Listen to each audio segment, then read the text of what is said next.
still there. I don't know what you did to your mic. Yeah, I think it might be a mic problem. Hold on. Better?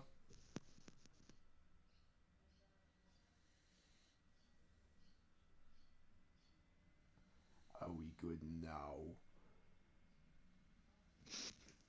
I guess. As long as you don't like raise your voice like super loudly in spikes or anything. I'll try to keep mine down too. Hmm.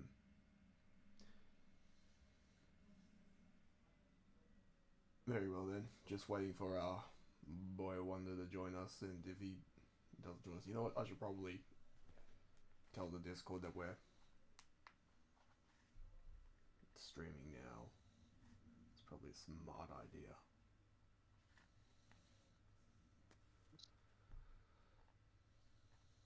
And that.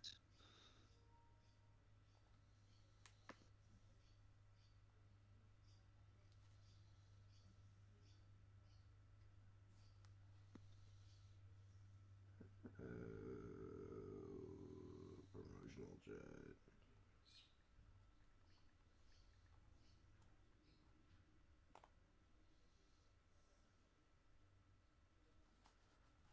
There we go. Ah, hello, Dark Lord. How are you doing? I wonder if they hear the thing that I'm hearing in your mic. Presumably not. Hmm. Well, I'm not particularly sure what you're Okay, let hearing. me go get the. Let me go get to the thing. There we go.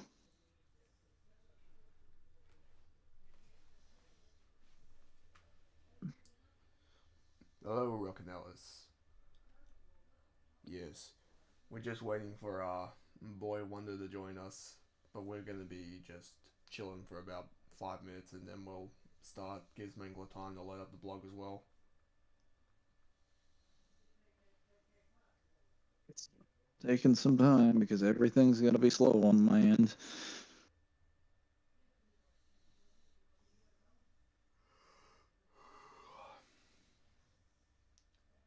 Ah, Okay. hello, Reggie. Currently walking home from work. I'll check back later before I get mugged or something. Well, you get home safe.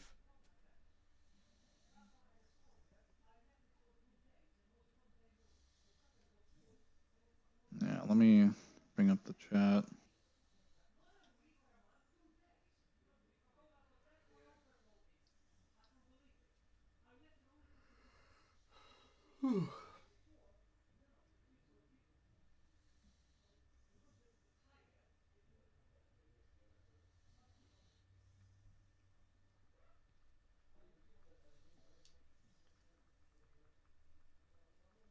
Ah, hello, Ezio.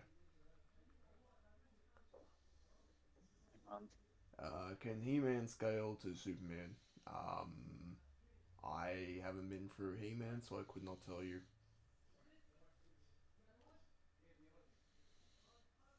Let me get rid of the Wi-Fi. There we go. Now I actually have some. Sorry, I was busy doing things. Ah, there he is. The boy wonder. Have you guys already started? I think this is the You point. sound so tired. Yes. I think this is the point in the stream where we say, welcome everyone. I am here with Manglesim and I, and we are going over the G1 blog for Dante vs. Clive. Now, when it comes to these Obviously, people, we're we're kind of web terrorists when it comes to these people, so it'll be very interesting to see if we have to bomb them like the Gaza Strip, but it'll be interesting. wow, so topical. I Thank think we're you, going into handed thank you. already. So do we want to cover their their bios? Because Fuck no, I'm no. gonna be honest. There's nothing to cover for Clive, and at this point in the story, if you don't know Dante's story, like I can't help you. Yeah, we've done this multiple times. The For only multiple thing I want to DMC characters. the only thing I want to cover before they get to the actual experience and skill, which is the first thing, is probably the before we start section on Dante. And I guess Clive. Alright. All right. So the before we start section. Mengler, do you want to read that out, or shall I be reading that out for Zim? Oh yeah, I'll get that. Dante has had a lot of history over the years, so of course, figuring out what to include is somewhat complicated, but he'll get the games, novels, 2007 anime, audio dramas, the mangas, Japanese, and certain English guides, and the art books. All of these are canon and part of a single timeline. You can find the media access in a video statue. A small elephant in the room is the 2025 Netflix show. While it's technically a different continuity, Insono himself has supervised the show, so we'll at least give it a look for supplemental info, regardless of how most of us feel about its quality. Remember that part. It's Being fine. supervised by There's nothing Insuno. in there. Remember that part. It's a fine A big show, elephant in and the room is, of course, bigger elephant in the room, of course, is the Peak of Combat mobile game. While it was supervised by Capcom, the game's canonicity is very weird and is a parallel universe set after DMC3. Let me check this. Oh, this is just Do you want to cover that? yeah, I'll cover that after I read the rest of this paragraph. It also has numerous contradictions. Examples would be Virgil from 3 getting a Sin Devil trigger from 5, and Nero from DMC4 encountering DMC3 Dante, despite that being impossible. The original Chinese version of the game is also shut down, so yeah, even accessing is a hard task for our volunteers. While we cannot predict that the DB team will use it, we have decided to leave it to the side for today. We also humbly ask that you leave any fake scans, jokes or shots at the door. A lot of us are big DMC fans and want to represent Dante as best we can. There's also been plenty of G1 blogs about Devil May Cry in the past, so we'll be referencing Galaga Knight versus Virgil a lot here, but do have a fresh take on things to see if opinions have changed. Okay, so first of all, Mengler, careful. We need to get a bucket of water or maybe some fire foam. They're lying. First of all, they're lying. First of all, the Chinese version of the game is irrelevant. G1, if you're reading this, shut up about the Chinese version. The official version is the one we're using. It is currently available on the game App Store right now. You can download it. It's been available since 2024. You can go and get it. It is completely fair game. As far as its canonicity being very weird and a parallel universe, it is not very weird. So what is officially stated on the website directly is that it is a orthodox sequel that takes place between 1 and 3. The official app the app description on the App Store directly confirms that it was completely supervised by Capcom and completely supervised by Insuno in order to maintain the consistent worldview of DMC.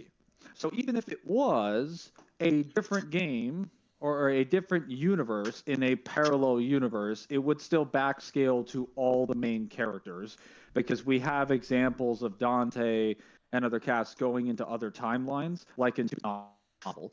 2's novel is just a different timeline in the DMC multiverse.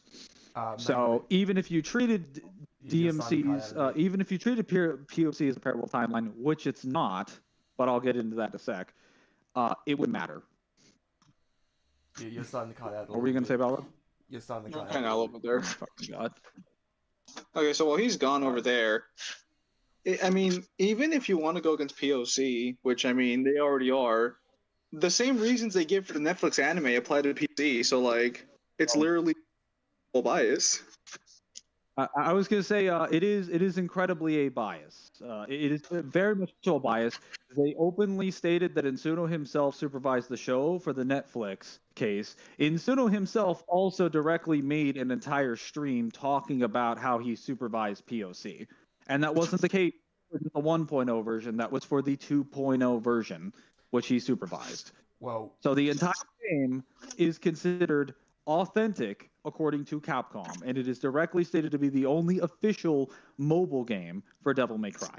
Well, do you want to Well, it's also authentic by G1 standards. Do you want to go over some of their examples of contradictions from the game story? So as far as contradictions, they're lying. They're openly lying about that. So G1, I don't know why you feel the need to lie about this, but Virgil from 3 getting his Sin Devil trigger from 5, that's completely wrong. So In the actual DLCs for the game, which can take place at different points in time depending on like when the events are happening. Some of them take place during POC's main story, some of them take place afterwards at different points in the timeline. They literally have the same characters as they would be at that point of the timeline, as POC takes place in between DMC 3 and DMC 1. So you're mostly dealing with the post 3 Virgil. Virgil, in all of his cutscenes, has his classic DMC3 outfit. The only Virgil that has a different outfit is the Sin Devil Trigger version of Virgil, but that one is presented as DMC5 Virgil. You would assume that is way further along in the timeline because he only interacts when Sin DT Dante and DMC5 versions of Dante. There is never a time in any of the cutscenes of POC when a DMC3 version of Virgil uses Sin Devil Trigger. In fact, all of the hunters in the game that play as DMC3 Virgil don't have a Sin Devil Trigger version. Only the DMC5 version does. So they're openly lying about that. Secondly, DMC4 Nero encountering DMC3 Dante, that also never happens. That never happens. Nero only had a one expansion made about him for his Devilbringer version, and that was originally in the game and in the 1.0 version. They took it out, and then they confirmed in some of their more recent Discord updates, they're adding that back again into the game. It's just a DLC that happens sometime after the events of DMC4, where Nero goes to hunt down some of the orphans. It has nothing to do with Dante. Like, Nero doesn't have any actual cutscenes in the story. The only other event where you would see Nero would be the Hellfilth DLC, but they explain in the Hellfilth DLC that timeline is an alternate timeline made by Hellfilth. It's a completely different reality. So no, G1 is lying about this again. No, they're lying through their teeth again. No, surely not. General point is that they're completely wrong about all their takes, and even if you were to use their position about, like Zim said, about the Netflix anime, POC also qualifies for that. So guys, come on, just be a little bit more honest. Do you think there's any possibility that they just do not understand that those DLCs are supposed to be separate timelines? Do you think that's like so Mangler? I'll say, where did he go? All right, well, we're waiting for him to come back. No, because we have to cover our bases here, Kyle. I know you're not entirely fond of that. No, I'm just not fond of people who are renowned for lying and giving him the benefit of the doubt. Fair. Hey, so did Cyber work on this one or no? As far as I'm aware, I'm not quite sure. I think he's got something to say in the verdict section of the blog. Okay, so he did. That's fine. I was just curious if Cyber's name wasn't anywhere on there. Yeah. Well, we're waiting for Mangler to come back. Yeah, well, while Mangler's waiting to come back, I'll read what they say for Clive because it's way more charitable. Clive is fortunately a good deal more simple than Dante. His primary material is his own game, Final Fantasy XVI. Notably, Final Fantasy XVI was developed with the English dub as a high priority. The English voice capture was recorded before the Japanese dub, to the point that the Japanese players were recommending the English dub because the lip syncing was off in the Japanese dub. Furthermore, while the game was originally written in Japanese, it was reworked after the localization to match with the English translations more closely. Oh, you mean like DMC? And the team worked with the localizers on the game's lore and world building.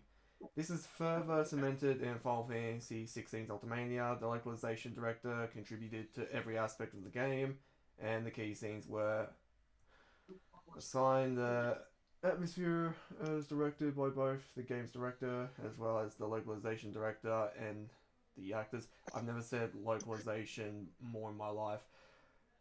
All this to say, the English dub of Final Fantasy XVI was prioritized heavily in the game's development and is At least on par with the Japanese dub. Oh, how generous of you.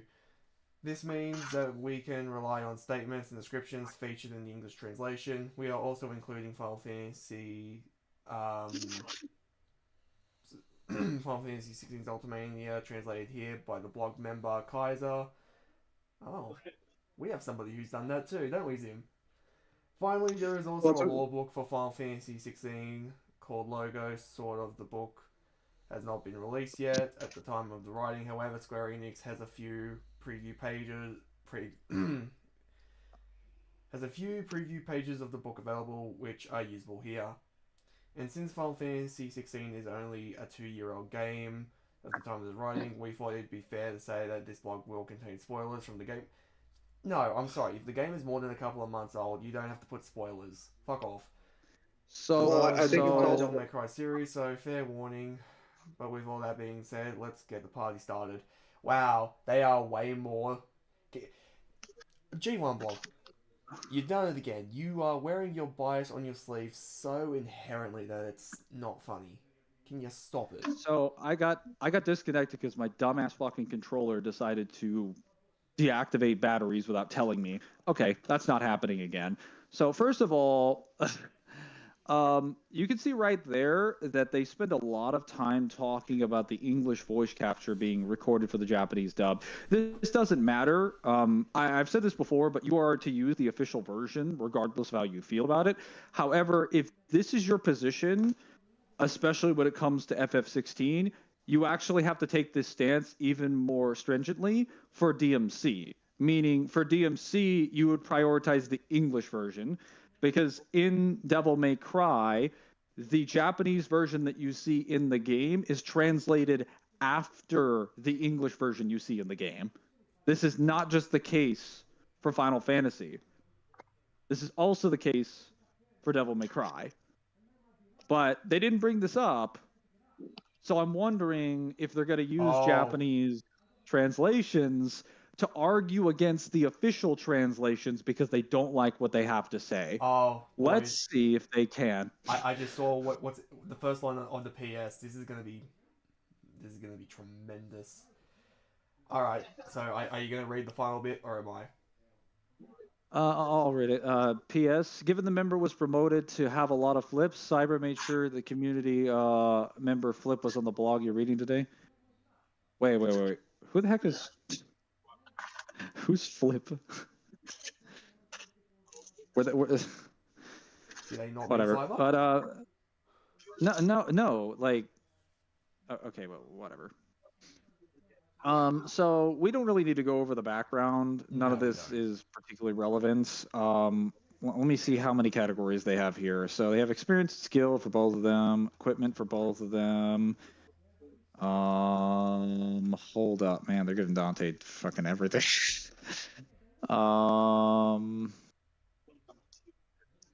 Man, Dante's section makes up like most of this.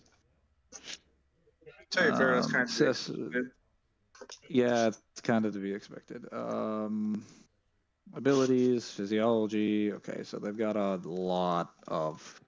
Wow. Yeah, this is not a Dante versus Clive blog. This is a Dante blog featuring Clive. Well, I mean, that's what happens when you have a character who's had so much media versus a guy who has like 3 books in a game. Yeah. Okay, so for experience and skill, the very beginning of the series, Dante showed a natural aptitude with each and every devil arm he comes across, often displaying a variety of techniques the moment he attains them. In fact, this has been consistent across every point in his life, although the exact reason isn't known. It is said that both Dante and Virgil inherited their father swordsmanship abilities, have been taught by this since they were children. In particular, the weapons he seemingly mastered a variety of swords, nunchucks, which transform into bow staff, 3-section staff, gauntlets and greaves, a motorcycle that doubles as a chainsaw, a literal electric guitar, a briefcase with 666 transformations, whatever the hell Lucifer is, etc. He's also proficient in a wide variety of firearms, including pistols, shotguns, rocket launchers, etc., to the point where no human could handle pressing the trigger as fast as him. Of course, this is only scratching the surface of how really good he is. Even after only briefly seeing Virgil's swordsmanship for over 3 years, he's still able to replicate it, albeit for free fights, he's still able to replicate it, albeit imperfectly, from memory over 20 years later while wielding Yamato for the first time. Okay, so first of all, I wouldn't say he was replicating it imperfectly. He literally has all the same judgment cuts with the Darkslayer style in DMC4. That's very disingenuous. As far as saying the exact reason for why they can like copy any techniques and abilities isn't known, it actually is known. It's directly stated to us in POC what the reasoning is behind why Dante and Virgil and by Sparta by definition are capable of like copying any sort of like techniques. It's because, well, there's actually other descriptions given even in the main games. Dante confirms in the Kato Shinto DMC1 Japanese guide that there are actually several different types of demons that can instantly copy techniques. It's not just the thing that he can do, minor demons can do it. So, like, that's not a special technique exclusive to them. Fodder demons can do it. As far as POC is concerned, POC just gives you a description for one man show Dante, the Dante that has Navan, where it states that Dante is an almost perfect being capable of mastering anything instantly. And even if he's presented with a task he has yet to master, it would only take him a few seconds to like basically to master it. I don't remember the rest of the description, but it effectively states that his abilities are beyond humans and demons, and that he inherently is capable of mastering any of these techniques and doing any of these things because he is an almost perfect being. That is inherently a part of his physiology. So Virgil would get that, and so would Sparta. So we know the reason why they do that. Do you guys have anything else before I continue? It really feels like POC was left behind more so to not give Dante more. You guys will probably see this, but you'll notice this for anyone down there in the chat. Sorry if we're not answering your questions, but we will try to answer as many of them as possible when we get through. But you'll see this as we go along. I'll mention a POC scan here and there, and it will directly address the nonsense that they say. Or the problem where it's like, guys, we don't know the source material. It's like, well, here's the source material giving you an answer, and you're just refusing to accept it. Or what we're doing is we'll give an example from POC, but then we'll also tell you something in the actual lore itself where it's not just from POC. And they had that lore. We'll provide you an example that they don't accept and an example that they do accept, and they won't have either of these things. But let's continue.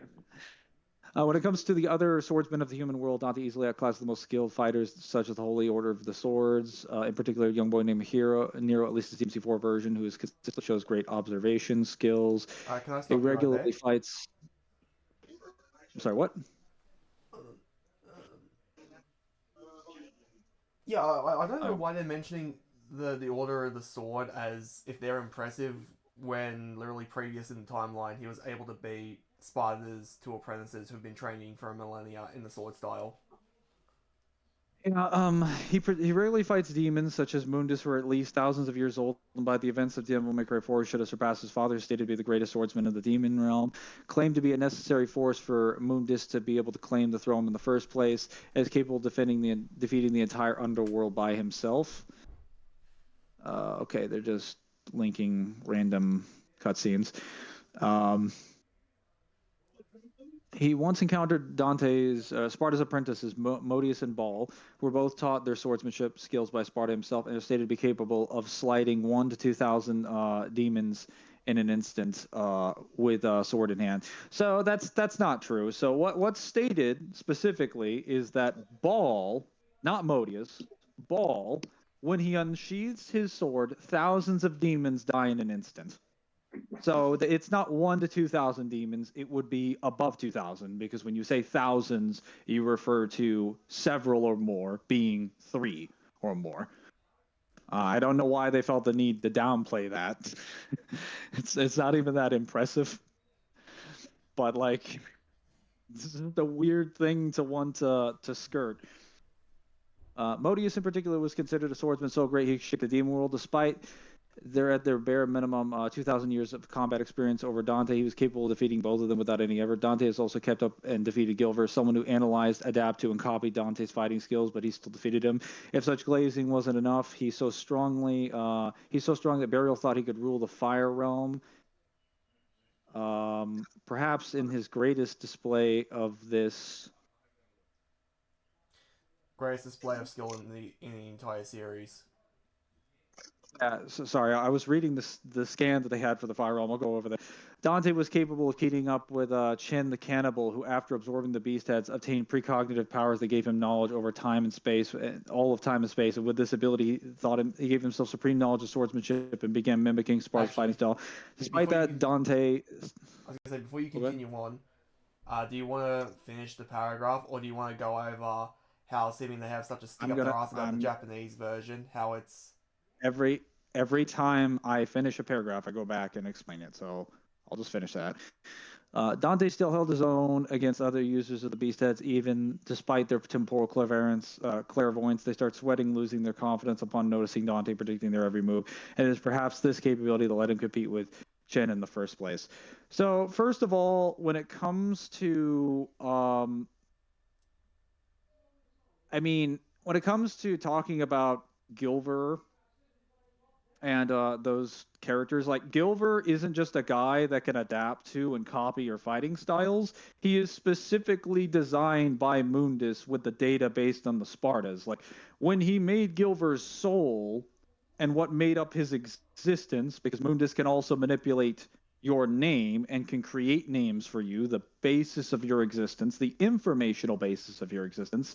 He created Gilver specifically with the idea that he could counter the Spartas, and he could also just absorb any information from anything he sees, because he also has a scene in Nell Goldstein's workshop where he picks up the shotgun and he looks at the shotgun, and it is pointed out in the paragraph that, like, when he sees it, he starts learning about it as if he's absorbing and gaining information from the shotgun itself. Whole scene with him and everything that he does is intended to show that Gilver is just this perfect learning machine. He's created to kill the Spartas. So it isn't just that he has like analytical prediction or like high intelligence. He is like the ultimate counter fighter. So like, I know they mentioned like glazing isn't enough, but like that Gilver is way more impressive than they're pointing out. As far as them saying Burial thought he could rule the Fire Realm, that's not actually what that statement says. Burial's talking about himself. Now, what did you want to mention about Chen? The fact how they say he has knowledge over all of time and space. How about we actually go a little bit more in depth with what they actually say in the novel? I mean, I think we can when it's more relevant later. If they don't bring it up, because they usually bring up these points, G1 feels the need to counteract points that they think are popular talking points. If they don't touch up on it by the end, I will talk about it. But I'm just going to say that in general, with what we are told in the novel about the alternate timelines, we know there is a multiverse that exists across the, existence for DMC, and that every timeline has like different dimensions in it, such as the alternate timeline in 2's novel, which has its own version of the human world and its own version of the demon world. Chen can see all of the timelines in this entire multiverse and is able to absorb all this information and all this knowledge and go beyond them completely in terms of his entire physiology and all of its power. So it's not, I'm glad they acknowledge it's all of time and space, but it's not just in reference to the universe. Not claiming that they're saying that, but I have a feeling that's where they're going to go.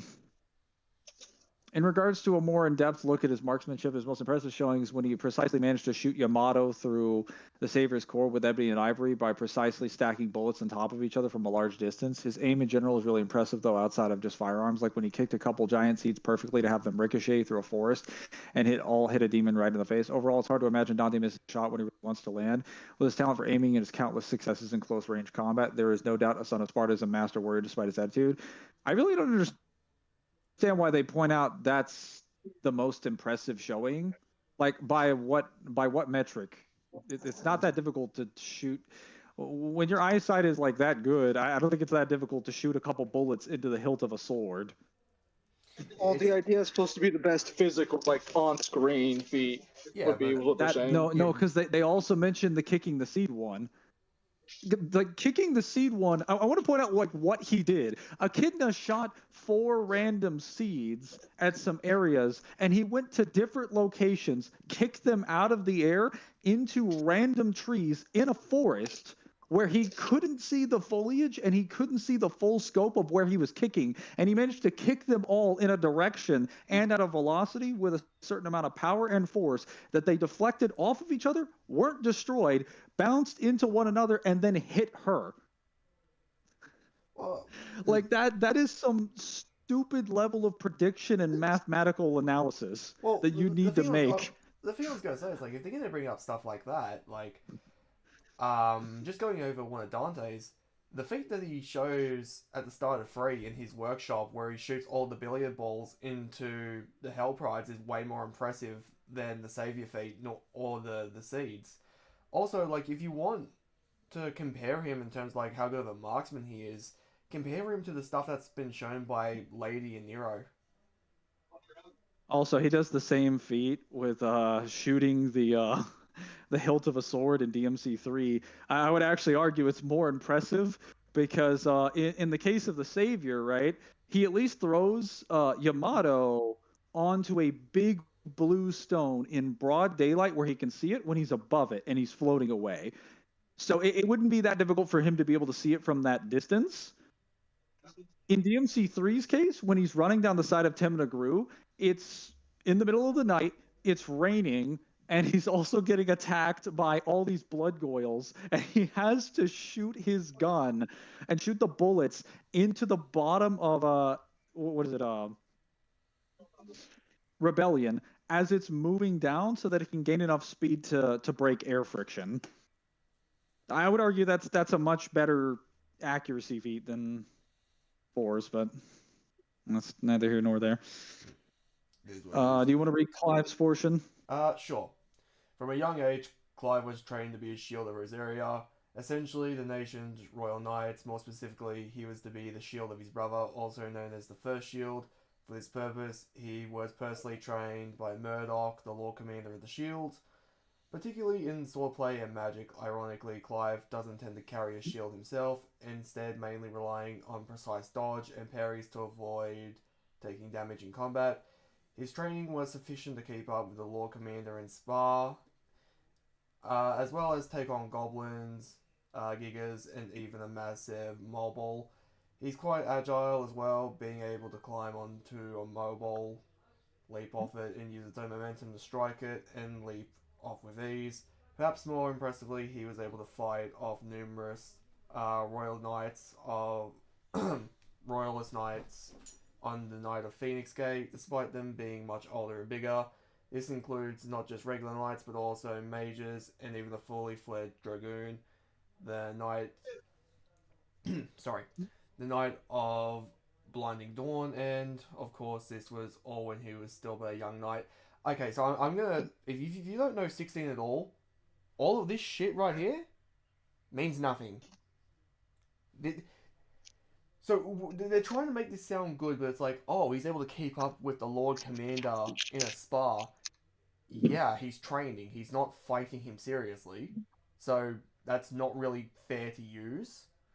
As well as like being able to take on goblins. Goblins aren't, and a lot of demi-humans in that game for the most part aren't shown to be the most battle smart or intelligent. So that's whatever. And when it comes to the mole it's basically a giant fucking tentacle weed. Like I don't know, I don't know how this is like super impressive. On top of fighting like the royalist knights, um, during when his kingdom got taken over, that only matters if you have statements for the knights. Otherwise, it doesn't matter how many of them he kills. It doesn't mean anything. And we have no skill statements for the mage or the dragoon. So even if he is a dragoon, it doesn't matter. It means nothing. Probably should have pointed at the beginning, but I've said this before in several streams that I haven't played FF16, so I'm not talking about the portions that Clive's has. And what Balrog said is correct. I have no fucking clue what any of this means. If you tell me he's able to beat a dragoon, that tells me nothing. Whereas at least in the Dante portions, even if I don't know who Chen is, they at least give an explanation that like he ate something that gives him the ability to see all of time and space. Like Yes. that at least tells me something. It may not capture the full thing, but like they're not doing that here. I have learned nothing. This is basically like information I'm not going to remember because it's worthless. Well, it is worthless information just in general because there's no display of skill with those ones, but maybe there will be with this paragraph. After the fall of Fingers Gate, Clive was kidnapped by the Empire, recruited to serve in its army. This led to him spending 13 years as a night slave, fighting for the Empire on the threat of death. If you know my thoughts on the 16th story, you know why I... You know what? Not here. Initially, he fought on the front lines. By his word, he killed more men than he can count. Means nothing. Eventually, his skill and magical prowess led him to being specifically trained and put in a unit called the Bastards. Tasked with taking out Shiva's dominant in an ambush after a battle between the Ironblood Kingdom and Dharmakin Republic, where Shiva faced off against Titan. While she was weakened from the battle, Jill put up a great fight against Clive, using a wide array of magics against him. Clive would then betray his unit to save her, killing Tiamat, his squad leader. Again, all of this means nothing. Because The only thing I've learned, has no the only skill thing I've learned statements is that and no skill feats. This means nothing. all I know is that he was recruited in a bunch of different army units, and one of the girls that he fought has ice magic. Like that's all I would know from this. So but before somebody gets a stick up their asses like, oh, what do you mean it means nothing? Well, it means nothing because his unit has no skill statements. We don't know why that's impressive. They're basically a suicide squad because they treat bearers like slaves, which again, like during the death battle, I'll probably go over why that's ultra stupid, or you can just watch mine and Zim's death battle prediction where I go over that a little bit. Continuing. Before long, Clive would be fighting alongside Sid in his hideaway, battling not just soldiers but other dominants in the hope of freeing the world from the Mother Crystals. This includes Benedicta, Dominant Margarita, where he primed for the second time in his life. Again, Benedicta herself, no statements. She basically heavily relies on the fact that she's the dominant of the Wind Titan. Oh, not the Wind Titan, the Wind Icon. So a lot of her shit just has to do with wind magic. Not a lot of skill there. After a run-in with Ultima, and ultimately the demise of Sid, well, you know what? We'll get to that during the scaling section.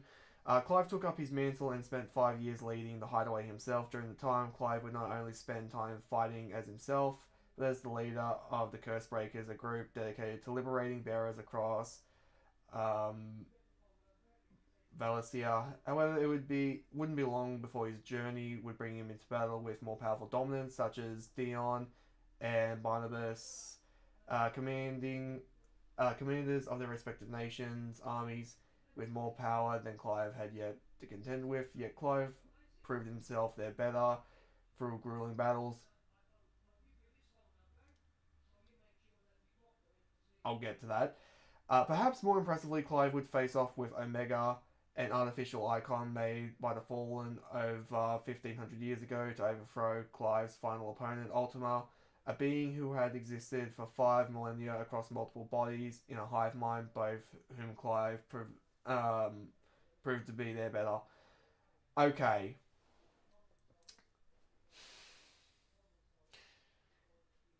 yes, he fought Dion, and yes, he fought Barnabas.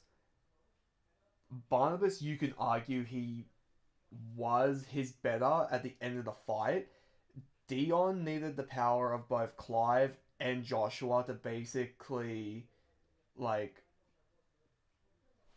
fuse together to become Ifrit Arisen. And this was when Dion was manic after killing his father, so he wasn't in his right state of mind when he transformed into Bahamut. So I'm not sure how much skill you're gonna try and suck out of that one, where it's like, I beat a crazy person who turned into a light dragon. It's like, okay, but you also had help. You didn't exactly reach those heights yourself, but Barnabas should be fair game, I suppose. Barnabas is probably Clive's best skill example, just because Barnabas has been alive for as long as he has. What about what is it? Omega and Ultima. Omega has no skill So statements either. Omega's just basically a robot. Omega's a glorified robot. It's just a cannon. Yeah, As for Ultima, Ultima Ultima has no has no skill skills either. statement either. This is very much a situation where they're just telling you he beats his opponents, and because his opponents are Oh. old or because they're How- strong, it's I was gonna say I'm getting the same vibe from when they mentioned Moondis. They keep bringing up how long they've been alive. To be clear, how long a person has been alive is irrelevant to their actual skill. They need to have actually done something in that length of time that is worth noting. You could have been alive for 30 years and have better skill feats than someone who has been alive for like 5,000. Yeah, absolutely. But the problem here is as well is this is less telling us Clive's skill, because this is very blatant. If you read between the lines, they're basically telling you he has fucking nothing. Otherwise, they would actually highlight skill statements. They've basically just gone over the entirety of the story again of what he's beaten, but reworded it to make it sound like impressive skill feats when they're just telling you his background again. is it just me or did they forget to talk about Titan? No, they talked about Titan. It's just, no, they didn't actually. Yeah, I was gonna say I didn't hear Titan, even though it was one of the better That's fair. feats. But hey, if you're a Final Fantasy 16 fan, hey, I hate to tell you this, we have a demon called the Shadow in DMC1, which is infinitely more skilled than any of these feats that they tried to give him for skill right here. So I'm gonna run through the equipment for Dante because I feel like this is gonna be a long one since we're not even like 10% the way through. And Dante's is gonna make up the most of it, so if I can get through Dante's, we can get through most of this vlog. So for equipment, Dante, this is his devil arms. They start with the following. Dante's weapons aren't ordinary as they contain the powers and souls of various demons. Demons need to either be convinced, subdued, or sometimes killed, but once they do, Dante can claim their souls to use as weapons. Remember Mega Man? It's like that. All Dante seems to master using... the way they worded this, like, grammatically doesn't make sense. All Dante seems to master using as soon as he gets them. I'm assuming they meant to say that Dante seems to master them as soon as he gets them. Depending on the weapon, Dante can use these devil arms to modify his devil trigger for all sorts of various effects. They all have sorts of powerful effects and can regenerate from damage should the worst happen. Even more, it's continuously stated in Deadly Fortune that any devil arm can power an artificial hellgate. Devil May Cry's huge history. Dante has collected a lot over the years. He has sold some of them to afford living costs. I mean, come on, we get it, but we're obviously going to include them all because he's had them for years, are all iconic parts of him. He considers them standard unless specified and had to be thorough for one of Capcom's most beloved characters. Okay, so first of all, before we get down there, if you're going to talk about devil arms, you have to inherently talk about demonic energy first, because all devil arms are just a demon's soul. The pure embodiment of their actual soul. And it is stated in Deadly Fortune, the very translation that you're pulled from, that they are just pure demonic energy given a physical form. So if I were to take this sword and stab you with it, you would be touched by a good chunk of the demonic energy that is inside of it as well. What if we use the Especially if we're... the knives, and especially if we're putting it in Dante's hands, because he obviously knows how to infuse it with more energy. That is something that they need to point out here. They kind of just make it seem like Dante goes up to demons and is like, "Hey, you want to join me?" Or like, "Oh, they refuse," and then he beats their ass, and then he gets the specific power from the demon. Yes, the specific weapons do have all the powers of that demon, but they also have a generic sandbox of multiple powers that they get through demonic energy. I know they're going to talk about that later, but it needs to be mentioned right now. That's the thing. The one thing I want to mention is how they tried to subtly and slyly make it sound like that the double arms are just, well, they are made from souls. They try and also try and undercut it by making it sound like they're regular weapons. Yeah, there should be some more statements in here. So for starters, we have statements in DMC1's novel that the devil arms and weapons of the demon world do not bend from mere force alone. So they have some resistances to physics and like conventional weaponry and conventional AP. You kind of have to like factor that in. There's other statements for what devil arms can be produced through like various means. They should have all the powers and abilities of every demon, because obviously power is contained within the soul. I know they mention that kind of, but they don't talk about it, and they don't mention not in greater detail anyway. They don't mention the specifics of regeneration. So if they can regenerate from the soul, they can regenerate from like anything, because the soul in DMC contains your mind, your memories, your information, your emotions, your dreams, your power, literally everything. Well, And they can regenerate the very demonic energy. It'll be of that interesting to soul. see if they go over it during regeneration, but I'll keep that in the back of my mind that they do know about Deadly Fortune. Yep. Rebellion, the main sword that Dante left for Sparta left for Dante, and his main weapon in the series for many years. It's a large magical blade that's the manifestation of Dante's power and contains Sparta's power, embodying retaliation, making it a powerful sword. Dante can throw it like a boomerang with round trip, fire shockwave blasts with it. Dante was once able to was once stabbed with it and unlocked his inner devil trigger powers. Is strong enough to match Virgil's Yamato whenever they clash without fear of breaking, which is important because they can cut through space and dimensions. Fitting, given Rebellion is capable of Rebellion itself is capable of cutting through space. Well, this is. I like how they're using stop at space a and JP, dimensions, but they don't like to elaborate that it's just flat out say to cut through anything.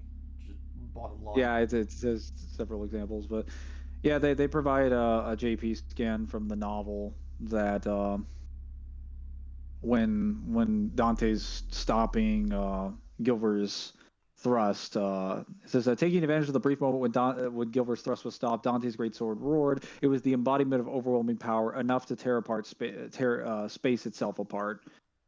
I mean, yeah, but we have other statements of that for what is it? The okay, and the Devil Sword Sparta as well. While it doesn't seem to have as many powers compared to Sparta's other weapons, dang dad, really, it doesn't seem to have one important being the opposite of Yamato. It confused man and demon together. Dante with power to absorb rebellion, and Devil Sword Dante later just to develop a special new weapon, which we'll explain soon. So technically, the anime actually gives it a lot more powers than this, and you kind of failed to include this. So one of those shockwave things that you mentioned, it is actually confirmed in DMC4 in both its main game and the guide that when you fire the shockwave, it is just stated to cut through anything. It's just it's a Duraneg shockwave. In the anime, Dante demonstrates that when dealing with that one demon that's basically coming in through the mansion in that one episode with the demon that learns to experience love, Dante demonstrates that he can actually seal portals and seal dimensions, seal openings into other dimensions just by stabbing things with rebellion. He demonstrates that when fighting the demon in the anime that possesses this girl to use her voice, he can actually just reverse, like break people out of possession and can attack their soul directly by just throwing rebellion at them. Even if a person is possessing someone else's body, the rebellion will go through the person's body, hit the soul of the person possessing them, and pin them against the wall. So like rebellion can also attack your soul directly, even if you're in possession of like a hostage. Yeah. It's a minor thing to bring up, and let's say you knock the sword out of his hand, he can effortlessly call it back to his hand. It'll just fly back to him. Yeah, it's also pointed out in the anime as well. He can summon rebellion to his position wherever he wants. So it is just like a weapon completely under his control. Can rip your soul out, can shut off portals, cut through space. They didn't mention this earlier as well, but in the anime, in the both in Volume 2 and Volume 1, when he actually fights what's it called, Gilver the first time, when he's Tony Redgrave before he unlocks his name and gets a power boost, he cuts the air so cleanly is pointed that it is strong enough to, or it is thin enough to cut the molecules of the air itself. And then later it is demonstrated in his battle with Trish that he is able to actually cut apart the sky and the atmosphere just with like a casual wave. So like Rebellion is sharp enough to cut away like most physical aspects of reality very, very casually. It isn't just like space. It can also cut. Well, I mean, I guess if you can cut space, you can obviously cut molecules and atoms. I'm just pointing out that he can be insanely precise This is with also that weapon. This is also not pointing out like technically bringing up the physiology of other demons and like shadows. No, like, this elements. this is just what the weapon itself has shown. And keep in mind, they think it doesn't have as many compared to Sparta's other weapons. I would actually argue this has a higher amount of powers than the Sparta does. Because the Force Edge isn't really all that impressive, and the rest of this. Apparently, they're giving them the Force Edge and the Sparta. That's kind of weird. I guess Another you might one not of give him the the amulet, swords so. is. Well, yeah. Another one of the swords of Sparta is actually the dormant form of Devil Sword Sparta. It can home in on opponents, create a whirlwind when tossed. Dante uses this weapon in DMC1 in the place of Rebellion. Upon combining them with Virgil, Dante's amulet, it awakens into its true form. Okay, so it also has a bunch of other things because it has all of Dante's main abilities. But like as Virgil kind of demonstrates, you can overcharge it with a huge amount of like energy. I mean, I guess the Force Edge doesn't really have anything. We'll move on to the Sparta. I just think it's pointless to mention this if you're going to have the Sparta.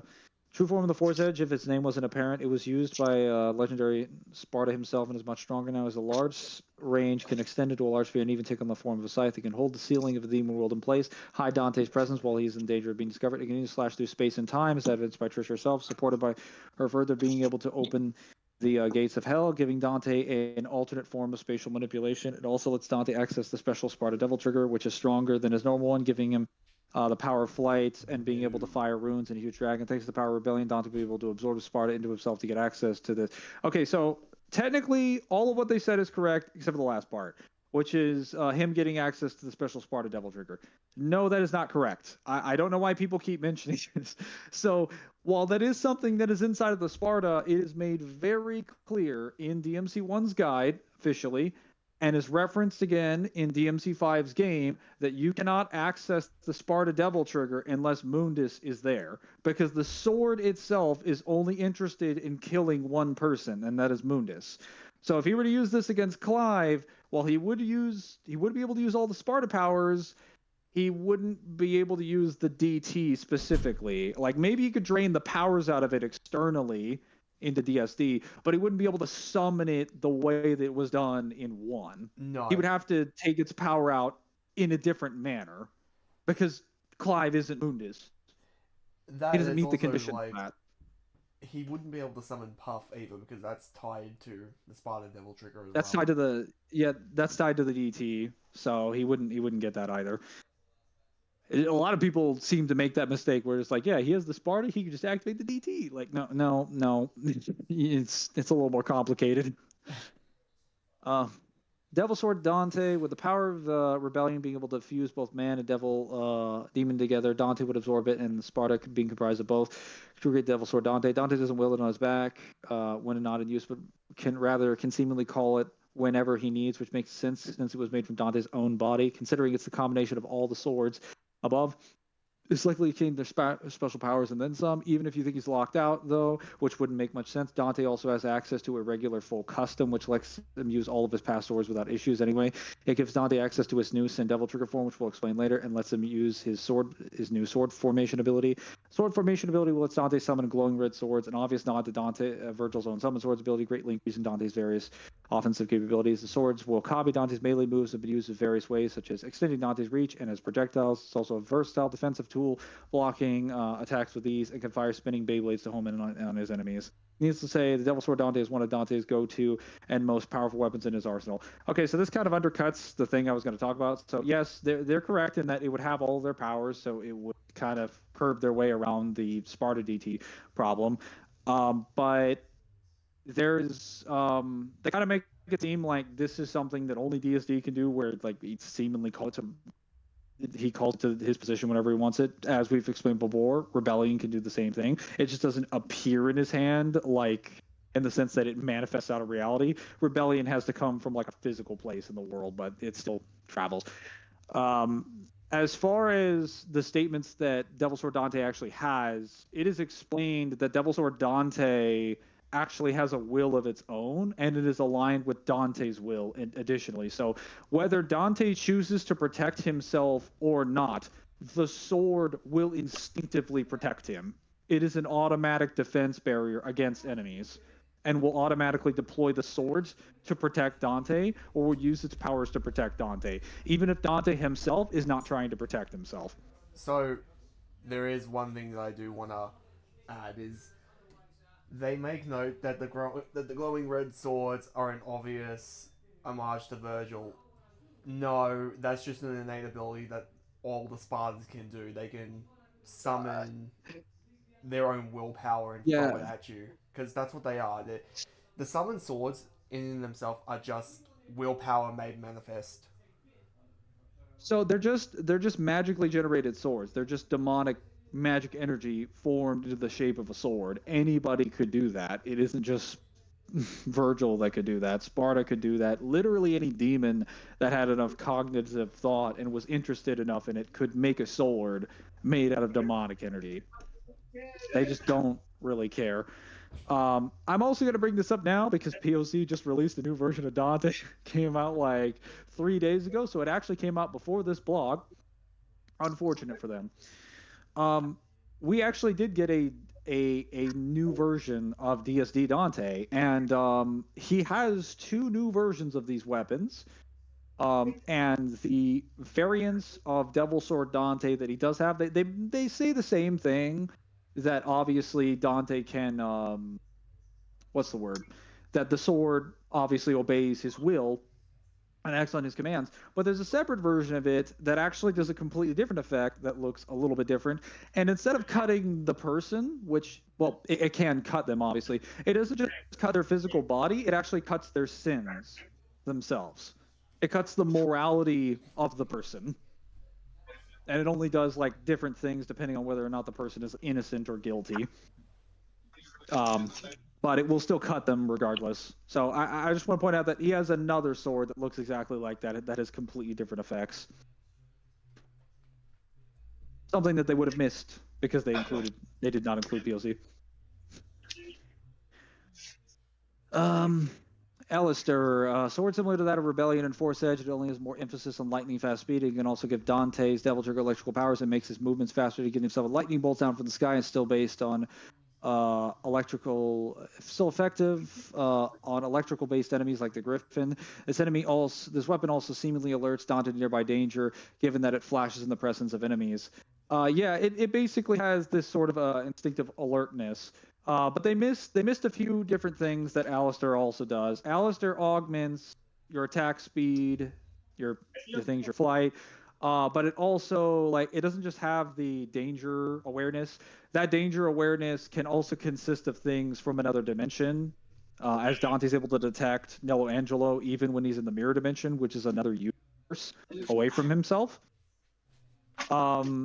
Something they failed to mention as well, because they presumably went through the guides, is that it isn't just that it's effective on lightning enemies like Griffin. it will electrocute enemies that use lightning as a power. It actually points out in the guide, like Keito Shindo and Kaiten Kurin, that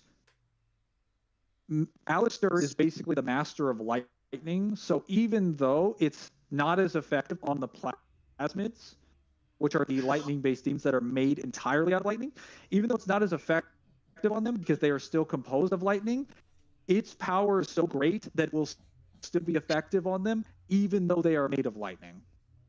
So it is a higher form of lightning manipulation in the verse than other lightning-based beings. Yes. I think it's something Just else. want to point that out. I think it's also funny that they don't point out that Alistair is also actively trying to suck the soul of Dante the entire time he's trying to use it. Oh yes, it's also actively trying to suck out a soul, because it can also do that. And that is what Alistair tries to do every time someone approaches it. It demands that you carve out your heart and give your soul to Alistair. That's why most people can't use it, because it immediately tries to kill its user. Ifrit, a pair of gauntlets that gives Dante fire-based powers. According to the description of them, it states the will to awaken them will pay dearly. Fires of hell. I mean, the flint come gauntlets are literal hellfire. These gauntlets are even enough to have the fire has flame resistance. Sorry, Mangle, you keep cutting out. My fucking god. God fucking damn it. Every time.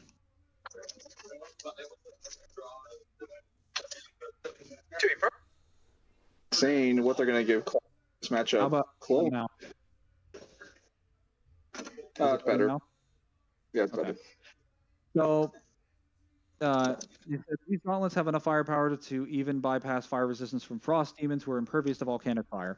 With these equipped, Dante's Devil Trigger gains fire powers and can even shoot meteors from his hands. So they kind of failed to mention a few more powers in there. They failed to mention Flush, and they failed to mention the different hierarchy of actual resistances to flame powers.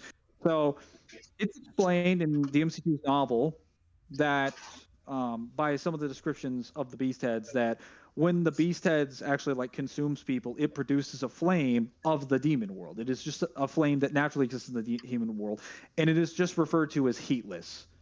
So like the fire that you see that comes from the demon world doesn't really obey the laws of temperature or like physics. It doesn't burn things based on heat. It just burns you regardless of those functions. So it's not just hellfire. It isn't even a normal type of fire because it doesn't require heat to set you on fire.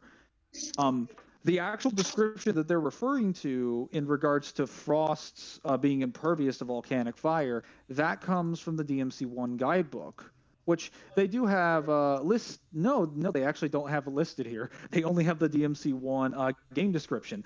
So what's actually explained in the DMC1 game manual is that it's not normal volcanic fire. It's what statement you're told is that it is difficult to imagine these beings existing in a volcanic area of the demon world. But like the guide basically confirms the frosts live in like fire-based regions in the demon world, not in normal volcanoes, in demonic hellfire volcanoes. So like their ice can't be burnt even by demon world fire. But Ifrit's heat in its descriptions is specifically stated to have higher realms of incendiary. So it is directly pointed out to be far stronger than average fire, and average by DMC standards, not whatever FF16 has. Then there's also the Flush, which is that whenever Dante jumps, he covers himself in a flame effect. This is technically an effect that all of his gauntlets have, but the reason I pointed out for Ifrit is because when he jumps, it just creates a barrier around him that also deflects projectiles and things back at you. So if Dante has the gauntlets on, he can just attack, deflect, and projectile deflect things and protect himself while he's also moving and set you on fire. They did not include that. That is literally the best ability in Ifrit's kit. And they did not mention it. I'll just kind of skip through Merciless and Vendetta because there isn't any abilities listed on them, unfortunately. Wow. I know. Cerberus. A triple nunchuck that utilizes the power of ice. What lacks in damage, it makes up for in fast attack speed. It's also a good defensive weapon, with moves like Windmill being ideal at blocking frontal attacks. With Swordmaster style, Dante can use moves like Crystal or Milling Carrots to create ice pillars in front of him, surrounding him respectively. Last but not least is Ice Age, where Dante creates a large ice mass that's defensive for all attacks while doing damage to any opponent who touches it. Additionally, the Chain of Cerberus can be useful for latching onto objects from a faraway distance. So, Is that all we're going to say something mention? before we continue? When it comes to Cerberus, it's kind of a waste of time and irrelevant to bring up DMC3's version when DMC5's does the exact same thing, but has also the fire and the lightning abilities as well. I mean, they bring that up later, but I'm gonna point out like right now that technically speaking, the Cerberus is confirmed in DMC5's guidebook. It's not just King Cerberus. The Cerberus in general, as in the entire tribe, is capable of producing absolute zero temperatures. It isn't just the king. It's the entire tribe is capable of doing it. And they are a more powerful ice demon than the Frosts. And it is directly confirmed in the Frost description that they produce temperatures far beyond absolute zero. They are much, much colder than absolute zero, which breaks the laws of physics. I mind you, because you can't actually go lower than absolute zero, and yet they can.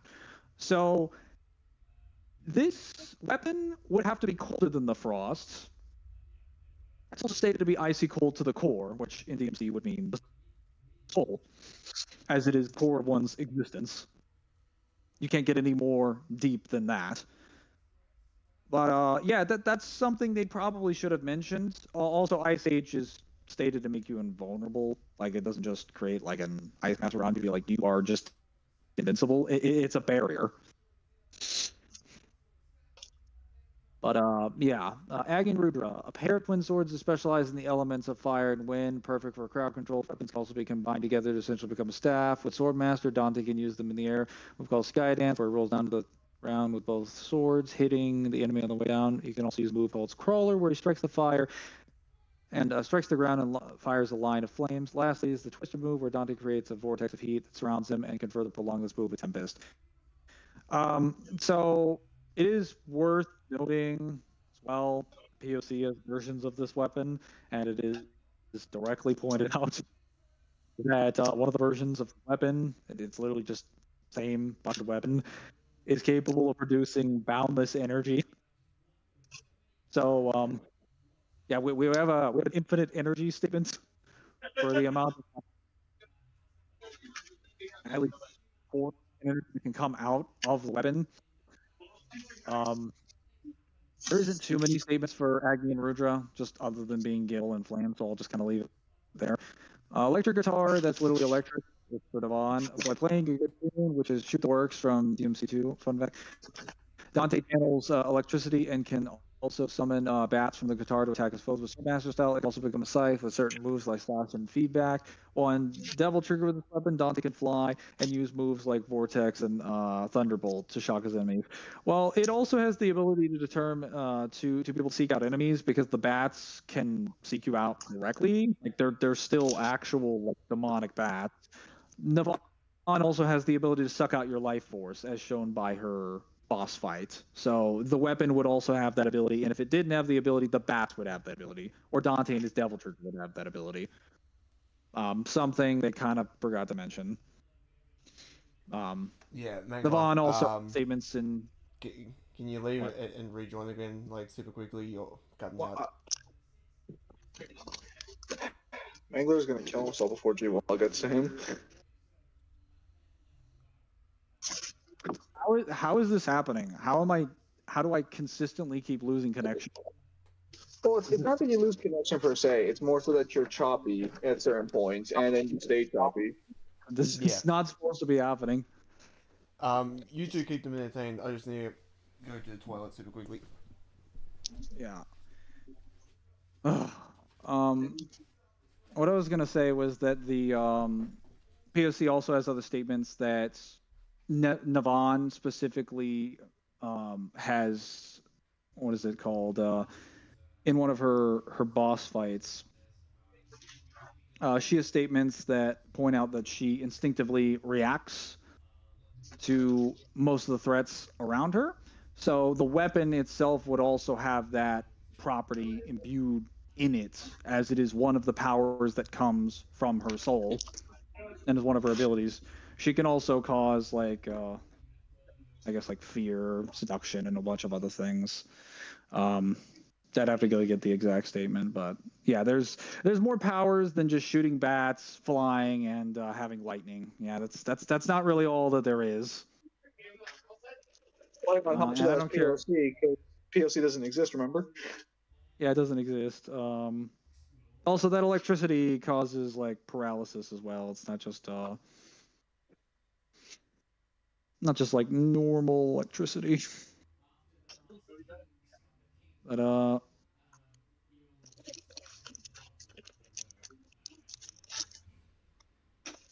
What's going yeah, on? well, either way, Beowulf. A set of gauntlets and greaves that utilize the power of light. While it lacks in range, it makes up for devastating blows and quick combos.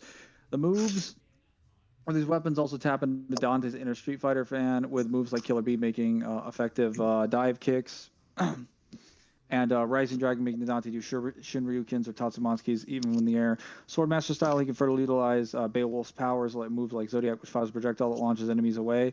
And when Dante slams his fist into the ground, he does a move called Volcano, which creates an explosion that damages nearby enemies. I love how they just refuse to use the description because they can't acknowledge that it states that it creates a mini supernova at his feet. Glorious. Nonsense, man. Where they're just, there's just nothing there. There's just no statement. That's why I don't mention it. Yeah, there's just nothing there. Um, Hold on, I'm gonna switch over to the. The Xbox or whatever.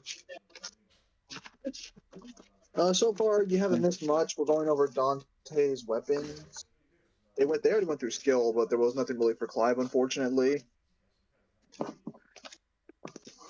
Yeah, a lot of the statements that they make for Clive are just kind of like they don't really elaborate on what makes them impressive. They're just like, here's some names. Anyway, Well, moving on. it's kind of like when people say, "Oh, this character's really skilled because he was trained like from birth." Okay, so he's got good training. That's like it's a problem that comes when like you don't really have statements to work with, which is why again they should have just waited for the logos book to come out. Well, Yeah, Lord they knows should have. that wasn't an Wouldn't have option. made a difference, but it would have made things, I guess, a little bit easier. Well, it would have helped out Clive quite a bit to have a clear cut lore. Yes. I've switched to this now, so this will probably be easier. All right, sounds pretty chill. Sounds pretty chill. I'm back. I just gotta. Yeah, hang on. Alright. I just gotta turn on my Wi-Fi there. Should be good. I'll be back momentarily. I have to take care of something. So,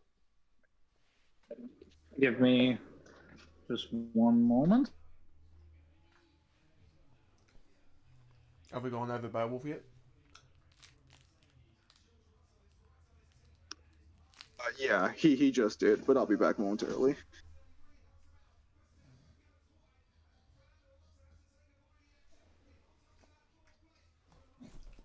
Wow, I just saw what they say for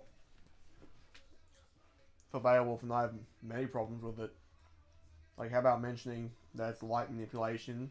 He fires the projectile, he fires his light, and Volcano is a goddamn supernova.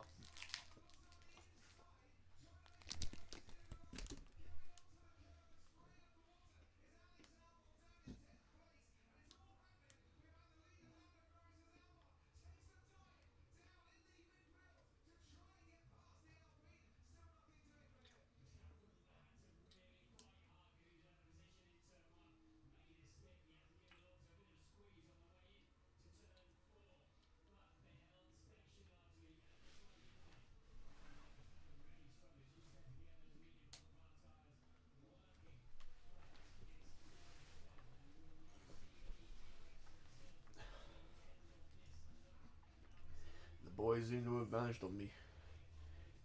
No.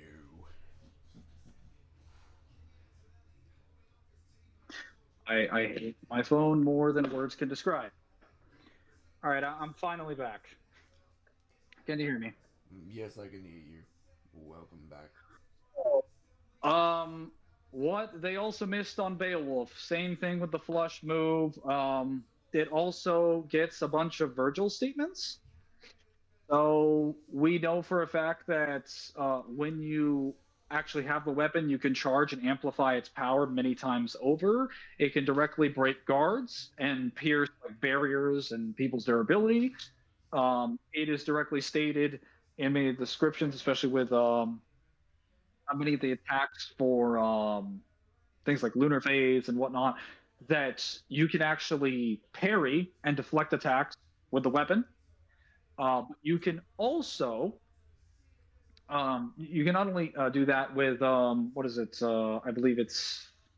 I'm trying to remember the ultimate move that he uses. Hell on Earth. Yeah. So Hell on Earth is, I mean, let's be honest, probably the same thing as Volcano. It's just Virgil charging up a punch, and it's stated to project the essence of his entire being into a single attack. That's not really like a Virgil technique. It's just Virgil using Beowulf and charging a punch and then slamming into the ground. Dante can do the same thing with the same weapon, and he would be capable of doing the same thing as well because he has the same weapon and has all the same abilities as they mentioned. Secondly, the gauntlets are directly stated to be charged. Charged attacks have immeasurable power, so they don't have a limit on like how much energy they can output. So that's something that they failed to include. Those are the direct descriptions for him from the website, and they were not included here. They don't just apply to Virgil; they also apply to Dante. Gilgamesh, weapon that gives Dante steel armor across his weapon's armed legs, with the steel being converted from organic matter with thrust engineered to the tools. It allows Dante to deal supercharged punches and kicks with drills on the arms and saws to make the legs and blows even more powerful. Thruster detail is extra important as Dante can power specific blows for way more damage at the cost of a bit of charge time. Long general attacks, however, Dante can do a variety of specific combat techniques with Gilgamesh. Again, I just pointed out you can do the same thing with all the gauntlet moves. All the gauntlet moves can be amplified. The only one that I think cannot be is specifically Ifrit, but you can also charge Beowulf even in DMC3. At least if you're playing Dante. Virgil can't for some reason, but he can when he gets to DMC4. Then they just mentioned a list of attacks. Again, Gilgamesh is all the same functionalities. Gilgamesh demonstrates in the, or Dante demonstrates with Gilgamesh in the novel that Gilgamesh just amplifies his base way beyond what it is normally, and it transmutes his body into steel. So it makes him like even more durable than he should be, I guess. Pandora, a seemingly normal demonic briefcase, Pandora has the ability to transform into an astonishing 666 weapons. With novelization goes even further, describes that it is no limited fixed appearance and can take the shape of any weapon limited by only the wildest imaginations. Of course, showing off that many murder weapons in a single game would be a game developer's second worst nightmare. So Dante has only shown off 7 forms of Pandora. The 4 primary ones are the following: epidemic, hatred, jealousy, and revenge. And then dealing damage with these obviously built up the disaster gauge, which is used for grief, argument, omen, and yeah. I'm not going to go through the bits of all of these because it's not really all that important. But I guess Revenge, it is worth noting that Revenge is based on Beowulf specifically. That is confirmed in the novel.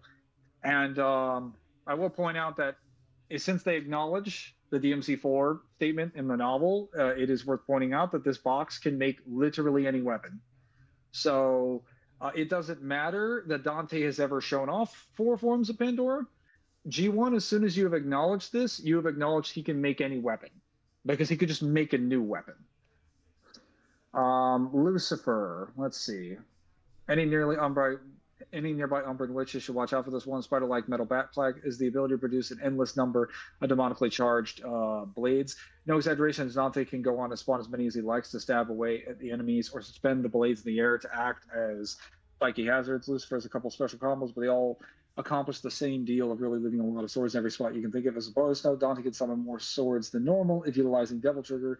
Special detail about how Lucifer, however, is that a touch of the rose or a clap from Dante, he can make every currently present sword go kaboom to deal devastating damage to whoever is next to them or stabbed into them. And yes, Dante killed the demon Lucifer. The episode premiere was learn to research your character.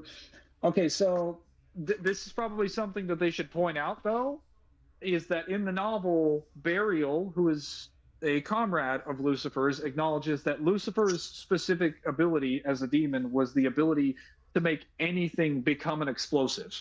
It is basically the same power as the explode from Bleach. It just turns something into a bomb and then detonates it. It isn't the ability to spawn rods and then detonate them. That's just what you're shown for how Dante chooses to use it. But like technically, if Dante has Lucifer equipped, he could just turn you into a bomb and blow you up. Because that's all Lucifer does. Or rather, he could just shoot his demonic energy into your body and then blow you up. And technically, I want to point out that the official description specifically states that it is an infinite number of demonically charged ones. It doesn't. I know they bring up that the Devil Trigger increases the amount that you have. Hypothetically, if Dante wanted to, he could summon thousands of them in front of you. The only reason that he doesn't is for gameplay limitations. Same reason that Pandora doesn't. I was gonna say, it feels like they're really hitting that gameplay limitation hard there. Oh, of course. Yeah. So they acknowledge, the funny thing is that they acknowledge that it's just a game developer's nightmare. That's why Pandora doesn't show off its 66 forms. But then they point out for some reason that he can increase the amount with Devil Trigger, as if to imply there is a limit. There is no limit. It is directly stated to be infinite. He could summon an infinite number of explosive, rods and cover the entire fucking planet in explosives. It's not limited to 7 to 24 or whatever the game is limited to. But Zim, you'll love the next one. They're giving him Yamato. No, well, Dante uses it for some time in DMC4. He technically no longer has it, so including as a standard for him is somewhat questionable. That being said, he still has a fragment of it, which we'll explain in later. Okay, no, I'm just going to say this right now. That does not matter. He only had most of these weapons for a game. Arguing that he only had it for a few missions is disingenuous as hell. The reason they're saying this about Yamato is because they acknowledge Yamato is like one of the strongest weapons in his arsenal. And if you can't check Yamato, you fucking die. But I'm just pointing that out. It is always rather a cop-out. It is always a cop-out. Everybody will always go after Yamato because they ultimately acknowledge, if I can't beat Yamato, I lose. Sure enough. Yamato is one of the 3 swords Sparta used as Virgil's main weapon. Only Sparta and his descendants have the power to use Yamato. Technically, sure. Well, actually, no. That's not actually true. That's only if the blade is like broken. His spatial cutting abilities as well let it cut through space and dimensions, let it ignore conventional durability, let it cut through matter, and space and time. The way they worded these sentences is really weird. It can also seal dimensions, as Sparta used to seal the Hellgates, and Virgil Dante used to close the Demon World in DMC5. While Devil Arms can be used to power artificial Hellgates, only Yamato at the time of DMC4 had the power to open the Hellgate in Fortuna. No, it didn't have the power at the time of DMC4. It's always had that ability. That was just something that was introduced with the release of DMC4. It did not gain that ability during the events of DMC4. It's had that since before Dante and Virgil were born. I was always explained it to us. I was always under the impression that Yamato was just the key to opening the Hellgate, not that it physically brute forced it, because there's a slot right there for Yamato in the Hellgate. No, you're imagining things. Yeah, I very much felt that was just its key. It's not limited to cutting through space, though, as it can separate power from heart and man from devil, such as what Virgil used to separate himself into Urizen and V, or Dante used to save Nero from the Savior. Definitely similar to how it can keep the human world separate from the demon world. A stab can even nullify power, shown as when Sanctus shows a stab Nero's arm, depowering him down by the lack of glow in his arm, even though a few seconds prior he's still able to fight back with his Devil Bringer. It also has the ability to negate healing factors, even by itself, because when it stabs Credo, Credo isn't able to heal from it, even though Sanctus, unlike the Spartas, has never demonstrated the ability to nullify healing factors. Yeah. Well, it's also the fact of, like, Yamato is able to stab Nero's Devilbringer, which is stated to be indestructible, mostly because it can cut through anything. Yes, the specific statement is that it can cut through anything. There's also one other thing I'd like to mention that they failed to point out. Yamato also has the ability to resurrect you, because it resurrected Nero from the grave. So, like, even if you have been killed and your soul is in the process of going to the demon world, Yamato will just bring you back. And I'll touch on that when we get to Dante's. Well, if they don't cover it here in this paragraph. While Dante wielded it in DMC4, he seems to have used it effectively, despite only having it for a short time, doing the same kind of dimension cutting, which is used to cut a huge Hellgate from hundreds of meters away and gain the Darkslayer style. Dante let Nero keep Yamato at the end of DMC4. Does no longer have it. However, he still has a fragment of it that he used to escape the demon world. This isn't small talk, because even when broken, the Yamato holds immense power. Even splinters of it are sharp enough to pierce the boundaries between worlds, and the broken sword also managed to revive Nero from a stab in the heart, which unlocked Nero's awakening, as it also repaired the sword.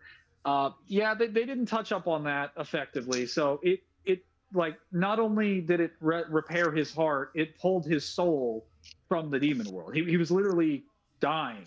Like, he died. Like, his heart stopped. His soul was leaving his body and going to the demon world. Yamato pulled him back. So it will literally resurrect you from the grave. Now, as far as what it can actually repair, it's pointed out in DMC5 that when Virgil actually gets back his power, specifically in the case of both the cutscenes and visions of V, Virgil doesn't even have his physical body anymore, because Urizen took what remains of his demonic power and turned it into that. When V goes past, like, when V actually fuses with Urizen, in the manga, he falls into the summons dimension, into that black space. He fights Urizen, he fuses with him, and then he goes to the white area where Virgil is located. After he convinces him to basically come back, and he gives him the book, Virgil returns himself, both his soul and his body, to reality, and he respawns immediately from the demon world. And it is pointed out on the panel that he does this while Dante is still running at him. The whole conversation, the Urizen fight, everything, that has all happened in the time frame that Dante has been running across the room. So, like, the respawn time for Yamato can, 1, restore your entire body and your soul. 2, this happens in, like, 3 seconds. It's incredibly fast. They did not bring that up, and they have all the information in the source material to mention this. And even if they bring up that it's a fragment, even a fragment should still be capable of doing this. But, whatever, that's not important. They're copping out on Dante not being able to use it in general. It shouldn't matter if Dante got possession of it at any point in the game, because he gets possession of it not in DMC4, but also in DMC3. He should have access to the full weapon. Now, this is just. I'll give him an out. If they don't give him, like, Eva, Kalina, Ann, okay, fine. But if I see Eva, Kalina, Ann being used, they can go fuck themselves. Oh yeah, no. If Kalina Ann is used, then that's not fair game at all. Any weapon that Dante loses in that same game shouldn't be used then. Balrog, right-hand man of Demon King Argus, actually get the fire held. When Dante is utterly overpowered and killed Balrog in Devil May Cry 5 before the Nightmares prequel novel, he was transformed into Devil MUC, set of gauntlets, greaves, and shoulder pads, and fused Dante's strikes with fire in his 2 separate styles of attacks. Blow mode, I'm kind of surprised. You guys mentioned Kalanan. but you didn't mention the one weapon Dante canonically never gets. What, you mean Artemis? No, because he Spiral. never gets Beowulf. Because remember, Virgil has Beowulf in DMC5. Yeah, Dante never yes. gets it. Yes, he never gets it. He never gets it. But we're Yeah. trying to focus on things that he specifically gets and then loses. Yeah, but So Dante gets a weapon canonically he never acquires, but Yes, but Yamato's to be too far. fair- Understood. Well, you are bringing Yamato this is up a now, weapon and that that he is fair game to bring it up now. We were not aware at the time that they were going to cop out with Yamato. No, because you mentioned Cullen On as an example, but I'm like, guys, why don't you just go back and mention the one weapon he never canonically gets? I'm gonna talk to Cyber about that later. I really want to hear the explanation for that one. Oh yeah, Yeah, I'm sure it's going to be that is a pretty degenerate. riveting conversation. So all of this just talks about it having Kapora and boxing moves, and that a full list of techniques can be found here. So I think they also need to mention that Balrog also has higher forms of flame manipulation, just like Ifrit's. It is pointed out in the in King Cerberus's boss fight that even someone like Balrog, who is the king of fire, the fire hell, or even someone, not someone like Balrog, even someone like Burial, who is the king of fire hell, trembles before King Cerberus's flames. And it's not just him, like Balrog also does it as well, because Balrog is stated in his descriptions to be a bigger, badder, and like stronger fire demon than Burial. There are like Burial has one of the hottest flames in the demon world. There are many other greater demons that are stronger than him as well. So I mean, I would argue that even using Burial consists of having higher forms of hellfire, because he is literally the king of the fire hell of the demon world. This is from a stronger king, and they don't mention this. Like this is a layered hacks, much like with Navan, much like with Alistair, much like with some of the other powers mentioned here.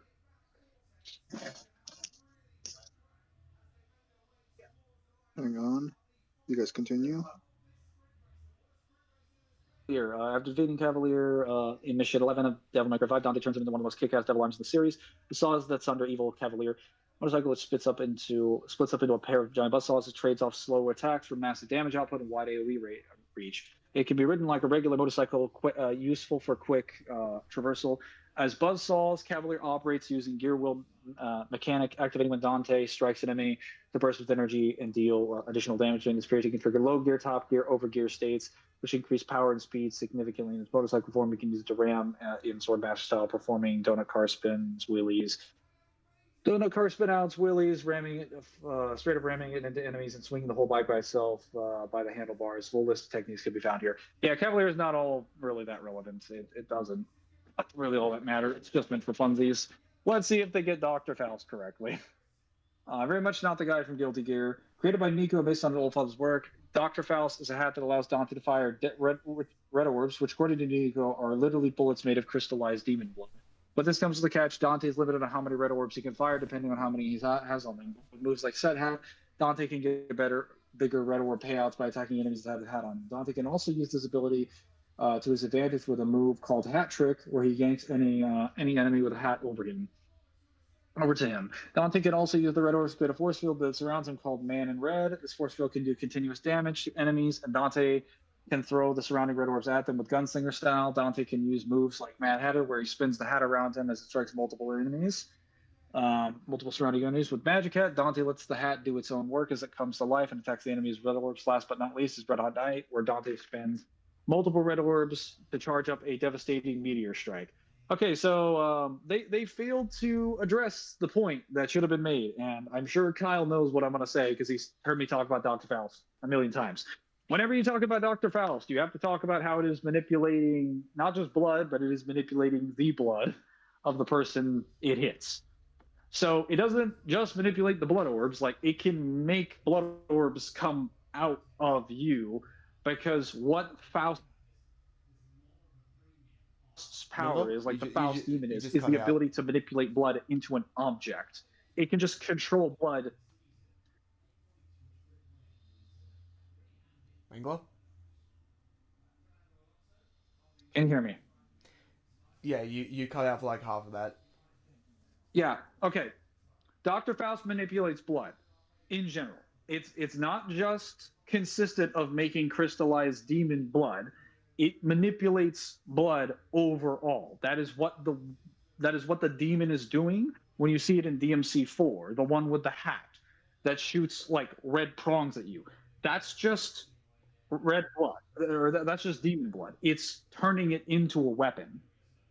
Like, to be clear, you don't use it this way in DMC5 because they wanted to give it like a different perspective, making it more of a gun rather than like, a melee weapon the way that like Faust was using it. But to be fair, like it can make any weapon with the blood.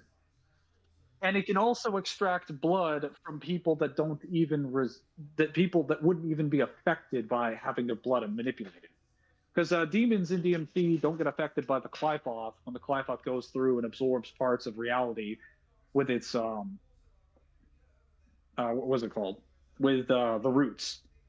Because in the guidebook for 5, it is stated that the Clive absorbs life from anything and everything in this world. Doesn't just absorb it from like humans; it also absorbs things in the reality itself, and it doesn't affect the demon. But the demons are affected by things like Dr. Faust's blood manipulation. So I need to point out again that is a layered ability. That's not an ordinary blood manipulation ability, and it doesn't just, you know, shoot bullets at people. Dante can turn it into a sword, a shield, a million projectiles, and then launch them at you. Also, they mentioned that this comes with a catch. Dante is limited to how many red orbs he can fire, depending on how many he has. This is not really a limitation. Dante has killed so many demons that like no player in any DMC game would have really had the amount of red orbs that he has, because he's been killing them far longer than the amount of time that we've had in the game. He's had more jobs and done between the games than all the time that we would have spent on them, as he's been devil hunting since, I mean, if we're talking when his business was started, like since he was like 19. But he's actually, no, he's even been doing it before then. He's really been doing it since he was like 8 years old. So Dante should have millions and millions of red orbs. He should have so many. So that's not going to be a factor. He will have enough to spam this gun for days. Well, it's not even just that. If he puts the hat on Clive, it'll come in like a homing missile. Yeah, no, it will literally come in like a homing missile. You have forced telekinesis where you can rip people across the room. They deliberately don't bring up layers to argue a no limits fallacy for Clive. I'll get to that later. Because there's a lot of problems I already have with this. Hang on, let me close up my Discord. Well, no, I'll keep it open for now. King Cerberus. Well, it may look like the original Cerberus at first glance. This version of this version of the weapon has way more depth than it did back in DMC3. Unlike its original counterpart, King Cerberus specializes in 3 elements: ice, lightning, and fire. With ice being the same triple nunchuck, lightning being a Sansetsu Setsunoku weapon, and fire being a bow staff. Ice pretty much has the same classic moveset the original Cerberus had, so we'll tell you to refer to that section of this blog. It should be noted that King Cerberus's ice powers in particular can freeze at absolute 0 temperatures. That is not actually what it states. They are using the JP version. We have an official English guide, and it just says the Cerberus. It is not King Cerberus. It is just the Cerberus, as I said before. But as for the first of the 2 new forms of this weapon, the lightning pole utilizes long range attacks with some moves like long barrel, thunderclap, long revolver, providing some good coverage from a distance. With Swordmaster style, that's where the second of the 2 new forms comes in, the firebow staff. This new form of the weapon allows Dante to pull off some quick new moves, whether on the ground with moves like rock back, hot stuff, or even in the air with role play. Another thing to note is that fire is said to even surpass burial. Yeah, so I mentioned this earlier when it came to Balrog, but they didn't bring this up for Balrog. They're only bringing up now for burial, and they don't bring up why that is significant. So I've explained why the fire of the demon world is significant, because it can burn you and it can burn things without temperature. It can burn things that aren't even supposed to be burned. Um, and from what we see with Ifrit, it is possible to burn things that are far beyond the temperature of absolute zero.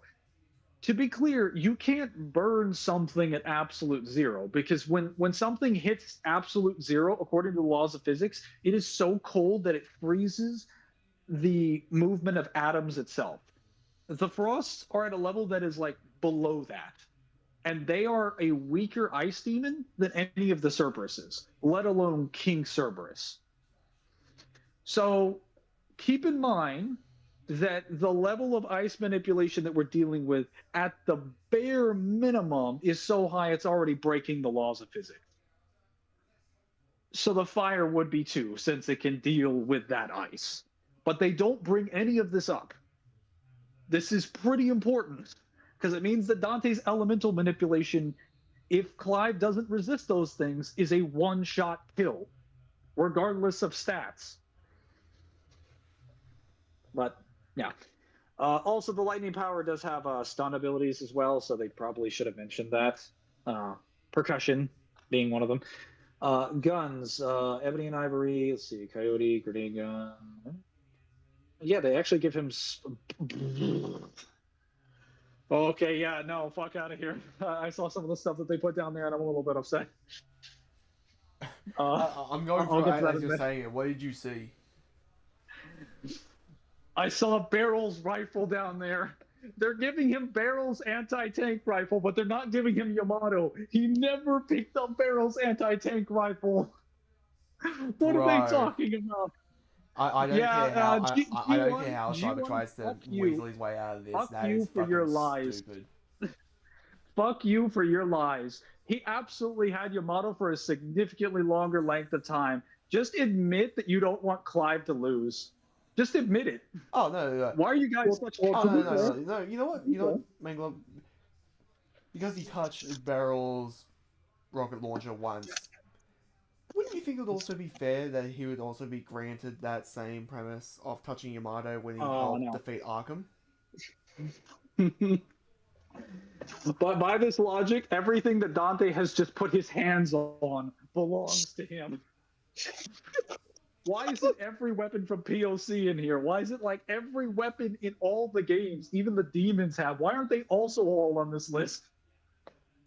Has Dante ever touched a Red Queen?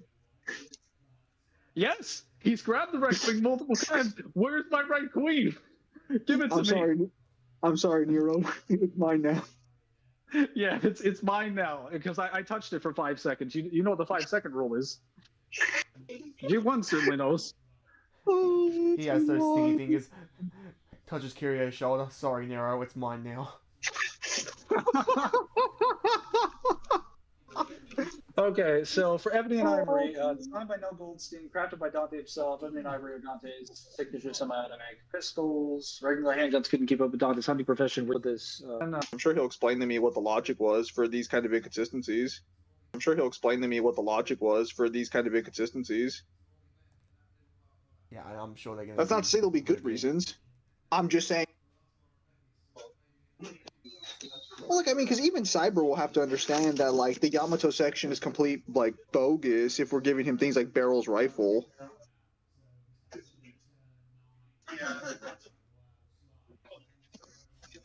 Are you the one kind now, or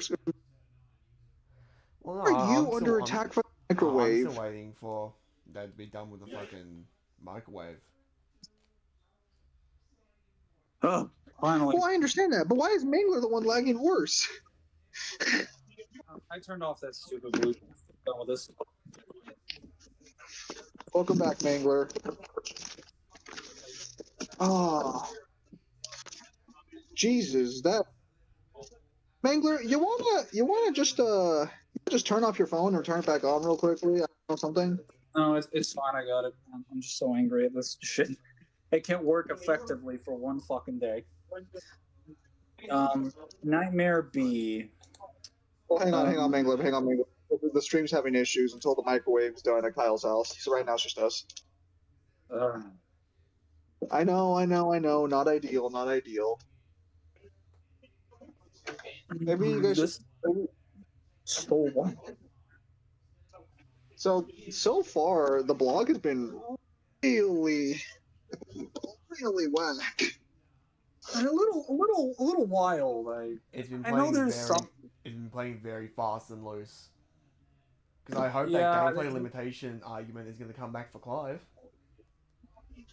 Because they keep cutting things for Dante, or they'll argue limitations where there are none, and then they'll not include statements that are there for weapons. And it's like, dude, you're just so like, if you didn't argue almost all of these things for all these weapons, then like obviously you would have a huge problem in arguing the verdicts. But I don't know. I'll see. Maybe they actually provide a good argument for why they didn't include any of these. I'm sure they'll address all of them. We want Clive to win. That's why. Power under the sun.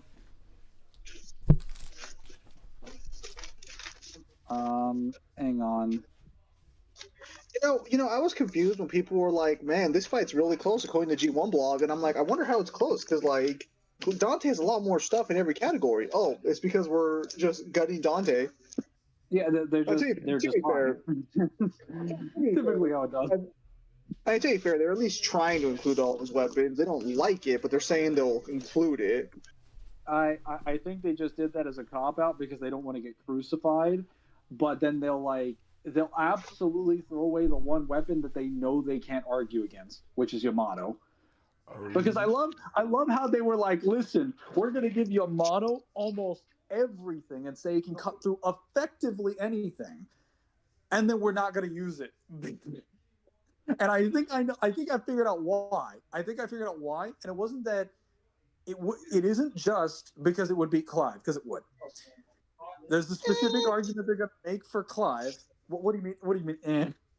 What do you mean? To be fair, Clive has a weapon that theoretically should be able to block Yamato. Since No, it would not. Shut up. No, because Odin does not cut through everything. It just cuts through space. To be fair, Odin states he can cut through everything because he's also supposed to cut through the bonds of friendship. Right.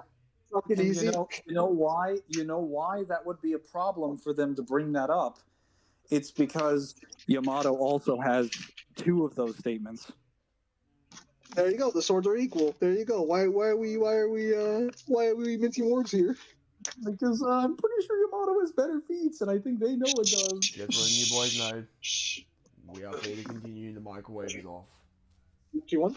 Okay. So we're on Nightmare B, Nightmare Beta.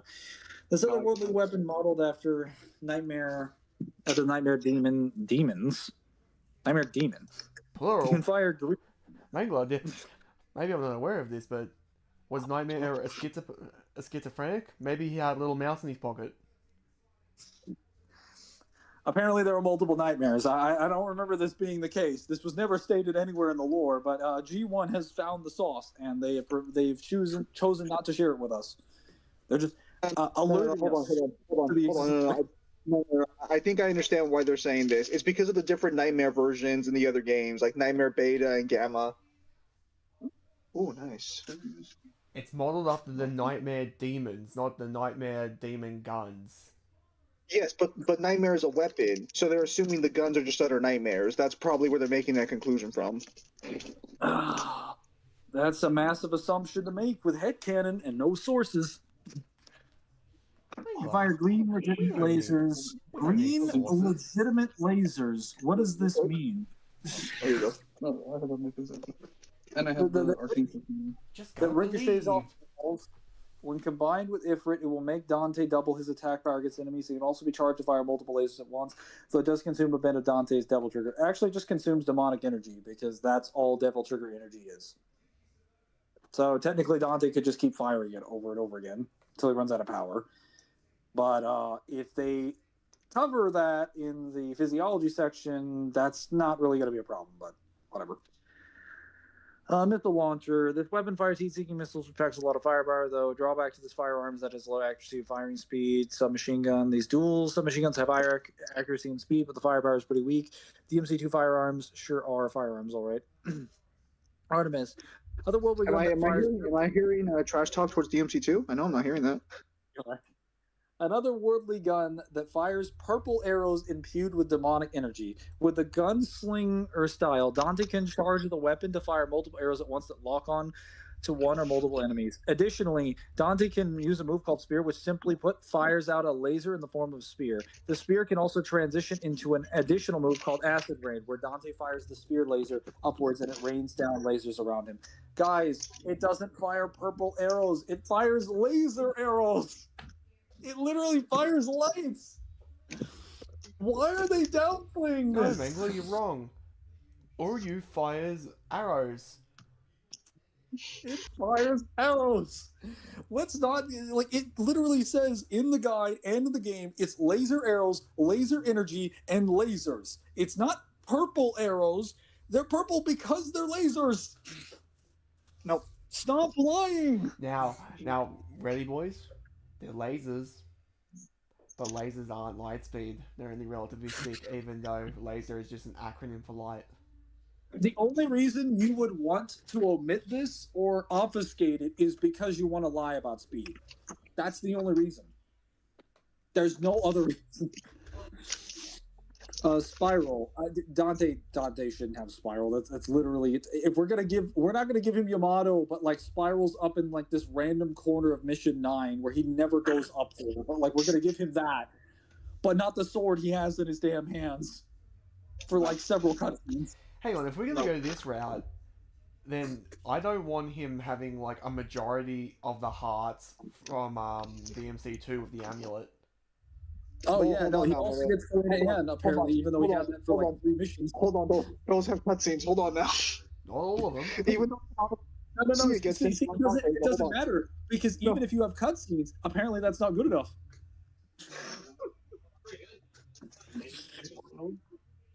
No. See, we could literally have a piece of paperwork that says this weapon belongs to Dante. It was in his possession from this length of time and is completely valid. And they would come up with some way to be like, actually, that's invalid. Well, Mangler, he did have to put it down when he had to go to bed, so... a demon could have stolen it in that length of time, you know. This master rifle fires high penetration bullets that can stagger foes, but a drawback to this is that the recoil when firing is massive and pushes Dante back. This makes Spiral limiting in terms of mobility in the heat of combat. With the gunslinger style, Dante uses a move called Trick Shot, where the bullets can ricochet off of weapons and enemies. Walls and enemies. Dante can also snipe an opponent's weak spot with a move called Sniper, and this is extended further with a move called Reflective, which snipes the foe on top of having a Trick Shot or Ricochet. I don't think they understand what they just wrote down and why that matters. That basically means that Dante can just do a Yujiro and just look at what your weak spot is and aim for it. He doesn't even need the gun. He can just do that. To be clear, what the actual description points out is that you just target an opponent's weak spot. So Dante can just do that. He doesn't even need the gun. But even if you're assuming the gun gives him that property, which the gun is just stated to be a high penetration type rifle, it doesn't actually have any special properties. So that would be something that Dante can do. Like he can just see you and observe your weak spots. Yeah, because it's not a demon rifle. It's just a regular assault. Oh my fucking god. You two are going to love the next part. So a drawback to this is that the recoil with firing is massive, pushes Dante back. This isn't a drawback when you've already admitted he can ricochet the bullets off of walls and enemies. Also, Dante in the game can fire the gun and then can trick shot immediately after he fires it. So he can fire 2 bullets in quick succession to eliminate recoil. So that's not really accurate to say that recoil is a drawback. It just means he doesn't have a fast fire rate, but as you pointed out, he doesn't have to have a fast fire rate because the shot ricochets so many times. Wingman, no. Similar to Yamato, this weapon doesn't exactly belong to Dante. This is a lady's weapon, but Dante has utilized it more than once, and despite it being questionable as to whether or not it's standard we see in the preview, so yeah. We can't be sure about Yamato, though. Okay, this is a cop-out. This is a fucking cop-out. You disingenuous shit. Hold on. More than once? Dante's held Yamato at least twice. Yeah.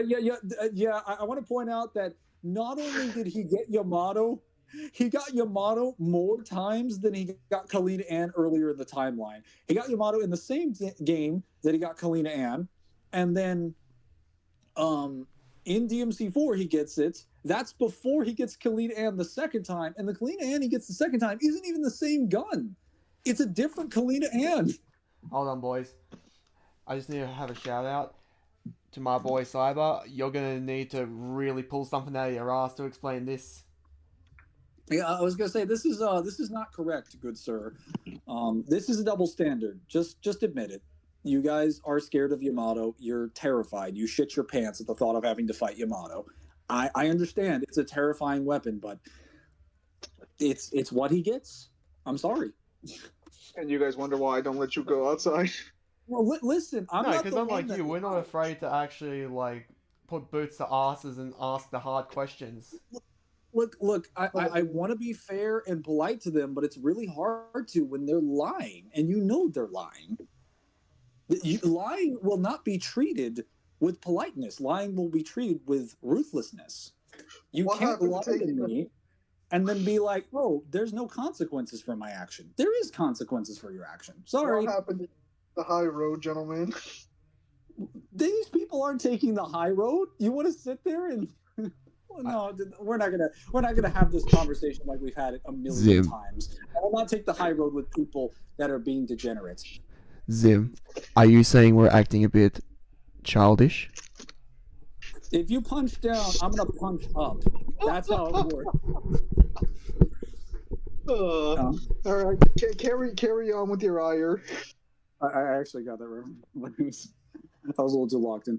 This weapon is Lady's signature firearm, which fires a rocket that does a devastating amount of damage and has good AoE thanks to the explosion. With gunslinger style, Dante can use a move called Hysteric, which fires a barrage of mini missiles that home in on the enemy. Finally, this weapon has a move called Grapple, where the blade on it kills the enemy one shot and pulls them towards Dante.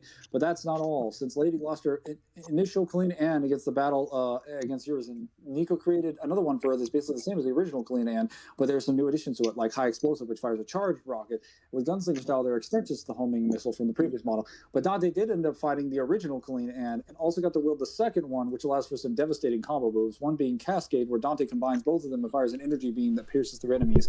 With gunslinger style, Dante can use moves like multiple twins and hysteric twins, where he fires multiple homing missiles out of both Kalina Anns. Finally, there's Mega Cascade, where Dante fires a supercharged energy beam that lasts for a good while.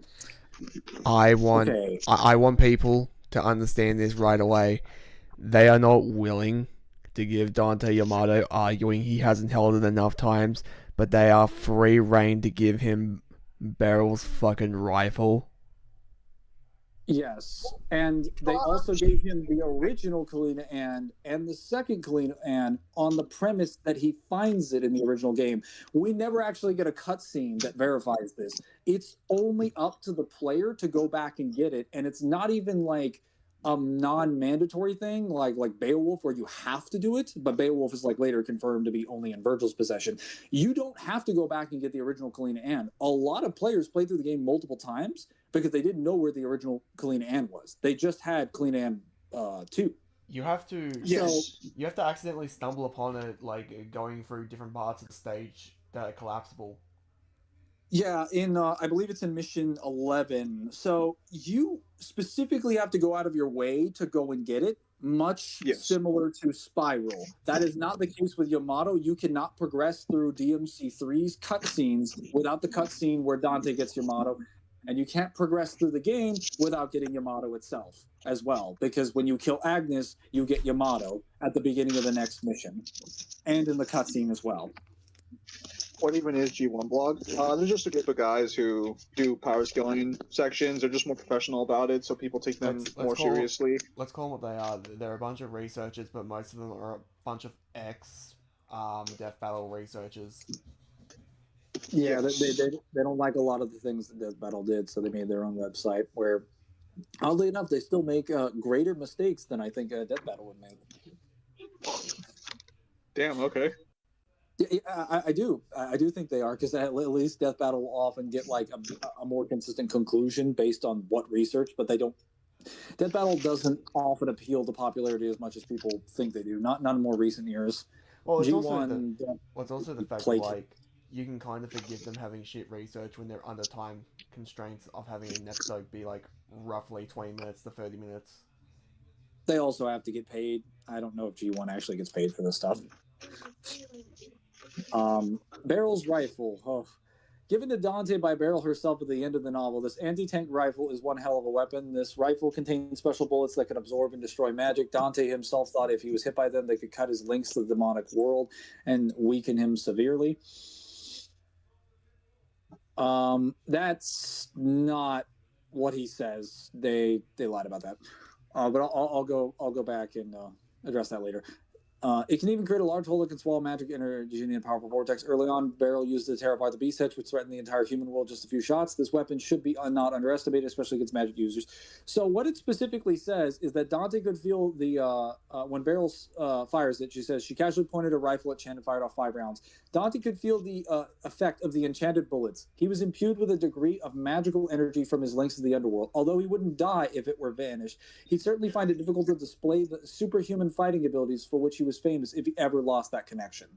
So it does not state that he could that it would cut the links to his demonic energy. It just says he can feel them, and that if he lost the links to his demonic energy in a hypothetical scenario, he would lose a lot of the powers that he has. It's not saying the bullets can do that. That's wrong. But now that you've claimed that, can I get some really good power nullification for this rifle that he also shouldn't have? Oh, to be fair, they've given Dante a lot of power nullification so far. And watch none of it utilized in the verdict. I can't wait for Clive to at all. I'm just going to skip the description because that's not all that important. Dante can carry 30 of these. Of the vital stars? Hold up. Wait. Are we still doing vital stars in 2026? Which game are we using? Because depending on the game, I think depending on DMC2 or DMC3, you can carry a lot more than that because there are multiple types of vital stars and devil stars. There are small, medium, and larges. So that's not actually true. Devil stars being 10 of each. Again, I'm pretty sure there should be more than that, but untouchable, Dante can carry 1 at a time. That's also not. That's being very disingenuous for gameplay limitations. So that no. So that's technically not correct in the sense that like it's kind of like the case with like holy water where you like I'm pretty sure you can pick up more than 1 untouchable in the game. You just can't buy more than 1 untouchable at a time from the shop. Because I never use the untouchables on DMC. Is it 1 or 2 that they're on? It is technically you can usually. I've been able to carry up to like 5 at a time. I think I've got like I think I've got 5 or 6 on one save file because I just never use it. You can get like several in a playthrough. There are several places you can get them. It's just that you have to pick them up. You can't purchase more than 1 from the shop. So they're wrong about that. They're just lying. Holy Star, a medical item that cures any poison effects applied to Dante. This is a lie. This is not what it says. So hang on. Let me go to the actual game because I actually have the scan here to prove they're lying about this. Give me a moment.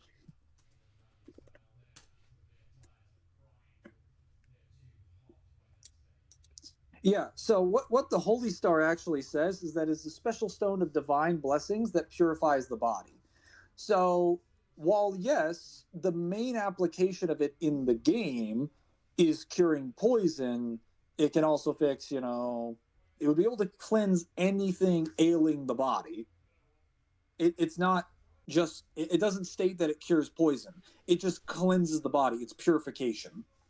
So no, it doesn't cure any poison status conditions. It cures any status conditions that touch his body. So that's wrong. Again.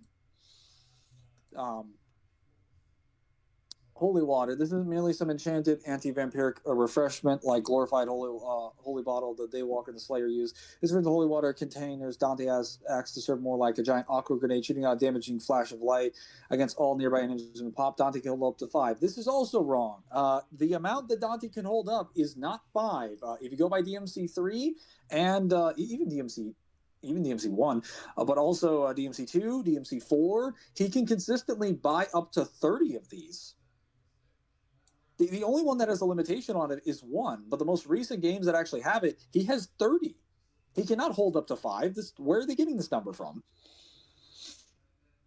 The smell of fear, holding up to 3, that's fair game. Can shield Dante for 3 hits. Actually, so to be clear, it's not that it shields Dante for 3 hits. It allows Dante to avoid an attack that would hit him. So the attack just gets like maneuvered away from him, or like if it would land, it just doesn't get hit. So it's not a barrier. It would just be manipulating like the space of the reality around him. That's all it does. It's not a barrier. The way they describe it, they make it sound like when Dante eats or consumes the smell of fear, that he suddenly just has what's it called? That he gets like a force field around him. That's not true. Zim is asking, what are they saying? He's more referring to the Versus Wiki. Oh, never mind. The Gold Orb. Unlikely as it is, should Dante fall in battle, he can use the Gold Orb to fully restore his health and demonic energy, letting him continue the battle away. Dante can carry up to a maximum of 3, but that's usually enough time for him to finish the job before running out. Gold Orb is stated to have power to recall lost souls, indicating they're a form of resurrection. Yeah, they also have a statement to transcend the laws of life and death, and they use the blood of immortals in the verse, so they can pull your soul and everything back, and it's also confirmed that they can restore time. So yeah, they can restore all your energy and power and everything and make you respawn on the spot. But I guess we could just call it. Oh, here they actually mention it when they talk about the yellow orb. Keep in mind, the yellow orb is like, you don't include the yellow orb when talking about you don't include the yellow orb as its own description. The yellow orb and the gold orb are the same thing. They were literally meant to be the same thing, because when DMC2 came around and DMC3 came around, they just turned the yellow orb into the gold orb. It's the same thing. It's the same orb in lore. Similar to the sense of the gold orb, and that activates upon death that serves as a resurrection. The difference is that it reverts time to a previous state, placing Dante in the room prior to his death. Despite the time reversal occurring, it's implied Dante's memories aren't affected, as he keeps any upgrades he purchased prior to activating the yellow orb. Even Dante's completely disintegrated, the yellow orb will activate automatically. This is an assumption. This is literally how the game like portrays it, so you don't really have any evidence for Dante's memories being affected or anything, because we don't actually get a lore statement on this. Bangle of Time. Yes, this is a JoJo's reference. With a special artifact, Dante can stop time completely, stopping enemies dead in their tracks. He uses demonic energy, so Dante can't just spam it, but since he has a vast pool anyway, his enemies are likely dead before they know what hit him. Specifically, the Bangle of Time sends an enemy spirit into the rifts of time, according to Japanese text, but it does not affect those with a strong mental fortitude. Yes, and we will explain why that matters here. So, technically speaking, it is a strong mental fortitude by the standards of the Devil May Cry verse.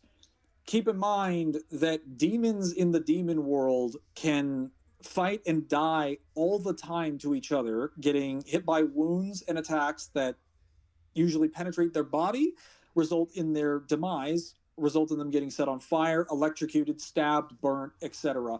And they will fight non-stop with each other in the demon world. They can be affected by the Bangle of Time. They don't have a lack of willpower. They don't have a lack of strong mental fortitude. Like, they are able to fight past things that would have killed a normal person. This would be strong by the standards of what DMC dictates to be strong. So really only like greater demons and whatnot. I know why they're saying this right now. They'll bring it up later, but The amulet. Throughout the events of DMC2, both Dante and Lucia can use the amulet to equip devil hearts, magical stones that contain demons and gods from within that give their devil trigger powers unique attributes, a boost in mobility and aerial flight, and other kinds of support like healing. Both is a list of the devil hearts Dante should have access to. Aerial heart, quick heart, flame heart, frost heart, electro heart, chrono heart. Offense heart, healing heart. Okay, so they didn't actually mention this, but the Chrono Heart is also capable of slowing down enemies like Phantom, who can't normally be slowed down even by the Bangle of Time, because the Bangle of Time doesn't even work on him, but it will work on bastards. The one time I actually want to look at your fucking look at the scan for it, you give me a fucking video, not the actual description of the offense heart. Fuck you people. Are you being bothered, Kyle? Yeah, because the Kyle? offense heart has like isn't it a 20 times multiplier somewhere, or is it something like that? Yeah, it's a 10 times. Yeah, are they not? Oh yeah, they're not using. They aren't using the actual guidebook. I know they have the guidebook, so they're just not using it. That's incredible. It is the official guidebook. So if you're going to use a multiplier, even though that would be referring to gameplay, you do need to be using that multiplier. But Chrono Heart is specifically important because it works on enemies like Phantom who cannot be affected by the Bangle of Time. But the Bangle of Time still works on regular demons. So like it's a time-based power that works on people that can resist time-based powers. This is also something that we should probably say now, because I know they're not going to bring this up, and they'll probably be disingenuous about the Bangle of Time and Quicksilver later. The only time enemies have ever been shown to be immune to time manipulation is when Mundus, somebody who's already over, you know, who's superior to time because he's superior to the demon world, has given them that power. Otherwise, before the third fight against Nello Angelo, you can stop him with the Bangle of Time. Same with Nightmare before the final fight as well. And I'm pretty sure Griffin and Phantom are the same. No, Griffin and Phantom and Nightmare cannot be affected by the Bangle of Time. Only Nello Angelo in the first two fights can. None of the bosses are affected by it. They're programmed not to be.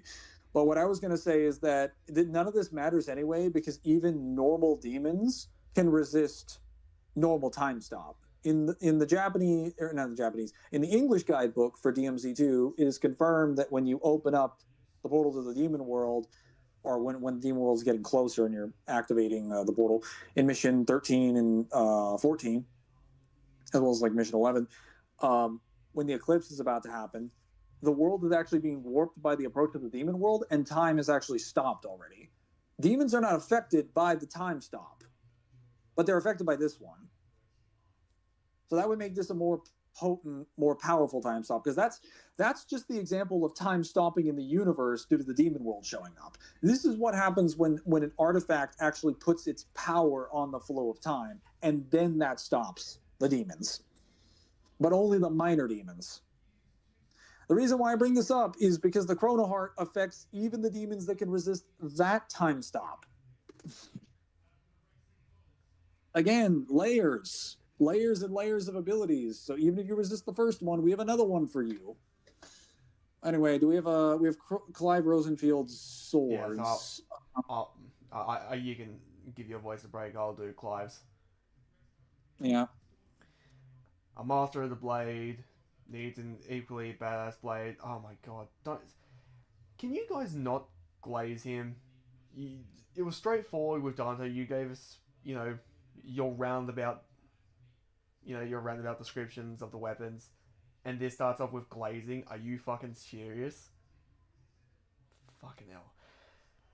A badass blade to swing around in battle, and Clive has no shortage of weapons. While he's deadly with whatever blade he can get his hands on, he has an entire armory's worth of powerful swords to make him even deadlier. Among these are his personal swords, Invictus, which is part of a series of swords passed down the Rosarian royal family for generations, previously used by Clive's mentor, Lord Commander Rodney Murdoch. I don't fucking care. He also has blades like the coral sword, said to be sharp, said to be so sharp its blade rivals that of Odin's sword. Cool. Um, got a Gota Demerung, named for the Twilight of the Gods, is his strongest base game weapon. With I don't give a fuck about its base stat. Don't tell me what its base stat is. Tell me what its description is. And while the ultimate weapon is technically only available in New Game Plus mode, Clive's Omega weapon can actually... I don't give a fuck about its stats. Don't bring up stats to me. This is meaningless. Bring up lore. Clive also has access to free DLC weapons like the Onion Sword that once belonged to the Onion Knight and the Buster Sword from... I don't think... I don't remember the descriptions for those weapons in 16, so I'm not sure if they do refer to them being owned by those people. But again, I'm pretty sure, because the Buster Sword's not that impressive, I'm pretty sure the Onion Sword hasn't really done anything that's super impressive either, from my memory of 3. Before you're too starry-eyed, they don't seem to have any special effects or attributes. Then you're bringing them up for nothing. Then none of these swords are all that impressive. Cool. Move on. Moving on in armor. While Clive doesn't typically wear a tremendous amount of armor, he does tend to wear some in order to weather blows against him. During his time with the Imperial Army, he wore a bog standard... I don't know if that's the right word. Okay, bog standard mass-produced set of gear, the same as the other branded slave knights. But after meeting with Lady Hannah, he gained some of his father's old clothes in signature Rosarian red. Interestingly, he either kept his old chainmail or his father's gear happened to include some because it's visible under his gear. The gear also includes prominent knee protection as well. Oh my god, none of this matters. Furthermore, his cloak comes with a convenient hood for a simple disguise. Most importantly, he wears it tactically. But okay, I'm moving on. None of that fucking matters. I don't care. It doesn't fucking. It's a stat increase. Doesn't have any lore. Stat increase. Don't care. Stat increase. Don't care. Stat increase. Don't care. Doesn't matter. Cool. Oh, cool. Finally, some descriptions. Alongside, Clive has a host of accessories which can enhance his stats and abilities further. Tremendous. Ring of Timely Assistance. When equipped,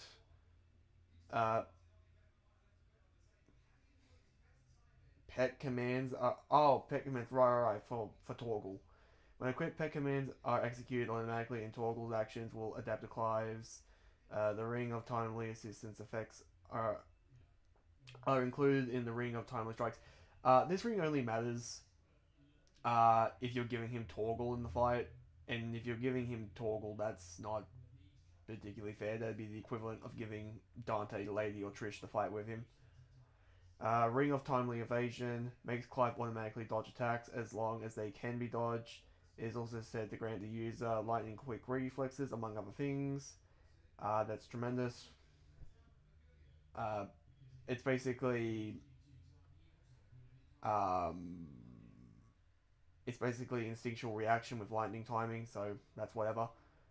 Ring of Timely Focus slows down time when Clive is about to be struck by an unavoidable enemy attack. Like, actually, the description says it can effectively slow time. Yeah, but I wonder if they're going to bring up that, because you want to bring up gameplay, he can't stack these. He can only choose one of these at a time. Because with the accessories, you can't equip all of these at the same time. You have to pick and choose before you go into battle. Ring of Timely Healing causes Clive to automatically use healing items when his HP is low. Whatever. The enhancement on the ring was originally made to be a battle mage who forgot to use his potions in battle and was so effective that it caused him to heal, so subconsciously he didn't even remember doing so afterwards. Yeah, so if you're forgetful, it'll basically just activate a potion for you. It's whatever. Ring of Timely Strikes. Clive makes automatically pull off complex combos with a singular button. Mostly a meta item to make sure the game is easier, but it said that it can turn any swordsman's awkward jerks and jabs into a veritable dance of precise executed flourishes. So it's basically a ring that makes you a good swordsman. That's it. Breath of Element. Clive has a range of accessories that reduce the cooldown times of icon abilities. Doesn't matter. Clive has a ton of accessories in this vein, all enhancing a specific iconic ability, each one supposedly an ether crystal or respective element, favorite element, the will of an element. Finally, these accessories will increase the will damage of a specific icon's abilities, make them stagger foes more quickly. Doesn't matter. Pool of Darkness, similar to the above, but exclusively to dark abilities, as it increases the rate that they build. Okay, so that's just for Odin. Doesn't matter. Adamantite gauntlets. Doesn't matter. Caval's Fang. Whether this is literally a Fang from the in-world equivalent of King Arthur or not, this Fang increases Torgal's. Doesn't. If you're not gonna give him Torgal, then this doesn't matter. Kestrel, Beak Braid, named for a predator bird named of the Northern Storms. This increases the power of Clive's own diving. Doesn't matter. Griffin's Head Braid. Doesn't. Okay, I'm gonna start looking at the descriptions, and then if it's important, I'll read out the name. Doesn't matter. Doesn't matter. Doesn't matter. Doesn't matter. Doesn't matter. That was the. Nope. Doesn't matter. Increase. Doesn't matter. Doesn't matter. Medallion with like. Fucking. God, it's like reading Kratos' shit. Most of this stuff doesn't matter. High Cleric's Medallion. I like Crystal Medallion used by local churches to heal prayers. This increases. Oh my fucking god. Direwolf Jess. Increase the damage of Clive's combo similar to how Direwolf deliver. Bloodhawk Jess. Increase the damage of Clive's aerial. That doesn't matter either. The Wages of Warcraft. A series of writings from Rosette the Younger. Someone. Oh, Rosette the Younger. Okay. Someone said to have trained over 10,000 soldiers. Clive earns ability points more quickly while it has it equipped.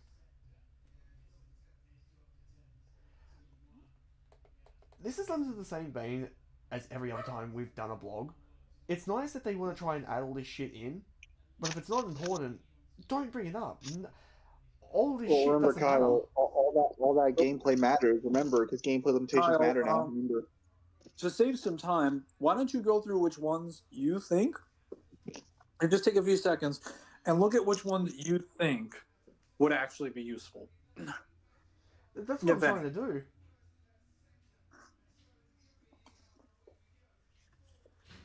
It seems to me that almost all these are just based on gameplay mechanics. But keep in mind, you're listening to G1. Well, a lot of accessories in an RPG can be like very useful, which I know technically FF16 isn't really like a pure whole grain RPG. It does have hack and slash elements. It's still rooted in Final Fantasy. So a lot of things like XP, ability gains, health regen, like that stuff isn't really useful in a fight like this. Okay, I think I found one. Berserker Ring.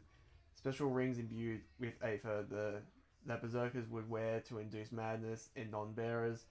This increases Clive's. Oh. Oh, it's if they wear it. Oh, I thought it was just madness manipulation he could give to people. I was like, oh, finally something. Oh, it's called Berserker's Madness. It's a pretty common trope. Come on now. No. It even better. Instead of giving madness to your opponent, it gives it to you if you're not qualified. Even better.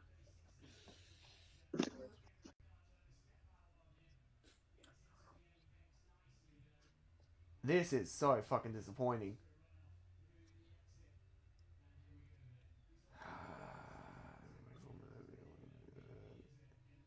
God, I wish I could be reading something. All this shit is just gameplay shit. There's got to be something. Well, actually, a lot of these are just HP or like It's all damage It's all amount. gameplay shit. Because we're up to the consumables. Jesus fucking Christ.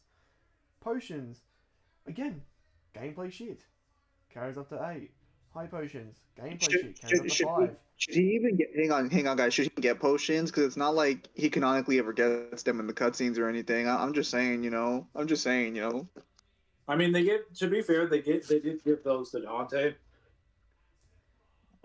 Hey, we got something. Stone Skin Tonic increases Clive's defense by 30% for a minute and a half. Well, it's a shame that the person he's going up against has multiple ways to bypass durability. Oh man. Stone Tonic ramps up Clive's attacks by 10% for a minute. Well, that's fantastic if it wasn't for the fact that he's also fighting somebody who can sap the strength of somebody even quicker than that. Hard Tonic. This feels Clive's... Yeah, so Again, it doesn't seem like any doesn't of these give are you anything. useful. Maybe on the brand.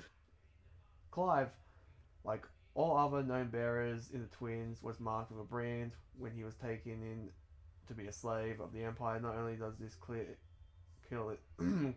mark him as a bearer to anyone who sees him, the brand itself is a special tattoo made from the extremely poisonous wyvern tail flower. This makes attempting to remove it dangerous, not only because it requires cutting part of your own face off, but also because improper removal means injecting that directly into your bloodstream. Fortunately for Clive, removal isn't impossible, especially under the hands of Hideaway's own Tarja.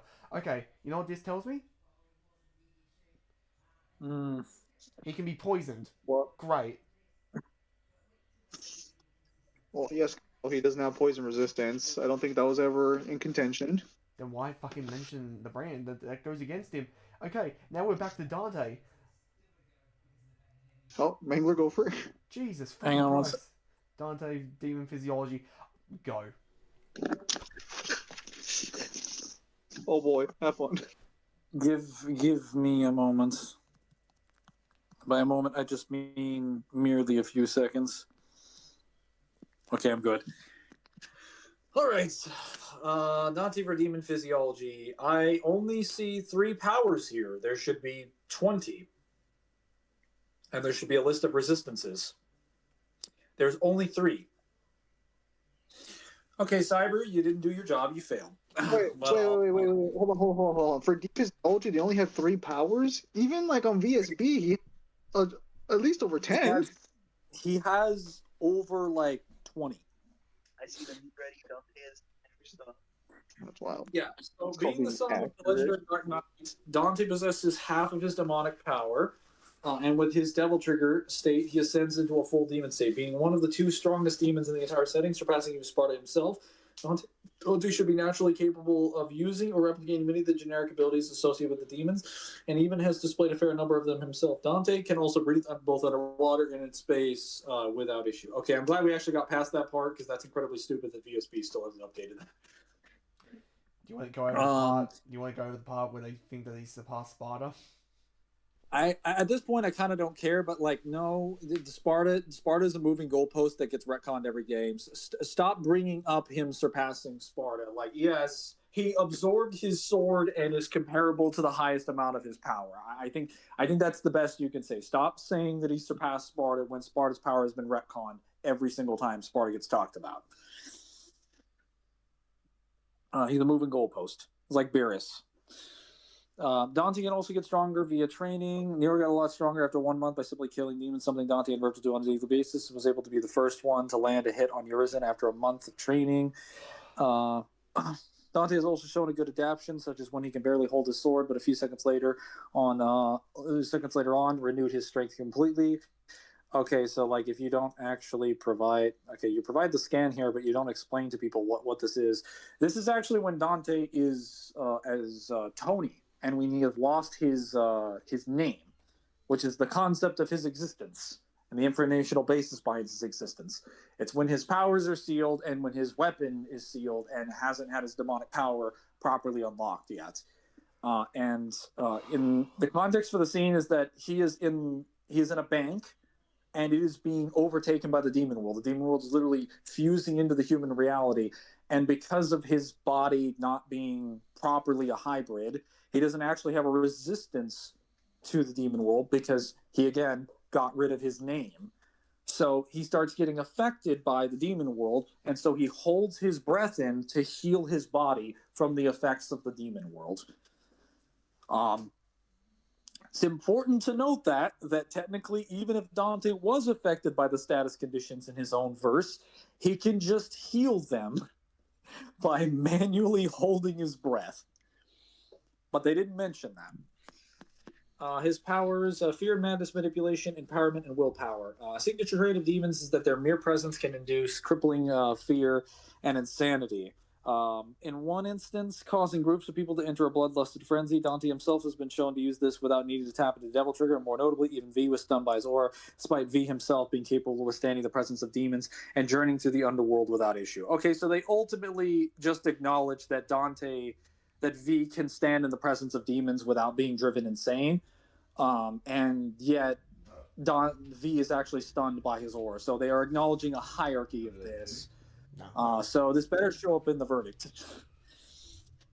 Well, I want them to also know that you've just given Dante, just off that statement alone, all the win cons he needs to beat Clive, because Clive has no resistance to madness or fear manipulation. Because everyone in Final Fantasy 16 is the most mentally unstable children you've ever fucking met. So, to be clear, I know why they do put fear and madness together, because oftentimes causing crippling fear can lead to insanity. But keep in mind, those are two technically different things. Like, those are two different powers. Although a demon can cause one or the other, and one can lead to the other, those are two different abilities. They shouldn't be together necessarily. Empowerment. Demonic power waxes by feeding off despair and human blood and the pain which one both inflicts and receives. However, for Dante, who is very much in touch with his human blood, he is also capable of drawing energy from positive emotions such as love and righteousness. It is said that this very power is what allowed Sparta and his sons to overcome Mundus. Yeah, you should probably also mention that humanity also allows one to be protected from that same fear and madness, can damage the soul, and can also deconstruct people, like he did to Gilver when he blew away all atoms. Well, if we're going to continue down this road of empowerment, why don't we also add that because Dante is getting a consistent flow of human blood thanks to one half of his heritage, he's always getting stronger. Yeah, I would like to point out that Dante doesn't just get stronger from training. Dante gets stronger the longer he's alive, because if he breathes, he's getting blood. If he moves his arms, he's getting blood. If you damage him and he has to heal that body part, he gets a massive amount of blood because he has to repair all the damage you just did to his body. If he inflicts pain on you, he gets power. But anytime Dante does anything involving blood, he gets way stronger than he would have gotten normally. This is one of the reasons why hybrids are so strong in the setting, is because they have a constant supply of human blood, bolstered by their demonic physiology, giving them the ability to regenerate practically anything. Willpower. If the Sons of Sparta are anything, it's that they're stubborn, especially with their willpower. They can wield the Sparta sword, which normally requires great willpower to do so. Its weaker form, the Force Edge, previously transformed Arkham into a deformed blob because he lacked the willpower. Even Virgil resisted mind control of enslavement for Mundus, even after he was corrupted, only giving in once Mundus gave him the amulet back. Okay, well, while that is fair, that's I want to point out that this shouldn't be where the list ends. So first of all, you should have soul manipulation on here. Every demon can manipulate the soul. Demonic energy is literally just the energy that makes up a devil arm. It makes up, it's the fabric of their soul, their very soul, from the ground up. Demons cannot just manipulate these souls consistently and affect them. They can cause fear and madness, as you've said. They can also cause illusions. They can warp reality. They can, as is shown in the games as well, they can immerse themselves through physical objects. They can what else? Depending on the demon, basically either dimensional teleportation or I'm- like I'm just- basically dimensional creation, like the Faust. No, I'm talking generic demons. To be fair. Possession. Yeah, no, they can possess as people. I'm mainly referring to the primarily to the main like powers and abilities that they have, like offensive ones. Oh yeah, one of the things that I was going to mention was their stamina manipulation. So one of the things that demons can do, as shown in the novel, is that they can manipulate your stamina. One of the things the demon world does is that it affects your stamina. I bring up the demon world because the demon world is just comprised of demonic energy, as all demons are, and just being in the presence of it makes you weaker. You lose stamina, you get weaker, you also feel unearthly ill just being near it, so you suffer diseases, your attacks get weaker, you lose stamina. So even if you have a constant healing factor, it doesn't matter because you just run out of energy in your body. That's right. I remember one. Poisonous blood. I mean, yes, technically that is something that is mentioned in one's novel as well. The blood of demons is also poisonous to humans. They can manipulate also your emotions as well, because demons can produce bodies and things from emotions directly, and they can also attack your emotions, because fear itself is also an emotion. It is not just like an instinct. It is an emotion of someone. They can attack your mind as well. They can manipulate different sources of energy between their demonic energy and convert it into different things. There's so much stuff that demons can do. They produce their powers through their demonic desires, which is literally their own subconscious desires being brought and manifest from their mind into reality, also known as subjective reality. They can jump into different dimensions. Like Kyle said, they can basically BFR you. They can also barrier trap you in rooms, as you see in the games. They can seal you into a location. And Dante would have all these powers because he is the son of one of the greatest demons in the demon world. Well, I didn't know if to bring it up here or with the next section, which is demonic energy, but also like subjective reality and also like adaptive and quick evolution. I already said the subjective reality. That's what demonic desires is. Self-actualization. That is what subjective reality is. It is literally making something that you believe become true. Though self-actualization is often in reference to the person making their own beliefs become true for themselves, in the sense that they become the belief. Demons can transform themselves through their belief, but they usually transform things around them in their own powers as well.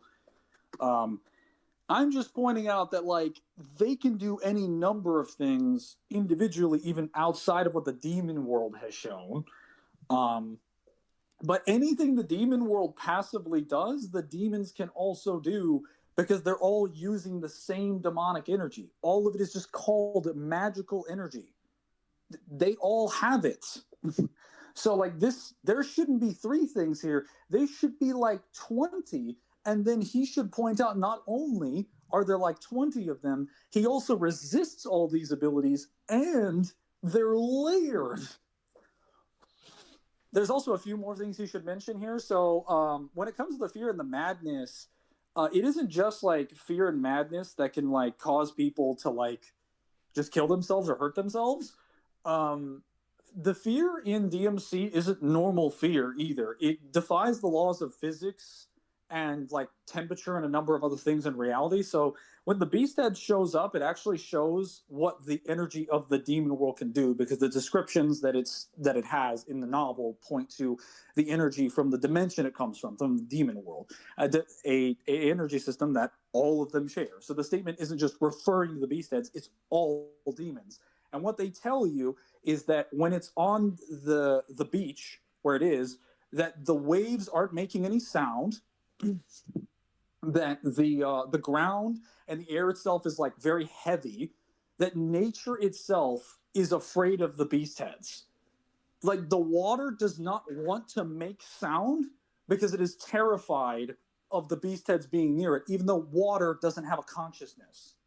There's also other examples in 2's novel of when Chen is fighting with Dante, and they're clashing, and their demonic energy is spreading over other inanimate objects in the room, and it even touches like other parts of the walls and the chairs.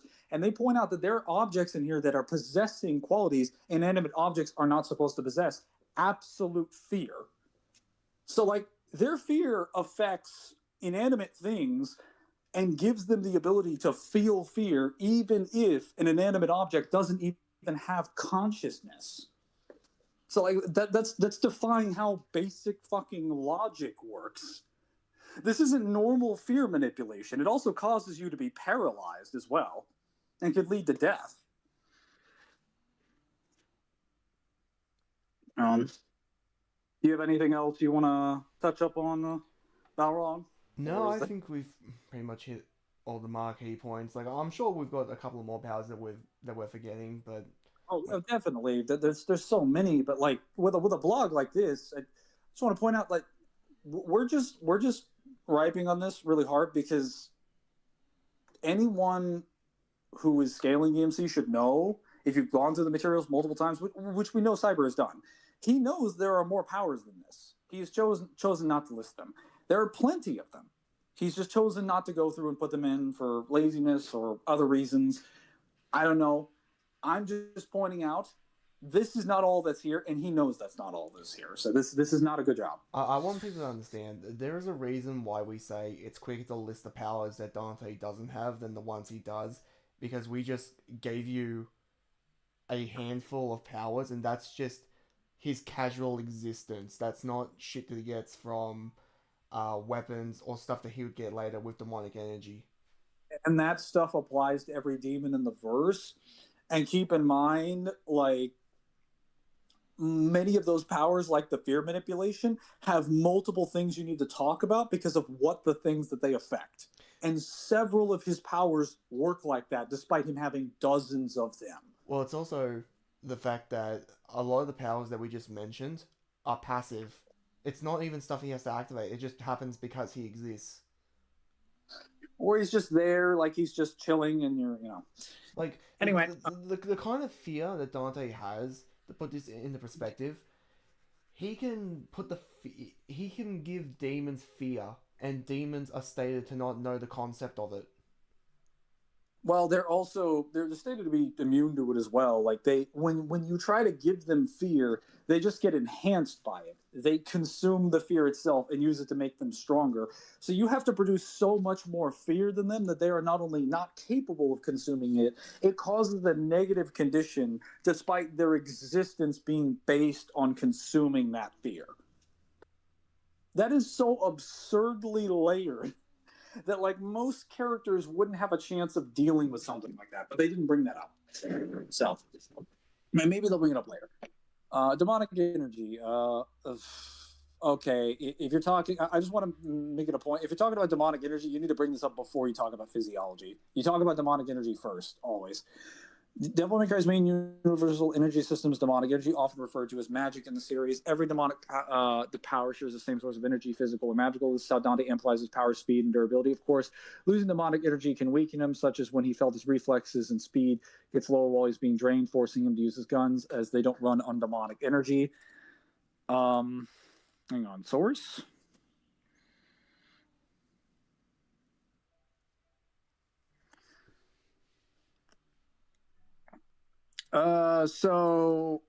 He's using this statement from the novel.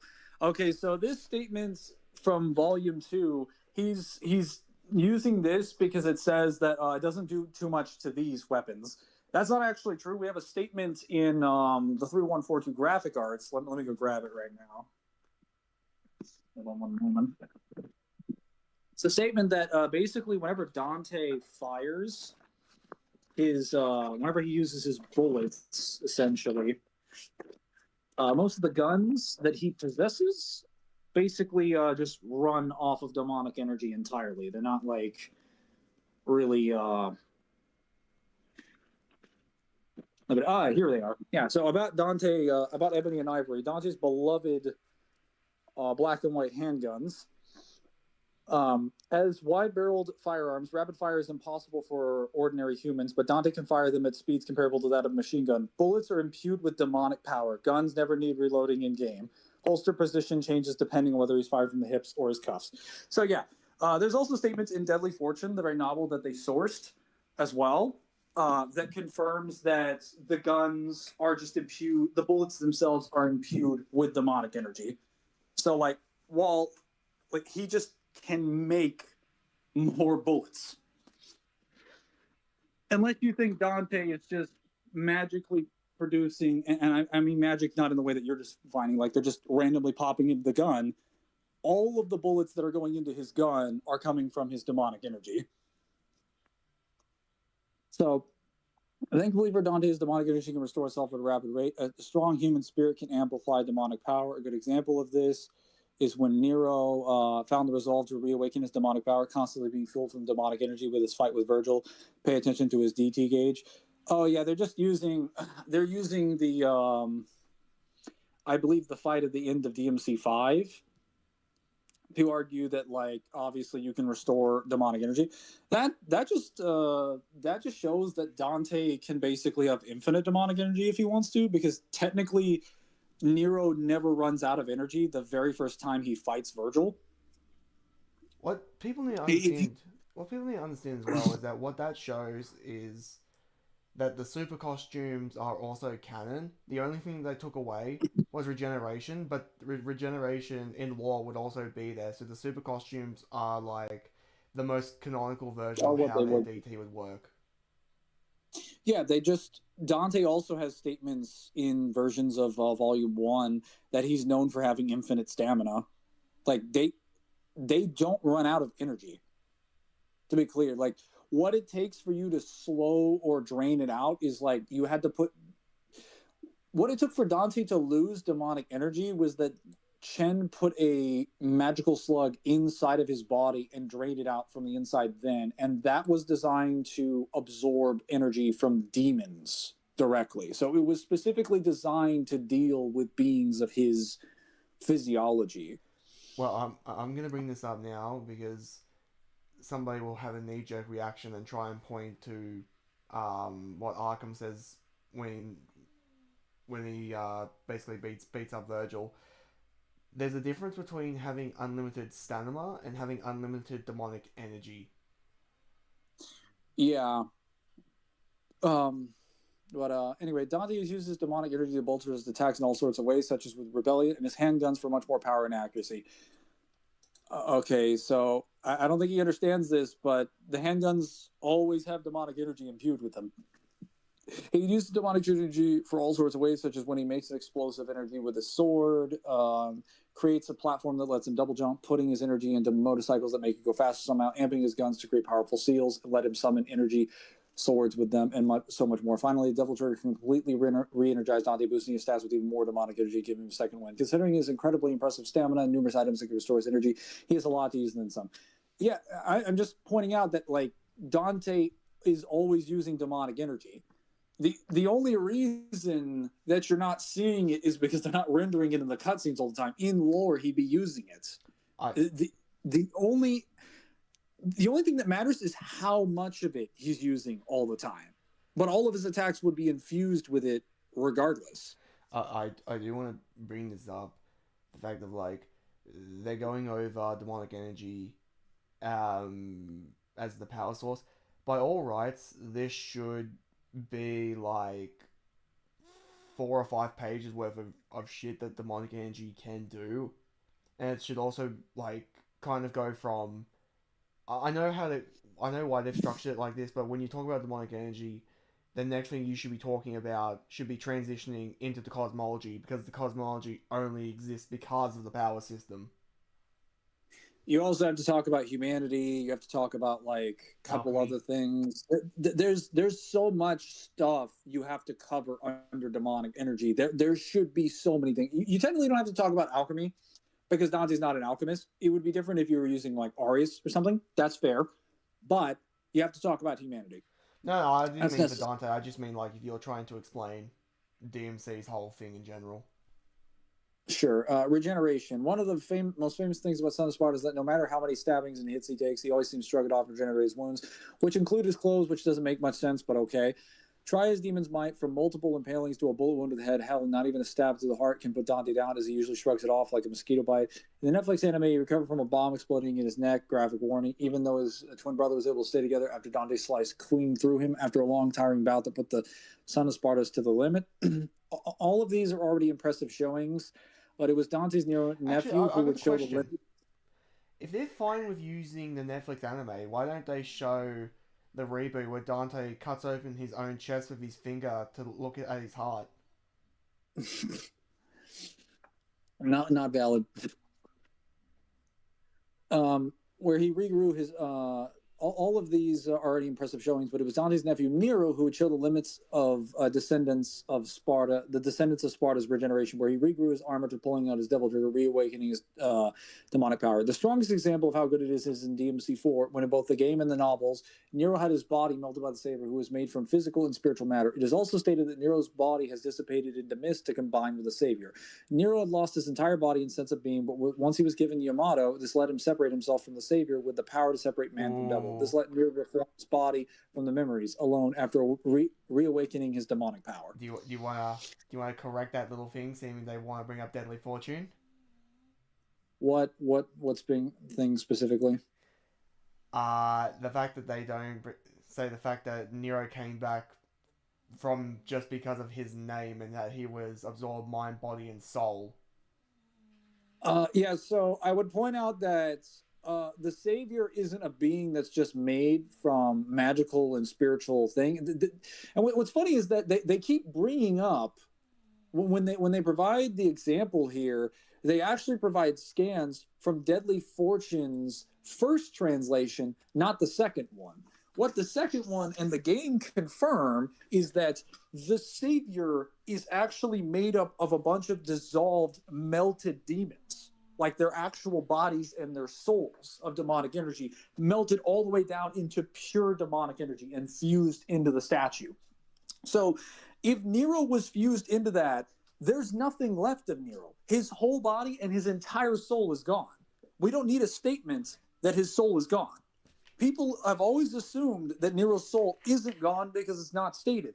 That's not true. You would assume that it is, because it's directly confirmed that demon souls have already dissolved into it as well. Why would Nero's be any different? You've already confirmed it's made of physical and spiritual matter. Why would Nero's soul be any different? And in the scene, when Nero actually spawns in, or when he's actually like, what's the term? When he awakes in the scene, that is only when Yamato goes inside the core of the Savior. After that point, Nero wakes up, or Nero comes back, but he doesn't know who he is. He's just a consciousness floating in there, and he doesn't even have his memories. He doesn't even have his own name. All he is just demonic energy. That's all that's left of Nero. And then Dante calls his name, and then Nero comes back. So it's not Nero regenerating his entire body. It is Nero regenerating his whole body, soul, and everything. It is a complete resurrection. So again, this is way more impressive than they're making it out to be. They're trying to make it sound like, at the best, they have like low high regeneration, while in actuality it's like low godly to like mid godly. No, it would that would be high godly, to be clear. But I'll explain why when we get to the end of the Savior section. Why Nero couldn't regenerate before is because Savior had previously turned off his demonic power with Yamato, and of course he was still fused with the Savior. After regenerating, Nero was able to keep his stamina up without a noticeable drop in power, and later fight Sanctus within the Savior. This was when Nero was still inexperienced and young, so Dante's healing factor should be at least comparable, if not stronger. It's unlikely Yamato itself was solely responsible, but even if it was, Dante wields both Yamato and the Sparta in Rebellion, two of Sparta's sacred swords literally inside of him, so you can replicate this regardless. Demons being able to regenerate from just their soul is also nothing new. It's also possible for demons to return. Hang on. If they acknowledge that demons coming back from their soul is nothing new, there is nothing Clive doesn't have that level of regeneration negation. Well, we'll find out. It's also possible for demons to return from death, such as when Angelo died and Virgil was confirmed to be completely destroyed. They don't have this. Years later, Virgil was able to return from death. Okay, so they don't actually have the scan here. Although, of course, he was on death's doorstep, and this was a long time frame, making this regeneration feat inapplicable in combat. The main drawback to all this is, of course, Dante's stamina, as it is possible to overtax and wear down. However, this is mainly applied to opponents that can match him, which very rarely happens. So Dante has nothing to worry about. It could likely regenerate from being turned to near nothing at least once or twice before fatigue kicks in. So That's not I'm true. first gonna.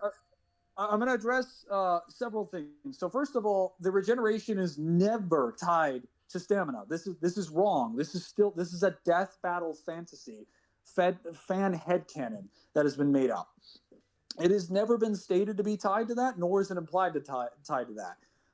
When Virgil actually gets destroyed, well, in both times, both in DMC 5 and DMC 1, he comes back immediately. When Urizen got obliterated, and he was V fused with him, and he went to the demon world. Virgil came back immediately, as I mentioned previously in the video during the stream. That was like within seconds, and that was after Urizen, who was basically in control of most of Virgil's demonic power and had the remains of his body and everything, and they're in both aspects of his existence. They fused together and ceased to exist. And Virgil came back from all of that in 3 seconds. There was no downtime. And he also respawned from the demon world to the human world. By the time Dante even managed to cross the room.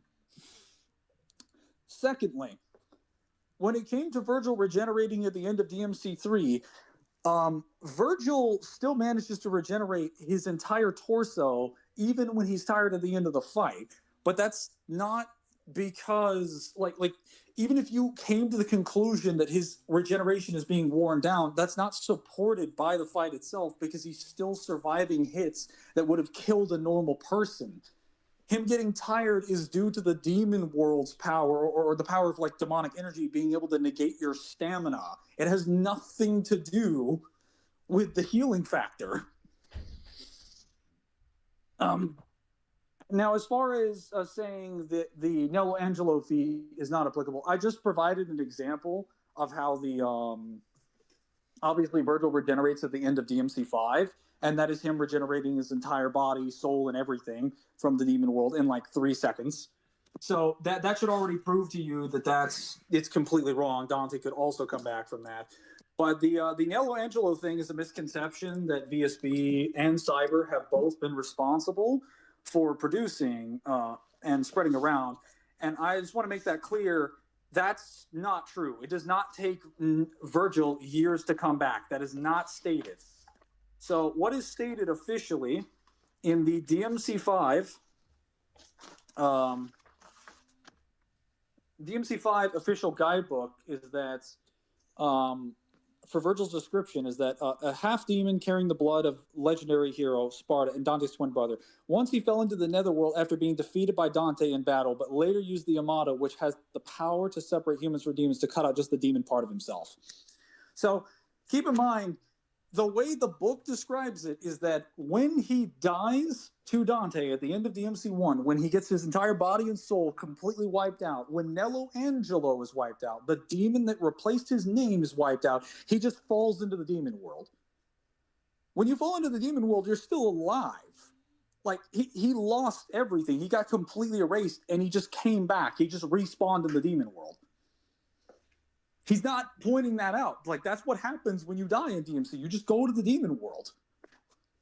So I want to point out that that is basically a complete erasure regeneration feat. It didn't take him the entire year process. That's never stated. It is never stated it took Virgil years to regenerate. This is a lie. I don't know where they came to this conclusion. It's also very combat applicable, as I said, because Virgil just came back mid-Urizen fight. Also, if they're going to try and tie this into, Clive could try and make Dante tired, you people need to understand, Dante and fought for an we'll entire get that. day. He took no breathers, and by the time he finished fighting Urizen and he fought V's familiars, he was already back to perfect fighting condition. Yeah, I would point out that saying that like it isn't based on someone being as physically strong as him. It's them having the powers to nullify his stamina. Which, to be clear, you have to have really good Shit. stamina to get. What? Under stamina is possible regeneration negation. What the fuck do you mean possible? We'll get down there. Dante's stamina is often joked about, but it's more impressive than people get credit for. He's even stated to have lied about being tired before, implying that sometimes he fakes fatigue rather than actually experiencing it. In early series, Nero was also completely outclassed by Dante in terms of endurance. Dante has shown that he only needs mere seconds to recover his stamina, and his Devil Trigger replenishes him instantly at a rate faster than Agnes can drain his demonic power. Some of his most notable stamina feats include the day-long fight against Urizen, though it's important to note that Urizen was taking the fight extremely casually during the stretch. He didn't even bother to get out of his chair for most of it. Once Urizen decided to actually take the fight seriously, he promptly one-shotted Dante, making it clear that the early clash was more of a test of endurance than a real back-and-forth fight. That's actually not true, because even in Visions of V, we find out that Dante is actually tanking attacks, because he does get blasted by several of them. Yes, Urizen's not putting the full force into those attacks, but that doesn't matter. He's still throwing attacks at Dante that are intended to kill him. He's just not putting as much energy into them as he should be. So that's a bit of downplay there. Another major example is the time he fought Virgil in the underworld, while also being occasionally interrupted by hordes of demons for nearly 40 consecutive days. This one has its caveats too. It wasn't continuous nonstop brawl, but rather a drawn-out confrontation with breaks. The two kept clashing intermittently. We're also fending off hordes of demons in the underworld. Even with downtime, keeping up that level of intensity and readiness for weeks on end is no small feat, especially considering both the fighters were evenly matched. I want to say this now. They don't know that they took breaks, and if it's like they took breaks, okay, it could literally just be I knocked you down, I win, I get back, let's go again. If we go by what they classify as a break in the cutscene, it literally consists of Dante pushing him down and being like, "Score 1-up for Dante." It's like, "Where'd you learn to count? We're even." And then after like them sitting down for maybe like 20 seconds, they get back up and start fighting. That's their extent of a break. So even under your logic, it only takes them a few seconds to have a break, and then they go back. So in an actual fight, Dante could take a break by your logic, because all he would need is a few seconds. I mean, if Clive's his opponent, he'll have plenty of time to take breaks. So that's I'm glad he acknowledges that there's a lot of stamina, but yeah, that's I've already pointed out before that Volume 1 has statements for Tony, not Dante. Tony, the power null Dante that has none of his powers, having infinite stamina. So combine that with the fact that Dante can just keep getting power and more demonic power, more energy to fuel his body and his attacks from inflicting pain, so he can just keep fighting as long as he's winning. Technically, like, I should point out that Dante's energy is more on the lines of like limitless stamina, because he effectively is never going to run out of power unless you do something to affect the stamina itself.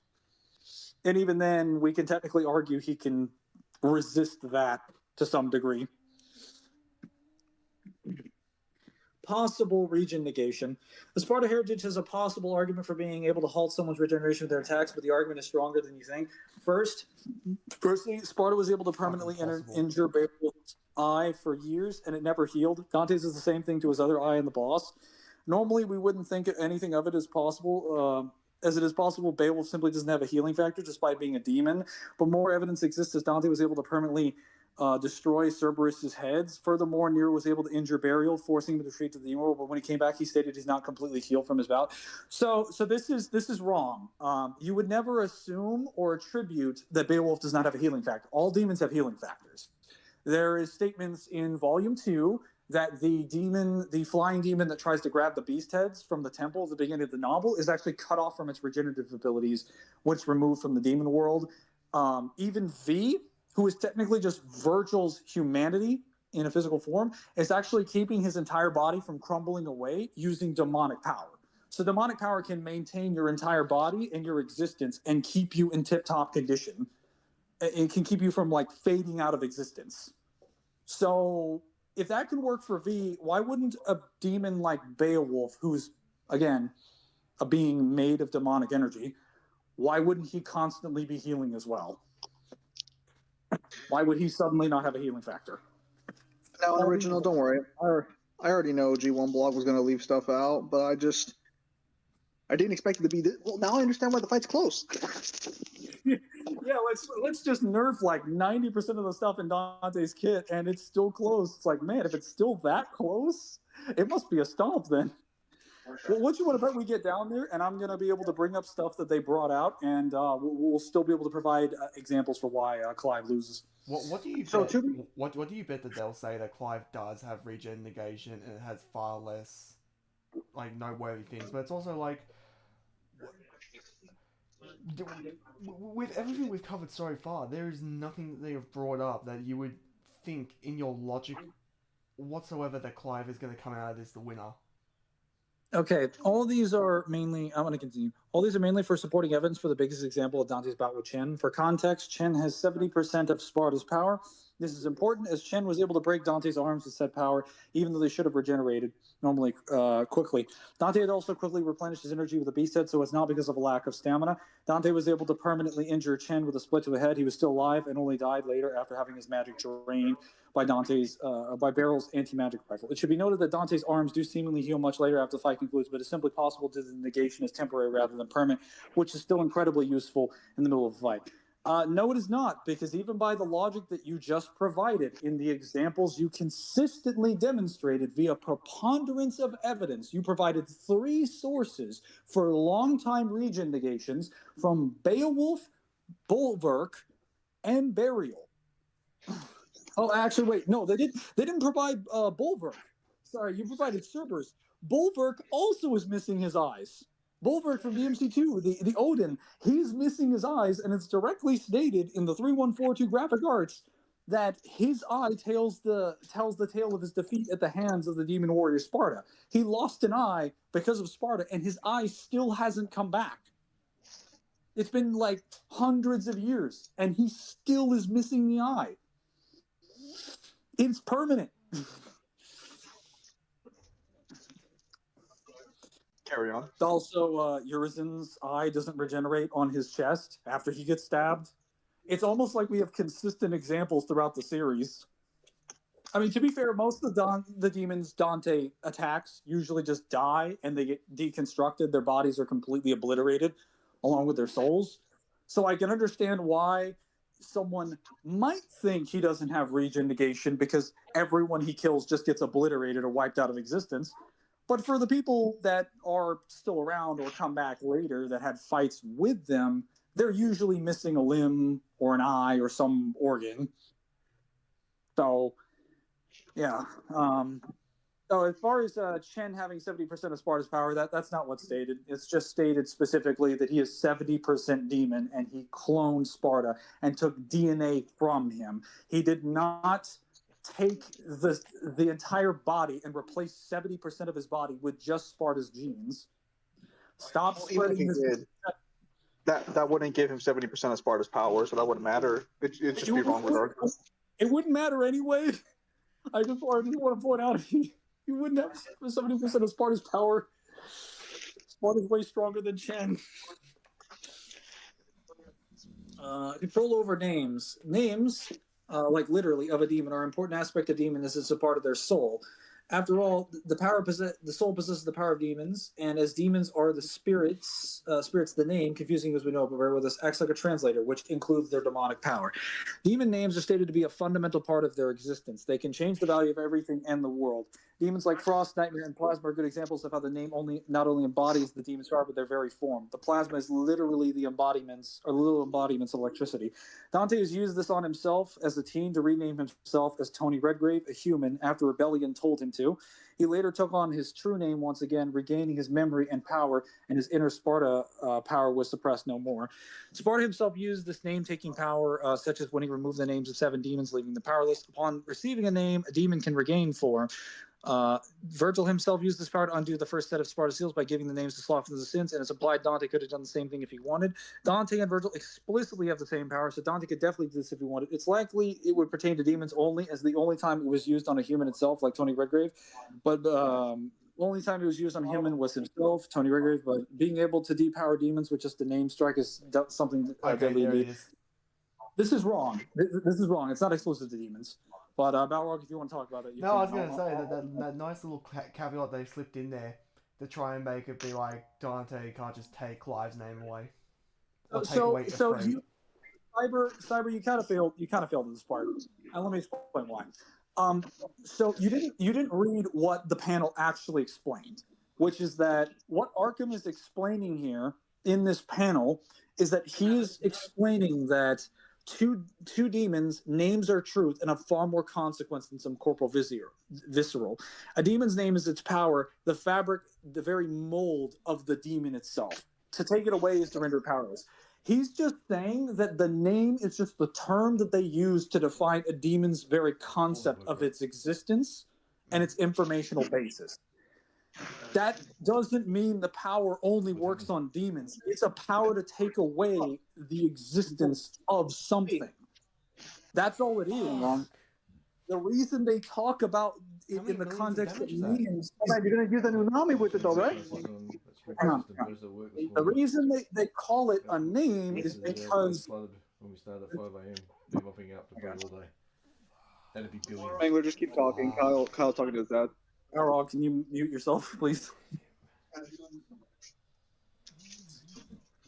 No, he's not there. The reason they call it a name is because that is what is referencing the names they give themselves. It is never stated to be exclusive to demons. I don't have to provide examples of it being limited. Balrog, finally. You don't have to provide examples of it working on humans because, as they explain in the manga, if you actually change the name of something, you change reality itself. As is explained by the Mad Hatter, you're just changing the informational and conceptual basis of something's existence. It is never stated or implied to be limited to demons, ever. So I think the implication about it being limited to demons is specifically that demons' names hold that value, so it wouldn't apply to all names hold that value. Why? It's not that demons' names hold that value exclusively. The name is the term that they use to describe it. Arkham explains that things like contracts and names are a human terminology. That's just the closest thing you have to explain what a name is. The name is like when they say demon's name like Plasmid, they don't mean their literal title is their actual embody. It's just a representation of it. Yeah, but I'm just telling you where the argument comes from. I know where the argument comes from. It's a stupid semantical argument that really just doesn't understand doesn't understand the nuance of how you explain language and how you're explaining the function of a power. It's a very simple power. It just affects things in reality by changing their properties. That's all it does. It's just conceptual and informational manipulation. That's all it is. It's never been exclusive to demons, and it never will be exclusive to demons. By the fact that it was used on Dante and it worked on Dante, like it worked on himself, proves that it isn't. Also, this is wrong for a number of other reasons, but Mundus uses it on Virgil too. Mundus takes away Virgil's name and turns him into Nello Angelo. So this is completely wrong. You can use it on humans as well, because everything has a name. And if you're going to argue that he's a hybrid, so he has demon powers, that doesn't matter. He would still be part human. And as we see in DMC5, their souls are still part human, even in their Sin Devil Trigger states. Why don't we just point to the big elephant in the room and just look at fucking V? Oh yeah, the guy that has almost no demonic energy. And how he gave Nightmare his name and everything. Nope, never happened. Literally gave Nightmare his name, even though he's not a fucking demon. Supernatural sense. Why is this? Excuse me, sorry. Why is supernatural senses its own category? Okay. From his demonic Why heritage, is that not Dante's part of demon physiology? Yeah, it should be. From his demonic heritage, Dante has inherited supernatural senses far greater than that of a human and even of the demons. He can sense the presence of living beings, both human and demon, and thus is rarely caught off guard, able to know without sight that within his building and around it there are several teams of heavily armed mercenaries locking down several vantage points. Devil May Cry anime, Netflix anime episode 2, Our Lady of Sorrows. Okay, so why are they using... They're using the Netflix anime, which has been explicitly stated to take place in its own bootleg multiverse, but not POC. Okay. That's wild. He can stretch out his senses across the geography to locate targets and figure out whatever is going on, sensing the presence of a demon concealed underground when nothing else was amiss, or instinctively avoiding traps without any physical indication, even when weak. And he's been able to know a telephone was going to ring before it was called, dance around demons, gunfire and explosions by sensing where they may be, and perfectly telegraph and shoot bullets out of the air, among many other similar feats. Furthermore, Dante is shown to have increased smell, as well as be able to sense both demon, and devil arms close to him. He can even sense when someone related to him by blood is in danger with a good radius of distance.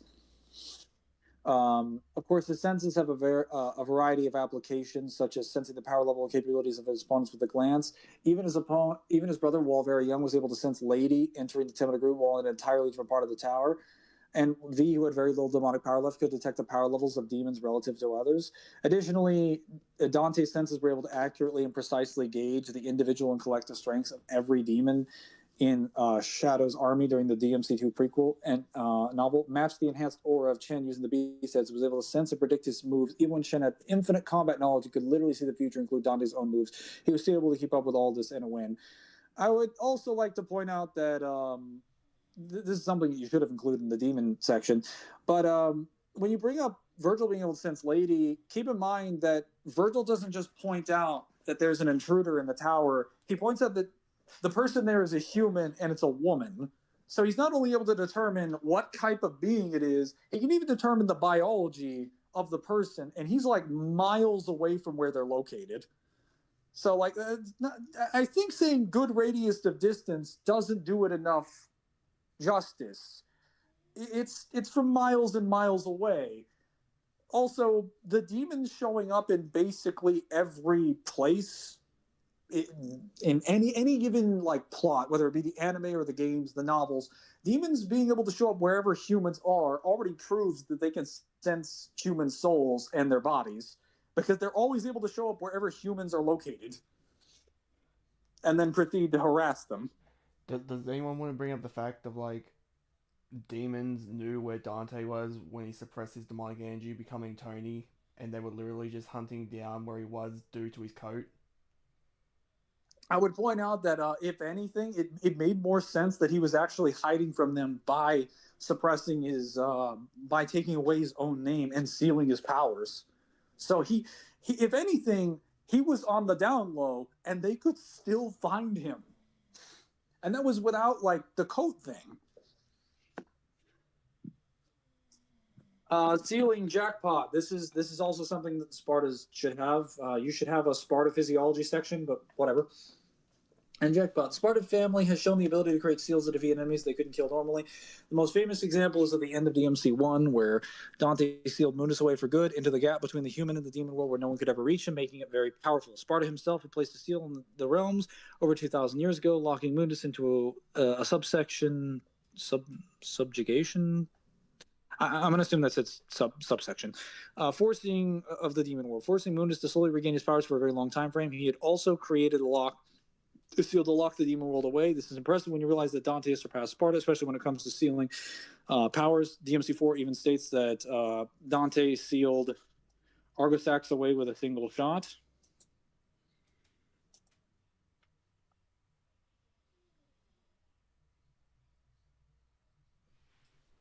So I guess we're not using Trinity of Fates then?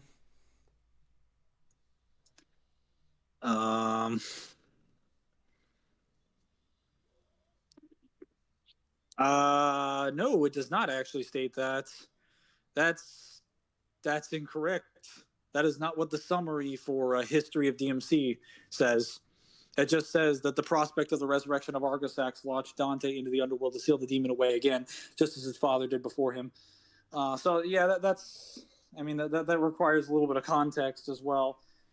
Dante's shop has sealed demon spirits inside of them. While it's unclear if the sealing, while unclear if this sealing, Dante and Virgil have used Jackpot to separate Arkham from the Force Edge, de-transforming him and sending back to the human world. Dante also doesn't need to specifically use his guns to seal, as he sent Belphegor in the anime back to the demon world with a stab from Rebellion.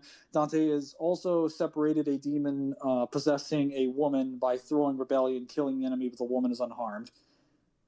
Okay, so while I understand that you recognize this, because I mentioned this earlier, that's not a sealing ability. That's like soul manipulation and like turning off and portal manipulation. Like, yes, he can technically seal these things. This is true, but like when you rip a demon out of someone's body, that's not sealing. That you're manipulating the soul because you're removing them from possessing the person. I mean, I guess technically you could, but like he just threw Rebellion at them. So you would just assume he was manipulating the soul. Also, why don't they bring up soul manipulation? Fear aura. Dante can inflict fear and despair into his enemies, especially if they piss him off by mentioning his thought-to-be-deceased brother. His name. This mobilized V, preventing him from doing anything out of fear. Another example is years into the same thing. This is important as all demons gain power from fear, and even further, misery and despair can amplify a demon's power, granting them an aura of decay. This insanity can also be so potent it can make humans tear out and eat their own eyeballs. This can affect humans like when Beryl fell into despair and fear just with Voidmunus' laugh. However, even though despair is considered a human emotion that demons cannot feel, Dante himself is still able to instill fear into those same demons. Fear auras can even inflict said despair into inanimate objects, supposedly, although this might be prose. No, Should be noted that it's Dante fine, Mangler. It's being flowery. It should only use this fear aura against people who've made him angry, such as when Virgil mentions V's name or when Shen making a mockery of Sparta's name. However, the fact that Dante can inflict such thing, granting more power, is definitely a scary thing for anyone that doesn't resist it. So, to be clear, Dante claiming that Dante only uses this is inaccurate because, or saying that he only uses it in these examples is inaccurate because the large majority of like fights throughout the series in his career we haven't seen. You can't really claim that as an example. Secondly, the DMC4 Deadly Fortune novel debunks the position that Dante has to like specifically activate it like that. When Nero is absorbed into the Savior in Deadly Fortune, and Agnes basically gets the Amato from Sanctus, and Sanctus meets with him inside of the Divine Heart room inside of the Savior. He meets with him after he's achieved his Diabolo form, and Sanctus is talking to Agnes and like, yeah, basically everything is ready after we just got the Sparta sword. And once Agnes actually sees Sanctus in the room, once he finally enters the room and talks to him, he falls to his knees and his entire body is trembling. And he doesn't understand what's happening. He's like, why do I feel this way? This is really weird. This doesn't make any sense. And Sanctus walks up to him and says, Agnes, what is wrong? What has happened to you? And then he walks up behind Agnes, puts his hand on his shoulders, and then Agnes realizes, oh, that's what I was feeling. I was feeling fear. It was the demonic energy of Sanctus, of his holiness, that made me feel that way. Keep in mind, Sanctus, or Agnes at this point, is not only stronger than most minor demons, he's stronger than most greater demons, and has significantly high amounts of demonic energy, to the point where he absorbs so much of it in the novel that he points out he could actually have beaten Dante. He gets into a room with Sanctus, and he just collapses to his knees. He doesn't even know that he's afraid, and his body is like paralyzed. Sanctus is also his ally, and Sanctus doesn't want to hurt him and is not trying to hurt him. Just being in Sanctus's presence causes him to fall to his knees. I also So want to point it's out just that this is. having.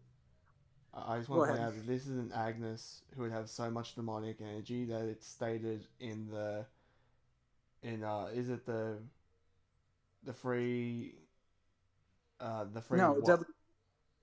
well, what are you trying to say? Just say Basically the. that he basically created his own little pocket dimension where he keeps his own artificial demons. He created his own demon world. He created a demon world for himself to spawn his demons from in the 3142 art book. So keep in mind this is to debunk the idea that fear manipulation or any of the side effects of demonic energy require malice. They don't. You can just be standing in the room with someone who you have more demonic energy than them, and they will fall to the ground and be incapacitated completely. You do not have to have malice towards them. You don't even have to want to hurt them. Just being in the room, they will just fall to their knees. So, yeah, that's wrong. So it's like I know he doesn't technically say it requires malice, but what he's implying is that the fear aura has to be used like actively, even if he does think it is like once it gets activated, it's like always on. That's not true. It's based on demonic energy. Like fear aura is a function of demonic energy. This just happens to you if you have enough magical energy. Telekinesis. In cutscenes, Dante has a tendency to telekinetically pull devil arms towards himself, though this may be more of an ability tied to his mastery of them rather than him actually having used in a battle. Wait, how the fuck did he even do that? What the hell? Yeah, so he can use telekinesis to redirect projectile attacks. Again, I don't know why this has its own paragraph. Like it's, I guess his telekinesis is pretty good, but like it's never been something that's pointed out as like one of the powers that he has. Like, yes, he has it, but it's not like a signature thing. Why would you make a section just for this? I don't understand this. Styles. Well, when he wants to focus on a specific fighting style, Dante literally can change his current fighting style to gain new abilities. He has shown 6 primary ones throughout the series, we will go in depth on. He's shown a 7th unique style called Dark Slayer in DMC4, though the style was only utilized when Dante had access to Yamato, and its focus is more so on utilizing Yamato efficiently rather than the style being in specific fighting way of fighting like the others. Trickster. Fighting style all about speed and evasiveness for avoiding attacks and blitzing foes for brutal combos. Dante utilizing it gives him a dash ability for quick, narrow dodges, which he doubles as a general burst mobility tool. This dash can be performed midair for more versatility, down off of enemies for a vertical boost, down on enemies midair to push them to the ground, and be done up to 3 times consecutively. Hell, Dante can even use it to move so fast he outright disappears from sight in order to get the jump on enemies from above or below. He even gains access to moves like Air Trick that make him move so fast it may as well be teleportation. So okay, he at least acknowledged. Before you continue, did something happen to your mic? You sound muffled. You heard the point, boy. How about now? That's better. Okay, so Dante can even use it to move. Muffled. What? How? I don't know.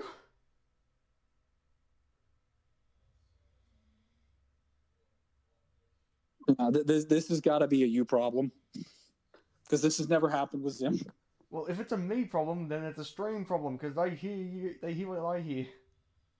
I know. It's being produced from your end. Anyway, they say that Dante can use it to move so fast he outright disappears from sight in order to get the jump on enemies from above or below. He even gains access to moves like Air Trick that allow him to move so fast it may as well be teleportation. So, again, I don't think people understand that teleportation just means like moving very quickly. Because like moving instantly or moving instantaneously is just speed based on the perspective of how quickly someone thinks you're moving. Like,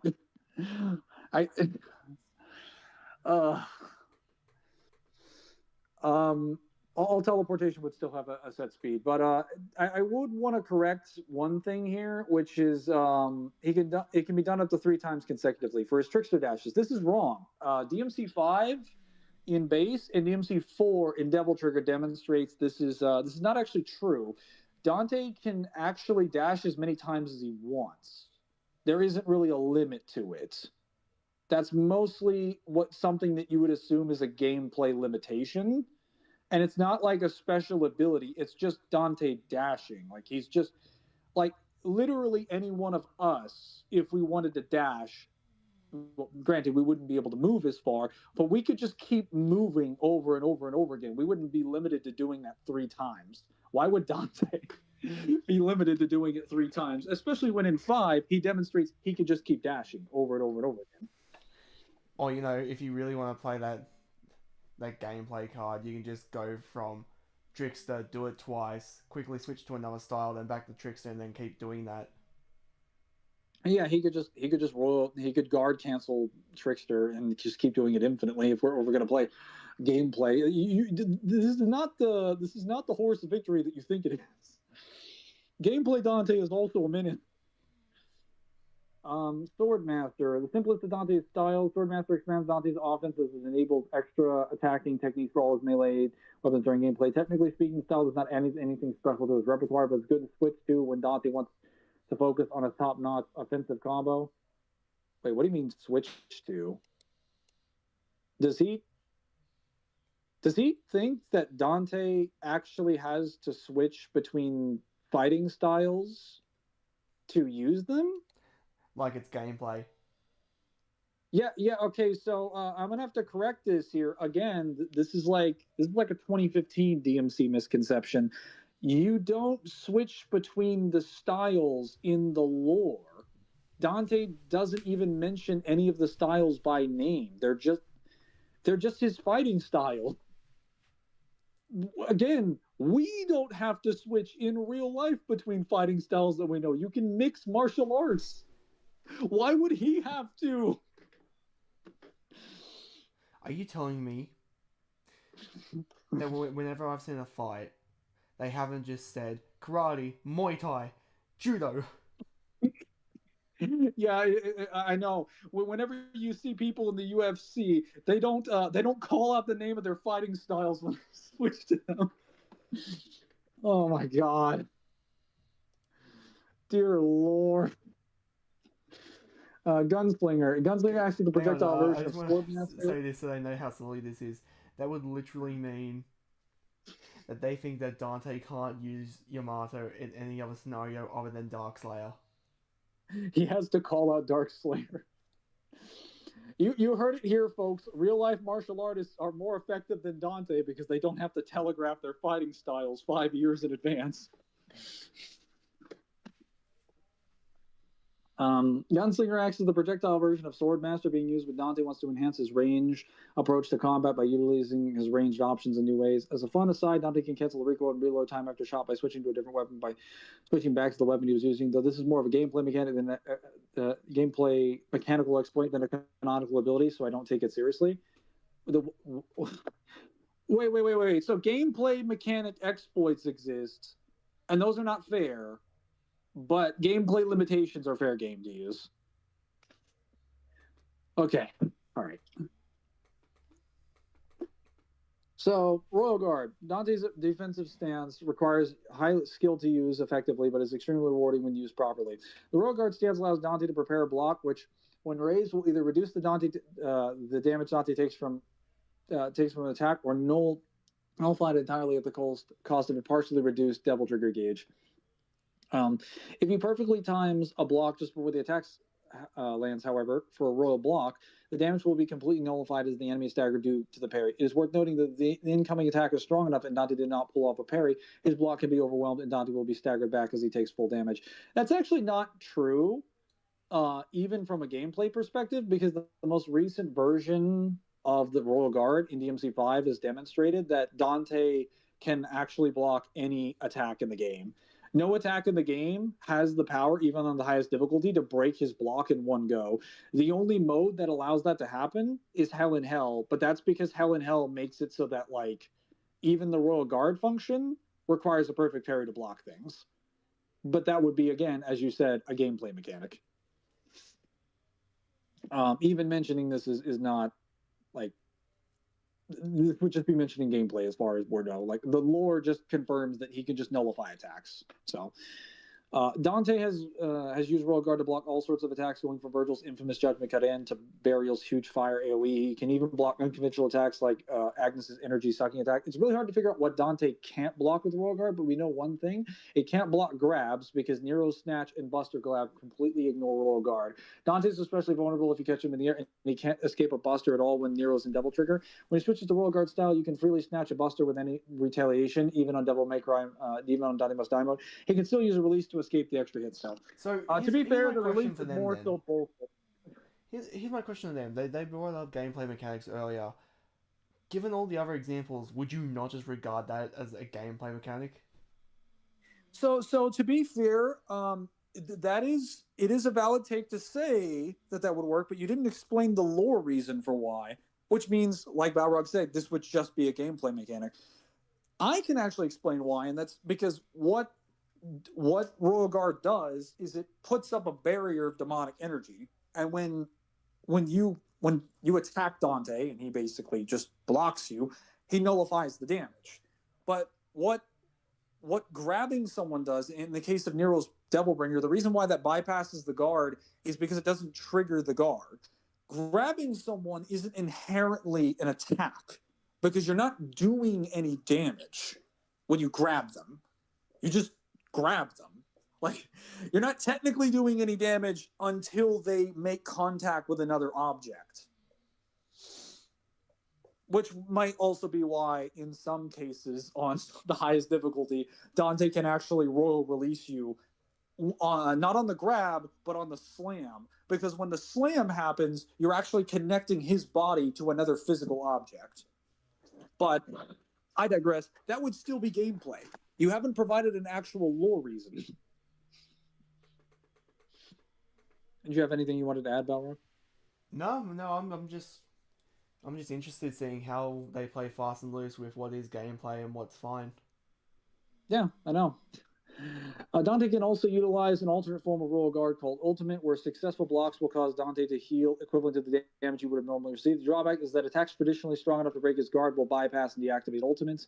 Successful blocks and parries will also build up power over time in a separate energy gauge, which Dante can expend in different ways. He can unleash his current amount of power in a single hit, unleashing all the energy for a devastating blow, or convert all of the energy into a counterattack version of Royal Block, which will also deal massive damage. He can also assume a form called Dreadnought, where Dante will be completely invincible as the Royal Guard energy gauge is slowly depleted, with him being able to traditionally move around and attack, though he can no longer run. This powerful attack makes Dante be able to tank attacks that would have ordinarily reduced him to ashes.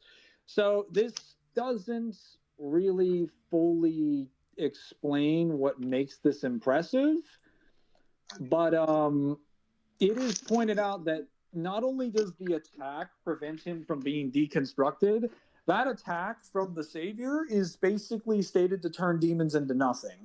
And you can't just turn Dante into ashes, because like Dante, even if you were to destroy his body with enough energy, he would just regenerate, even if you were stronger than him. So, like, that attack has, because it's being fueled by the Sparta, would have the properties to negate his healing factor. Dreadnought can block those properties, even though they acknowledge in the scan that you provided that the attack itself is literally stronger than what the Dreadnought armor can tank, because he's not able to physically move due to the force. So even if you are stronger than Dante, if he is in the Dreadnought form, you cannot even hurt him or penetrate the armor at all. So it doesn't just prevent him from being reduced to ashes, it shields him from like special types of attacks and basically makes him completely invincible. Even on an AP difference. Oh, are we discussing like weaknesses for Dante right now, or is this like the verdict section? No, this is still powers. This is Royal Guard. We're discussing Royal Guard because he brought up Dreadnought. Carry on. That's wild. A more distinct style than his other powers, this is much more of an outright ability than a simple fighting style. This style allows Dante to release a dimensional timer from his body, slowing down the flow of time for everyone but himself. This lets Dante blitz anyone who can match his speed at the cost of draining his Devil Trigger gauge over time. It seems to affect the entire screen, which makes sense since it's his world. When he activates it, and it's stated to affect the entire space. In gameplay, Dante can have this last at least 10 seconds with a full DT gauge, but it's lasted a full 15 seconds while Dante was barely exerting himself in cutscenes. Why does he keep bringing up gameplay if he's just going to bring up the cutscene that contradicts the gameplay? Well, it's not even that. People need to understand. The 15 seconds is the first time he uses it, and he doesn't slow down time when he uses it the first time. He stops time. I mean, he slows it down so much, it might as well be a time stop. Because I think they're still technically moving, but what I would point out is that is when Dante first gets the ability before he gets massively stronger and has significantly more demonic energy. So by the later events of the series, he'd be able to use that for like minutes, maybe hours at a time. His stamina is significantly greater than this point of the series. So it would not be a full 15 seconds. I don't want to see this get referenced again. Oh, okay, so they do give them resistances, essence cutting, and doppelganger. Same thing with Quicksilver is more ability of the fighter style. At the cost of reducing the devil trigger gauge while a copy is present, Dante can manifest a shadow-made copy of himself in battle. This copy has a whole moveset and can recreate his abilities, making it so that Dante is a partner in the form of second Dante as long as he keeps it, as long as he has enough remaining devil trigger gauge to keep him present. So technically, Doppelganger doesn't just do that. It produces a dimensional light rift that allows him to make a clone of himself. But keep in mind, Doppelganger's power is the ability to control shadows. It's not the ability to make clones. It creates a clone by producing a dimensional light rift. But technically, if Dante wanted to, he could just summon or control any of the shadows in the room and make them his own. He could also just shoot shadows at you or drown out any sort of light-based abilities, like anything that Doppelganger produces. And keep in mind, the shadows that he produces are also invincible as well, unless you can interact with that level of shadow manipulation. Because even Dante, in the previous novel, in Volume 1's novel, could punch inanimate shadows with his bare hands, but he couldn't affect Doppelganger when he was the stronger Dante at a later point in the timeline. Well, something else too, that for some reason, a lot of people, whether they're power scaling Dante using him in a versus match or a blog like this, seem to forget, if Dante wants to, he can just control the opponent's shadow and make them fight themselves. He could. He's completely capable of doing it because the style is just stated to control shadows. That's what it does. That's how Doppelganger uses it. When you show up into Doppelganger's boss fight room, he literally takes your shadow, copies it, and then makes a version of himself from all of your powers before you have even done anything. He has your Devil Trigger, he has all your styles, he even has your weapons. And all he did was touch your shadow once. Why would Dante not also be capable of doing that?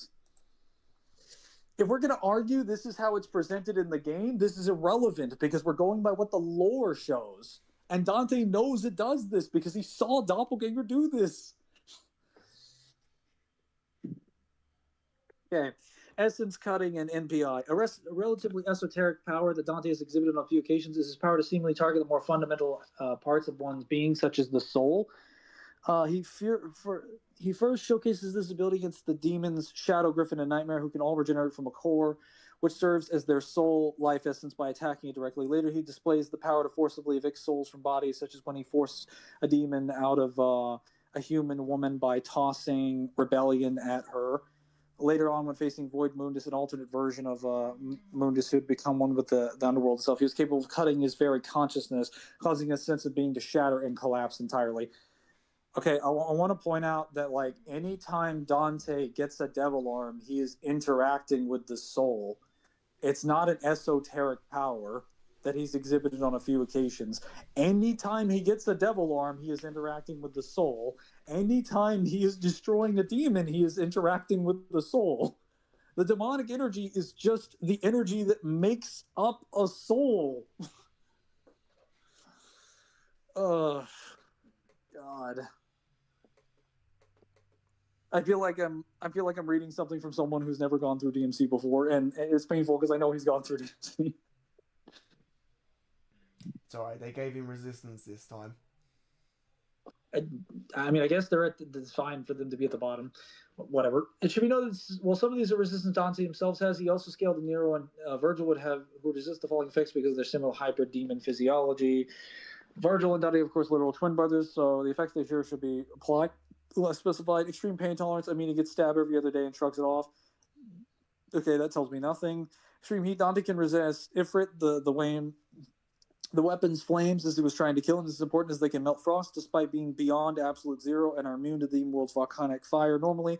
Dante can also sit on the tail of the Lord of Hellfire without issue despite Burial's heat being stated to be hot enough to immediately melt bullets and even vaporize people that get too close. This resistance goes to the point where Dante has noted he's met plenty of fire monsters that he's absolutely withstood the flames of. Absolute zero. Speaking of, Dante can also...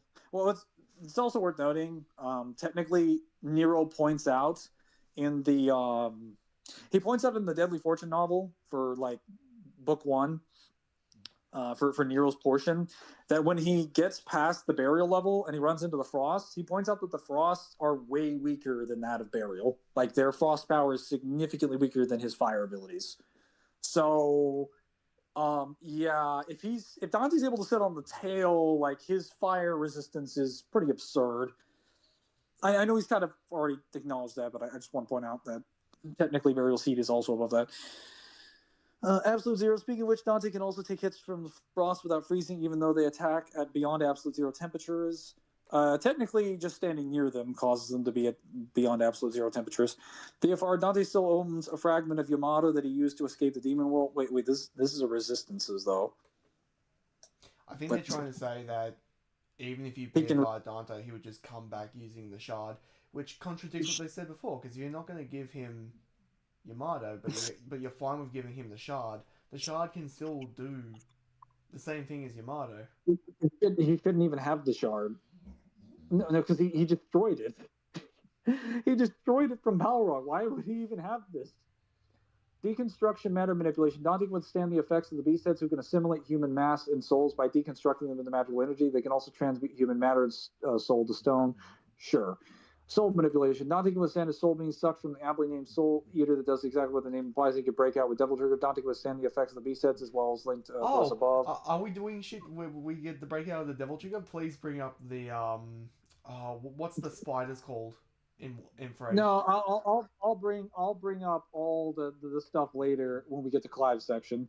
But I just want to acknowledge for the record, they are completely fine with saying that Dante can break out of status conditions with Devil Trigger. Remember that. Status conditions, null by Devil Trigger. Life force absorption. Alice is trying to suck away Dante's life, but he Devil Triggers to stop exactly that and do the same to her, shown again against Navon. He can just Royal Guard Navon, actually. Like, Navon can't even, like, grab you with it. Spatial manipulation. Dante can take hits from Yamato all the time, which is notable considering Virgil hitting him with the thing so much during the fights and the space-cutting properties of the weapon. Royal Guard can also block, doesn't cut in. Yeah, that's not just spatial manipulation. That would be dimensional manipulation, space-time manipulation, and time manipulation, and Duran Egg. And technically void manipulation, because POC also points out, well, actually DMC5 also points out that he actually takes his doppelganger from the void and he manipulates it with his infernal energy of Yamato. So, yeah, he can also manipulate attacks that come from the void. Transmutation. Dante can also get impaled by Clive roots without fear of transmuting and petrifying, which affects normal people, turns them into the pollen for the tree. Also blood manipulation as well.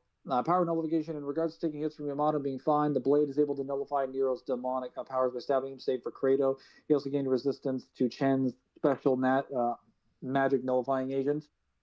Time manipulation, debatable. Nil Angelo, aka... Fuck off. If you're willing... If you're Hang willing... on. Ooh, go. Well, let me read it first. Neo Angelo, aka Virgil, adapted to be able to immune to a bangle of time stop, and several of the bosses in DMC1 are immune to it as well. Virgil is also broken out of Nero's time bubbles from Ragtime, even though they normally slow down enemies. However, Dante has shown some anti-feats of being affected by time slows, and while it's most likely gameplay, um, most likely just gameplay. Virgil himself got stronger as time as Urizen eating the Clive through, possibly letting him get a special resistance that Dante would not share. Also, the time bangle explicitly states that it can be resisted with a strong man, making it an unconventional resistance. So to be clear, that's not fair game. But if you want to talk about it, Balrog, you can. I'll give my thoughts in a minute. No, I was gonna say, how nice of them to not explain why the bosses are immune to the time stop, because Mundus gives them that ability, and as we brought up earlier, Nello Angelo only gets that ability during his final fight with Dante. Well, it's when he powers up. But I'm gonna point out specifically again, time manipulation is something that all demons resist. When the demon world gets stopped in DMC2, Dante and none of the demons on the island are affected by it. Nobody is affected by it. It doesn't.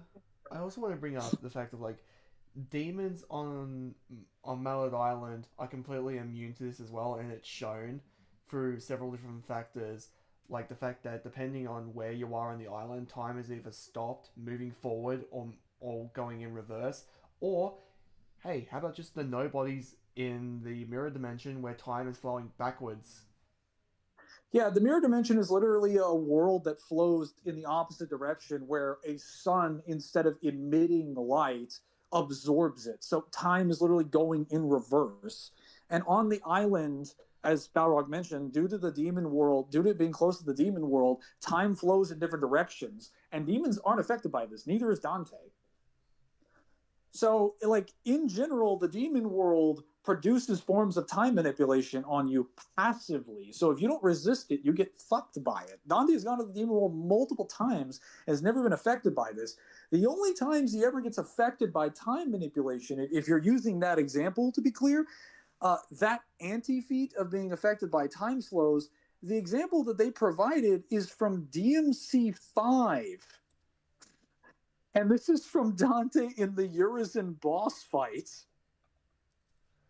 Yeah, this is from the Dante Urizen boss fight. He's using gameplay to argue that he'd be affected by it rather than showing like a cutscene of him getting affected by it. It's like trying to say that it's an anti feat when it's like, or it could just be more layered time, because this is the same game where V fights Elder Girion, and when Elder Girion slows down time, V is completely fine. Yeah, I was going to point out that it is, if you acknowledge how demonic energy works, you need to know that demonic energy is capable of producing a set of abilities that, based on the amount of demonic energy, are stronger or weaker. This is why demons can fear hacks other demons. It's not just a thing that Dante can do, as I showed with Agnes fear hacking, or Sanctus fear hacking Agnes. The Hell Vanguard can also fear hacks other demons. Stated in his description that he's literally feared for his wicked prowess with a scythe by beings that don't feel fear. It's confirmed by Cerberus that his flames would make even Burial tremble, that Baal is nothing before his ice. Even though those demons have those powers, he's like, I would still beat them with the powers that they should be immune to. Time is no different. But in DMC5, the Elder Garian Knight shows up, uses his powers, and he activates the time powers, and he covers the entire arena in time powers. It doesn't do anything to you. And then he activates another bubble to you on top of that, and then you're affected by it. And that was to V, who has almost no demonic energy. And he still no-diffed that power. So that's not even a normal demon. That's a specially crafted, like, time-based demon that's exceedingly rare in the demon world. So its time powers would be way more powerful than any normal demon. And it had the time max V twice to affect we never him. brought this up because didn't really need to. But every time the demon world has been approaching the human world, time has been funky. What do you think is happening in 5 with the Clive that is now a physical connection.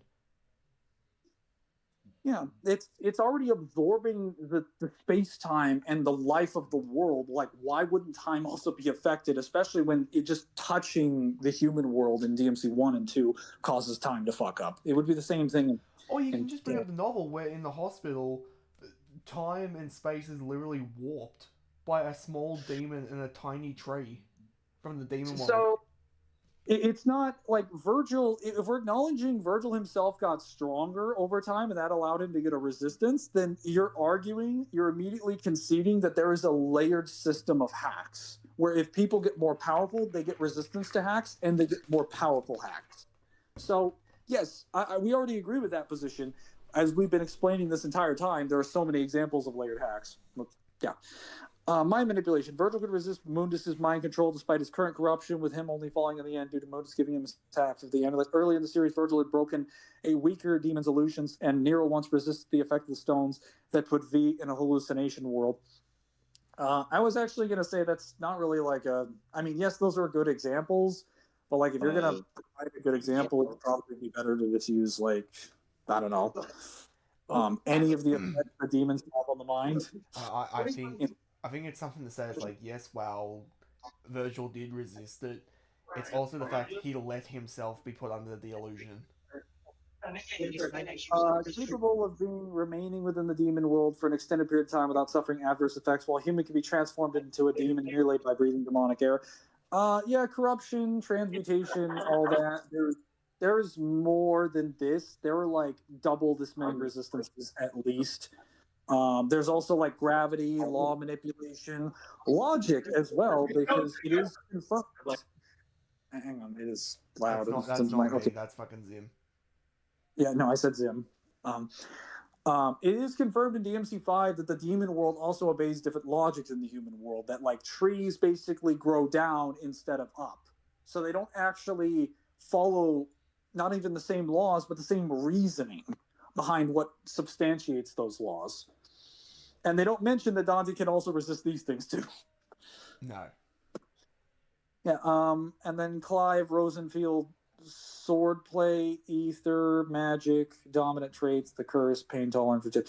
I feel like a lot of these things, even though I don't know anything about Clive, I feel like a lot of these things could be put under the same thing. I'll quickly go over this because, fuck me, we're not even halfway through this blog from what it seems. Swordplay. Clive has a ton of sword techniques at his disposal beyond simple swings. After all, he's dedicated himself to mastering the blade to become the appointed first shield of his area, even before he unlocked E3's power. He can use these techniques to take down any foe, sometimes with style if he needs to take down certain... Can you people fucking not? These include but not limited to lunge, charges, sword first... Doesn't matter. Burning Blade, a simple sword slam. It's basically just a fucking fire attack. Downward thrust. Stomp, doesn't matter. Mortal Blow, Clive. Attacks down foes, whether it's with a sword. Fucking, that doesn't matter either. Precision Dodge. At the right possible moment, Clive can dodge attacks. At an immediate counter attack with his sword, he usually requires careful timing. But since Clive is also skilled, he can do it often and can do it a lot and avoid damage during the fight. Yeah, okay, so he's just really good at pirouetting. Parry. Should Clive clash against an opponent's attack at the right time, he'll parry the attack and time will slow down temporarily, giving him a chance to land strikes of his desire, which would be fine if he wasn't going up against somebody who has multiple ways to resist time manipulation. Ether. Ether is a natural energy seen throughout the world of fucking whatever, their world. I'm a bit tired. The energy that sustains life itself by absorbing ether out of the atmosphere. Bearers and crystals can cast magic. As you'd expect, spells that are more powerful require more ether, which is also why the mother crystals are far more powerful than the crystal shards harvested from them. This is also how the mother crystals accelerate the blight, as they absorb massive amounts of aether from the planet, draining the energy that sustains life and leaving literal dead lands in their wake. Using aether for magic is a technique invented by Ultima long ago. Additionally, while aether is present everywhere, there are areas with higher concentrations of aether, particularly in underground areas like mines. In these areas, not only can aether become visible, it can also form into what is known as aether floods. These floods can... Sorry, I just had to swallow. These floods can and will corrupt living beings into Akashic mindless beings that lose all free will and become raging monsters.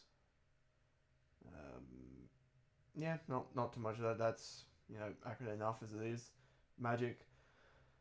Clive is naturally proficient with fire magic, especially so after receiving the blessings of the Phoenix, he can shoot fire, charge fire spell, and in combat create short range shockwaves with magic bursts, and even reef his soul. I know they're doing old timey language in the game. Just say he covers his sword in fucking fire to enhance his strikes, such as his burning blade and extreme lunge attack. He doesn't even need a sword to. He doesn't even need a sword to catch on fire, as he can do it the same with his own hands. He's also used flames to finish off down foes immediately, charring them to ashes outside of direct combat utility. Clive can also use the magic in other ways, more simple, such as creating small firelights in dark places. So it's just your fucking generic fire manipulation. Dominant traits. Dominants get a fair number of inherent bonuses due to their icon. Not only are they generally physically superior to regular fighters, they have stronger resistances to aether. As noted earlier, aether floods can turn people Akashic, while some have to keep a semblance of self in this state. Most people who turn become mindless monsters, however, bearers can resist the transformation, with dominants being even more resistant. A particularly interesting showing of this case of Edda after Ultima cast Primogenesis and covered the land in aether. Everyone in Edda village turned Akashic except for her. Edda is not a bearer, but at the time she was pregnant, and it is likely that her child is a bearer and managed to protect her from the aether. Okay, so that's a fucking... That's you taking the guess. You have no idea. So I'm gonna take a guess right now. They're gonna say aether flood nullifies demonic corruption. Perhaps. How I mean, many more? that's not really a surprise. They can't do that all the time. Just generalize hacks. Yeah, they probably just assume that this corruption and this corruption are both corruptions, so they should work the same way. Even though you actually have to explain how they work and what their properties are made out of to make that assessment. The curse. Whatever. Bearers and dominants alike all have a curse. While they can use magic, the more magic they use, the more they risk their very flesh turning to stone, unlike the blight that ravages the world. While the amount of magic isn't exactly clear, we know that dominants are not immune, largely because of Joshua, fucking trash character. His spell to keep Ultima sealed within the crystal on his chest caused the curse to spread quickly across his body, where using his magic extensively posed a serious risk to his life. Clive himself stated succumbing to the curse after using the power he absorbed from Ultima to attempt to revive Joshua. But even after doing so and using Ultima's power to do all of this, he didn't immediately go full stone. The most we see is his hand slowly turning before he goes to sleep. Oh, you want to say he goes to sleep? Oh, that's very The generous most of we you. see is him basically dying immediately, barely walking around afterwards. No, What a good resistance. It's okay, small child. Grandma just went to sleep. Forever. I was gonna say, listen, I understand they were gonna be generous with Clive, but some of this here's a little silly. Pain tolerance. As noted, Clive had his brain removed by Charger when he took up the mantle of Sid. Unfortunately, at the time he underwent the procedure, the infirmary lacked anesthetics, meaning Clive went under the knife, feeling all of it, and as noted, a slight mishap would result in grievous injury or fatal poisoning. So the fact that Clive got through the procedure without dying or losing his face means he endured it basically without flinching. That's not as look. We don't know how he took the pain. You can't give him pain tolerance off that because we have no idea how he took the pain. He could have took it like a bitch. Because there are people who wake up from anesthesia, like it's very rarely, but it does happen, and sometimes they do have to continue because they will just go into shock.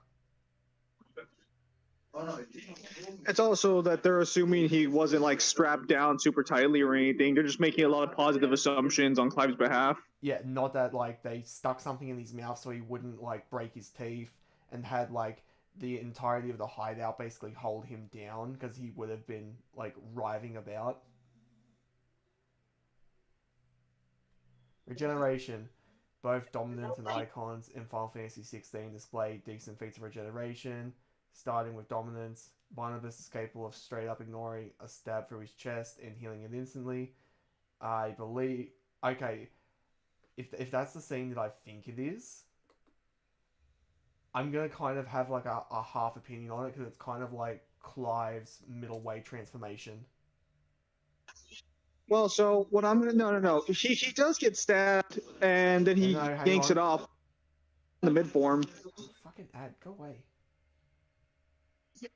Yeah, you can check the fight. I'm pretty sure he's in the mid form section, but even if he isn't, I'm not sure if we want to give generic stats across the board just for being a dominant because they are not all the same. No. Yeah, no, fuck out of here. That's basically him when he's activated, like, his midway transformation like Clive does when he catches on fire. So that's fine during that transformation. Don't make it sound like he has that, like, in his base. That base. Yeah. For icons, both Garuda and the free showcase regeneration. In their fight, Garuda is able to regrow entire limbs after they've been ripped out, and E3 instantly heals entire chunks of his torso in addition to growing back his arm. I don't need to check that. I know that's true. I've seen that. Hugo, while primed into Titan, is able to regenerate both of his hands. That's very true. In all these instances, the wounded area glows blue and regenerates alongside the blue dust-like particles that indicate the use of ether to pull off these feats. The problem that they're not putting up here as well, when you beat Hugo after you've basically destroyed the giant mountain form of him and he's turning to stone, he's still got his missing arms. So you're saying that this is a case where it's just a form, so that's why his arms are there? Yeah, hang on. Let me see if I can actually find it. I was going to say, because you should double check that to be sure, because if that's the case, that's a massive anti-feat for that healing factor. Because at that point, would that even really be healing? I don't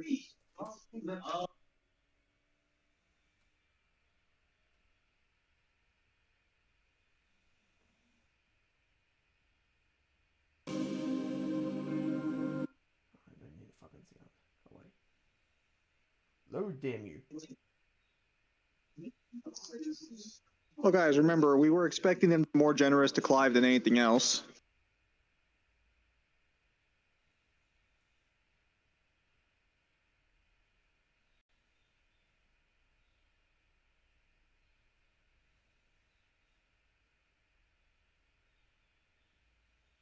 Yeah, I mean, we were expecting him to be incredibly generous. It's just, I wasn't expecting him to leave out like half of Dante's entire arsenal. That's definitely not what I was expecting.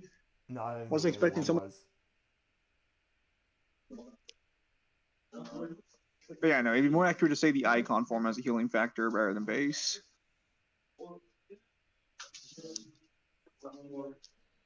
Yeah, there he is. Are you still looking?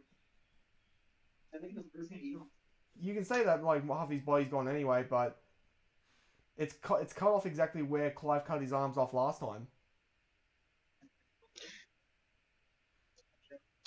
Feels like a lot of generosity was given to 16 rather than DMC. In all these instances, I already read all that. Icon feats. On top of the Phoenix Blessing and the powers of E3, Clive can actually take iconic powers from other dominants, both on purpose and by accident. While this doesn't take the whole thing, Doing so lets him use their abilities, accessing their elemental magic as well as their icon feats. It's also generally weakens the dominant he stole it from, making it much harder for them to use the magic or prime. While this doesn't prevent them from priming entirely, as both with Benedicta and Dion have shown, they tend to be in a much worse state than they would be normally. When Benedicta primed, she was basically out of control entirely. Clive has gathered numerous icons including Garuda, Ramu, Titan, Bahamut, Shiva, Odin, and Leviathan. He's even picked up a portion of Ultimate himself, channeling the powers in the same way he channels his icons. I was not under the... I knew they made them weaker, so that actually kind of like helps my position. That Ultimate doesn't exactly scale 1-to-1 with dealing with the Crystal, but you know, neither here or there. Yeah. I'll fight you later. Phoenix, the icon that belongs to Mr. Gaslighter himself, Joshua. Clive initially inherited some of its power when Joshua gave him his literal blessing. Later, Clive would obtain the Phoenix in full. After Joshua gave him his figurative blessing, as the icon of fire, the Phoenix has numerous abilities relating to flames. Phoenix Shift, this may look like teleport, but it's actually an extremely quick dash, which Clive uses to close gaps between himself and enemies in a blink of an eye. I'm sorry. Did they say that for Trickster too? That Trickster's not teleport? Yeah, they basically said that it's so fast that it's practically teleportation, but it's still like super fast. Okay. Well, that's fine. I just wanted to make sure they did that distinction. Yeah. This works against enemies in the air, whether they're naturally or sent flying by Clive's attacks. Clive can strike with his blade or with his magic while shifting, resulting in enhanced attacks, whatever. Clive creates a wall of fire immediately ahead of himself, then sends a flame sword beam towards his foes. This initial blast can destroy enemy projectiles, and when it does so, Clive will follow with an additional slash. Notably, the Ultimania notes that the flow of time stops for everyone except Clive with the powered up version, although only while he is still attacking. True. I mean, I'm sure you have that scan somewhere.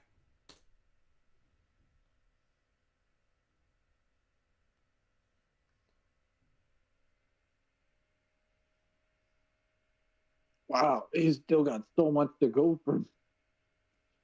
Jesus. Well, I mean, so to be as fair as possible, after the dome powers and abilities, most of the blog's going to be discussing like the reasons back and forth why the fighters would win. So that's why it shouldn't take that long to get it done. I had enough time to read that while he was going. I had enough time to read that entire. Sorry, I had enough time to read that entire section for their a lot of their reasonings and who they selected. And, let me tell you, it really makes me wonder how they came to the conclusion that it was close. I mean, at this point, basically, I mean, reading all this, there is no way that you go through both of their two arsenals and you come out thinking Clive is even touching him. It's I'll say that what I will say, because I'm not going to spoil it, is that it is only close in the sense of the voting, not the evidence presented and what people believe. It is mainly just the Clive people who voted that refused to acknowledge that Dante would win. Have we got into like speed yet and everything, or have we not gotten there yet? No, we haven't. Kyle, continue with these icon powers. I want to get to the stats. I mean, I'm trying. Do I have to read all these, or can I just say generic fire manipulation and move on? Okay. Well, we'll skim the section, and if there's anything worth mentioning, say it. Otherwise, we can just pass it. Like I said before with the accessories, if there is something worth mentioning, then mention generic it. Fire manipulation. Otherwise, Ifrit. Generic fire manipulation. Also, to clarify, while Kyle's saying that, when Ifrit fights Ultima, it's Ifrit Risen, so it would scale to the one that fought Dion. Well, no, it wouldn't, because it's a mental scape. No. I mean the form he's in is the Ifrit Risen form regardless. Like, Clive would have that power because he absorbed it from Joshua. Like, I'm just saying that Clive and base would be at that level by the end of the game. Well, I say base. Generic I mean, generic generic lightning manipulation, earth manipulation, more earth manipulation, light manipulation, anything good for Bahamut. Dude, why are you so tired? It's your day off.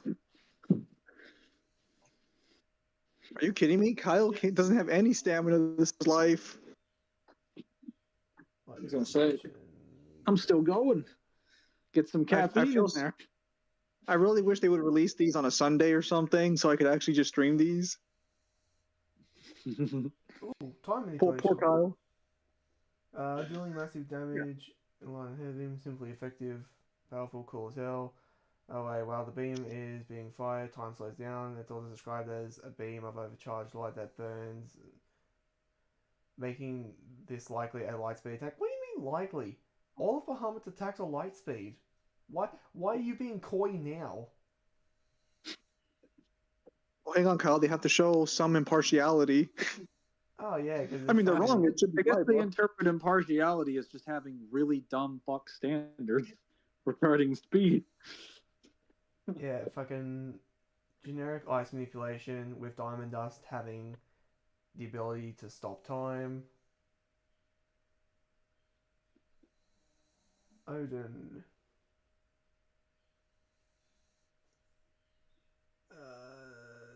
Space manipulation. He can cut through space.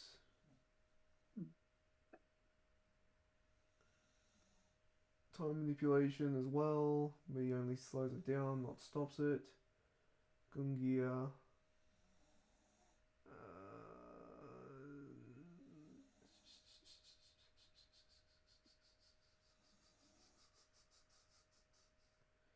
More time manipulation with Rift Slip. Head of Cloud. Doesn't matter. Dance of Steel. Okay, so Odin basically has time and space manipulation, and Dance of Steel stops time around him. Perfect. Leviathan, if it has anything more than generic water manipulation, I would be very surprised.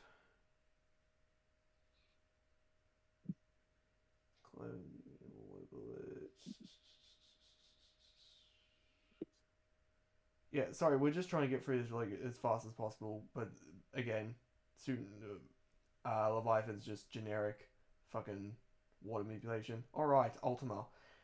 This is specifically the portion of Ultima's power that he gave to Clive after the Rising Tide DLC. Clive does manage to absorb Ultima in full at the end of 16, but this power up is largely non-standard as Clive only obtains it directly at the end of the game and then immediately destroys it. Oh please, like it stopped you people before. Interestingly, not only does the DLC add Leviathan to Clive's kit, it also gains a portion of Ultima's power as part of their goal to use Clive as a perfect vessel, if only Clive didn't plan on keeping it for himself and using it against them. Mechanically, this functions as an additional icon, but unlike others, Ultima's holy magic is non-elemental, turning Clive's magic into Ruin of Ruina spell. He can also teleport with it. Oh, teleportation. Very nice. Ascension. Clive frees himself from his earthly bonds, which transforms his basic movement into one of subtly divine. He also gains the ability to levitate and fly, changing his moveset temporarily into a fire volley of holy arrows. Okay, so he can fly, levitate, and teleport. That's nice. Voice of God. Clive will call upon a ray of pure aether from the skies to scorch the land. Though it's unclear if it can turn enemies Akashic like how aether does in the story. Likely not, since it's more about scorching the land and dealing holy damage. I mean, I would still give it that property, but whatever. If it is a pretty damaging beam that Clive can use in the midair, alright, whatever. Emitting an ethereal shockwave that goes in all directions, Clive can do the impossible and see the invisible and then give rise to 8 magic blades that will rise up and pierce the heavens. Okay, so he can see invisible things, that's nice.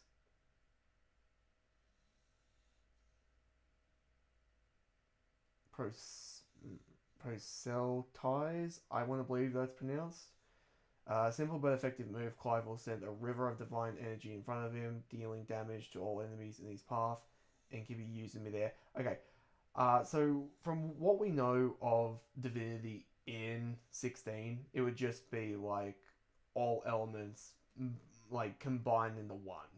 So it's basically just generic elemental manipulation, just all wrapped up into one. Ultimate Demise. Fittingly, the strongest attack Clive has access to from Ultima. He'll draw in his enemies around him and overwhelm them with a singular eruption of magic force, though it has the longest cooldown. Who cared when they're already likely dead? Right, so just a generic explosion. Power of Creation, Logos. Clive, as what Ultima describes as Mythos, was supposed to be a vessel for him and absorb the power of the other icons to achieve perfection. However, he stayed his original purpose, becoming Logos. Logos is a corrupted state of Mythos, a being empowered not by Ultima's soul, but by his own willpower and bonds of consciousness. Before Joshua's death, he notes, Ultima will never be able to take over Clive because Clive steals his bonds, making him truly strong. Ultima rejected the one thing that would have made him truly strong because he believed in nothing but himself, but Clive, clinging to the bond of love that kept his grip on his will. Yes, Clive's strength clearly comes from the power of friendship. Okay, I'm actually just gonna drop a hot caveat there. I feel like they're taking that a little too literally. It's really just a battle of wills, how his will overpowers Ultima's. It's not that all of his powers come from his bonds of friendship. Also, he basically absorbed everyone's powers anyways. Yeah. This isn't just a cool theme that the game presents to us because Clive's willpower can significantly boost his power during the course of the singular fight. Notably earlier example would be shown during the fight against Bahamut, as Ifrit Arisen. At the start of the fight, Joshua wonders how they would be able to beat Bahamut. When he empowered by the Mother Crystal, Clive answers that it's going to be by trusting in their own power. At the end, when Bahamut is about to unleash Zeta Flare, his strongest attack, and burn the entire world, Ifrit Arisen is able to hold back the beam and overpower it despite being weaker prior. This is just Clive literally like telling Joshua that they'll face it together. This doesn't mean anything. I feel like they're putting a lot more stake into these sort of like "we got this" speeches. Another example. Why the fuck does this have so much room for explanation, but demonic energy, like demon physiology and all that is so fucking like too paragraphed? Because this is Clive's main ace in the hole. Like, it's really just like his will that's his main ace. Another example would be against Odin's dominant Barnabas. At first, Barnabas was able to defeat Clive without priming, despite the fact that Clive was in fully free mode, forcing him to power down. Despite this, Clive managed to lock in and not only go on to beat Barnabas without Ifrit, he regains the strength he needed to prime again, which Barnabas primed as Odin. Odin then put his all into one massive strike, and Ifrit not only caught the massive blade, but broke it into pieces. As Clive is forced to power down into his base again, he once more clash with Barnabas, not holding back anymore. It is now notable that base Clive not only manages to fight Barnabas, who kicked his ass as he freed a few minutes prior, but also straight up overpowered him in his semi-prime state and even damaged him while primed in Odin, despite needing Ifrit before the clash with him. During the fight... So, are they just assuming Clive is vastly weaker than all of his strongest opponents beforehand, and that he's not... They're basically saying he gets his ass kicked and then he basically adapts to their power. Yeah, that's not a concession you want to make. Is that what they're going to try for Dante? Because that's... Dante can do that, but better. Yep. They're going to argue. They're just going to argue that Dante would kick his shit in, but then he would get stronger. Spoiler warning. Not going to work like that. But what if his opponent doesn't spend time to give him a whole speech about why he's wrong? What if his opponent just hits him with an attack that wipes him from existence on the first go? Where's the powering up then? Where's the Dragon Ball Hope speech that we're going to get? where you come back and tell me how I'm evil Okay, after I've, removed your atoms to nothing. We're nearly done with that section. This is relevant because the entire point of the battle is a duel of wills. Are you shitting me? You're willing to acknowledge that it's a duel of wills here, but not during Ultima in the Mindscape. Previously, he'll say Clive managed to make a weapon out of his weakness, referring to his bond, something that Barnabas has rejected for strength. At the end, Clive's will prevailed because his bonds were a source of strength that Barnabas lacked. Oh my fucking god. I don't want to hear anyone give fairy tale shit when this is like how they want to try and prop up what they think is a good character. This is all to bring us to the most important instance of all, the final fight against Ultima. Let's go back to Joshua's death after he died good. He deserved it. Clive absorbed the Phoenix and reached perfection. However, Ultima attempted to erase his sense of self to empty the vessel and possess his body. Clive withstood it, with Ultima noting his will yet endures as the fight goes on. Clive is still standing, with Ultima noting it's not due to mere will, but with the fact that he's become Logos, a vessel empowered by the will from his bonds. Ultima is enraged and turns into his ultimate form. Oh my god. They literally just do not bother to talk about how he gets sucked into the fucking mental dimension. Wow. You disingenuous shits. Okay, cool. Overpowered once again, enraged, Ultima fuses with all the other members of his species, becoming Ultimalius. It is important to note that the fuse Ultima transcends any previous version of Ultima, logically including his form from where he clashed with even the Fate Risen. During this last fight, Ultimalius uses his limit break, becoming even stronger, and yet Clive's will endured and kept pressing on, overpowering him while in base. Clive berates Ultima for rejecting his bonds. Oh, I don't fucking care. As Ultima resorts that he doesn't need anyone, in the end, Clive puts a hole through Ultima's chest and kills him with a punch to the face. In conclusion, Clive's willpower and bonds granted him a form of Zenkai boost, greatly enhancing his strength during the course of the fight, to the point where he can match enemies in base that he was previously needing the Prime to deal with. I like how they don't talk about the caveat that all of those times that happened, the two people that could have killed him and he wasn't already equal in strength to, fucked around and literally like lecture speeched him the entire time.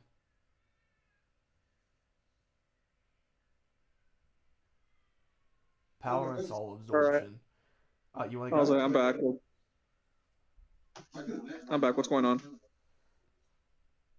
Oh, the fact that they basically tried to say that Clive basically gets the equivalent of like Zenkai boost from people that he needed his icon form to beat, and then now he can just fight in base form without acknowledging that the two times he fights people who are actually like stronger than him, he's needed them to basically be lectured to death before he fights them. And now we're moving on to like soul absorption, soul manipulation. Speaking of Ultima, when Clive ultimately defeated him and took his power for himself, he absorbed Ultima completely. This is important as Ultima himself is repeatedly noted as being a soul without a traditional physical body. Interestingly, given instance like Benedictus saying Garuda was gone after Clive had absorbed her powers, it's possible that this is how he absorbed the icon of his fellow dominants as well, although it's generally noted that he's generally absorbing their ether directly. I want to say this right now. She could still go into Garuda. She just needed to be like boosted first, and every other person that he's ever taken their icon from can still prime. It's just harder. You can just a fuck little this bit all more, off. Clive. Or just a little bit more. He seems Clive. to What's that? I said just a little bit more for Clive, and then we're down to like the forms for Dante, and then after that it's just like a couple support powers, and then we get to feats, and then we're pretty much done. More specifically, he seems to generally only be able to absorb powers of people while they're weakened. He absorbs Garuda after being Benedicta, gained Titan after cutting Hugo's arms off, etc. Even Ramu and Phoenix were given to Clive when their dominants were on death's door. No, they were willingly given to him. That is, while it is true they do have to be weakened, those two were willingly given to him. Also, given that they all come from the same source, why are we assuming it's a generic power absorption? Because he doesn't absorb power from Ultima directly during their fight. It's after Ultima gives up, basically, that he gets his power. Yeah, I'm not checking out the fucking the Tekken 8 move list for fucking Clive. They can fuck off. That's not fair game to even use. Imagine he even exists in Tekken when the Tekken users don't even have like Tekken as a franchise doesn't even have the authority to like they don't even have the rights to Final Fantasy, so that would not be a canonical crossover. So, to be as fair as possible, while it's not canonical, I believe it is overseen by the creators of the Final Fantasy games that does not matter. Stop giving credence to dog shit arguments. Mangler, I need it for my Noctis matchup. He was in Tekken 7.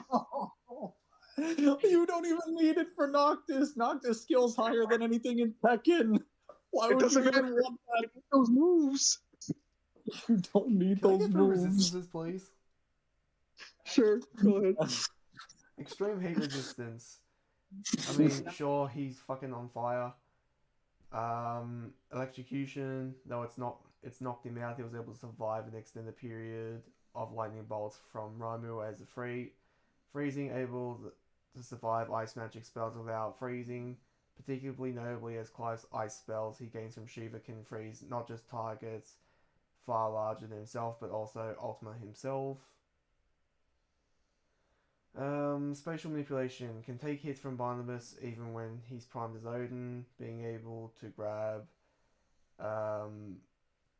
Zenitsuken with his bare hands as Ifrit, it could snap it. Odin's sword is able to cut space itself. Okay, I know where this is going. And when it's said to be able to cut everything in creation by Ultima, including severing the very threads. Odin's power can also create the Gaussian Wall, a magic construct that consumes anything that touches it. In addition, Clive can withstand Ultima's Event Horizon, a move that opens up a rift in space. That better not be the one in the Mantlescape. I mean, he's got spatial manipulation, just that one in particular is not fair.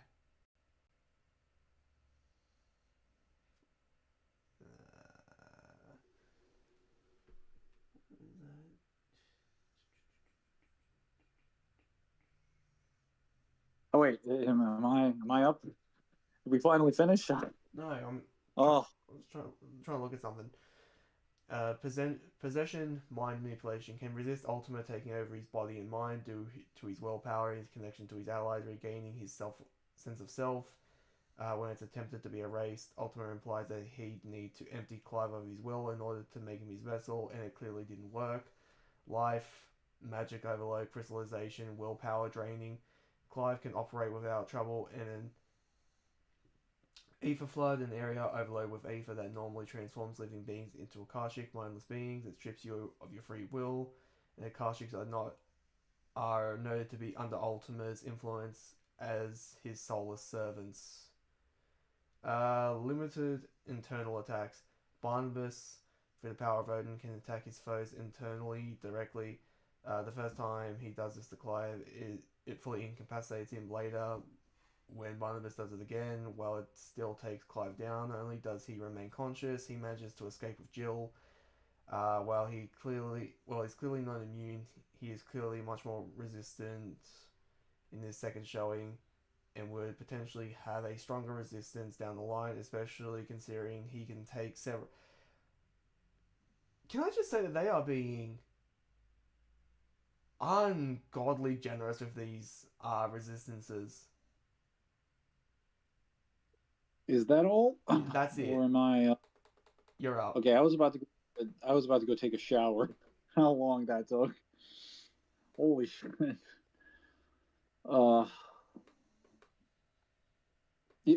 I know it doesn't seem like we're almost done now, but we are very close. We're like this last 3/4 of the way this last 1/4 of the way is not nearly as draining as the first third. Forms Dante Devil Trigger. Anyway, this originally woke inside Dante when Virgil stabbed him with a rebellion awakened the demon within. Whenever Dante feels like he needs to get serious, he can track into his demonic heritage for the classic Devil Trigger. This increases the strength, speed, defense, speed, and improves his regeneration. It can even free him from certain attacks, such as the Beelzebub's vomit that normally attaches to Dante like a maggot and prevents him from firing his guns. In terms of the multiplier, the most consistent number is at least 2 times stronger and faster, making it a force to be reckoned with. It should be noted that the DMC2 English guide does say that Dante's, when amped with a quick heart, increases his speed by 10-fold and power increases by 2 times with offensive heart. However, these English guide developers although these English guides have developer inputs, it's still an English guide and not terribly consistent with the game. We'll talk more about we'll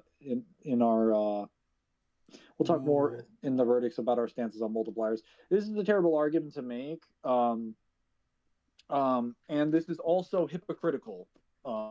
You openly acknowledged earlier that the English version of FF16 was completely fine to be used, specifically because it's its Japanese version was actually like so bad that it had to be translated based off of the English version. It's the same thing for DMCs, and there's no contradiction between the games. In fact, if anything, we're actually told by Matt Walker in a video provided by Balrog here himself that the Devil Trigger multipliers actually change every game.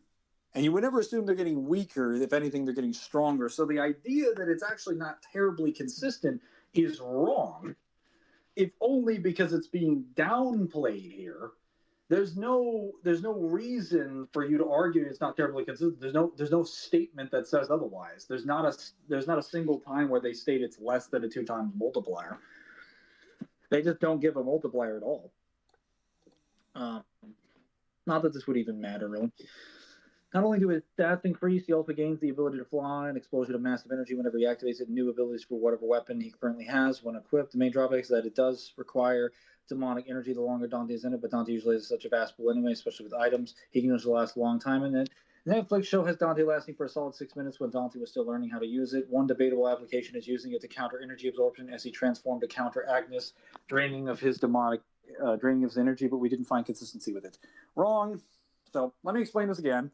The way the demonic energy works is that it increases all of your stats in general and transforms you into a more evolved being, because that's literally what it's doing. It's the basis of your soul wrapping over your body. So when you have a Devil Trigger, it enhances all of your physiology, including your resistances.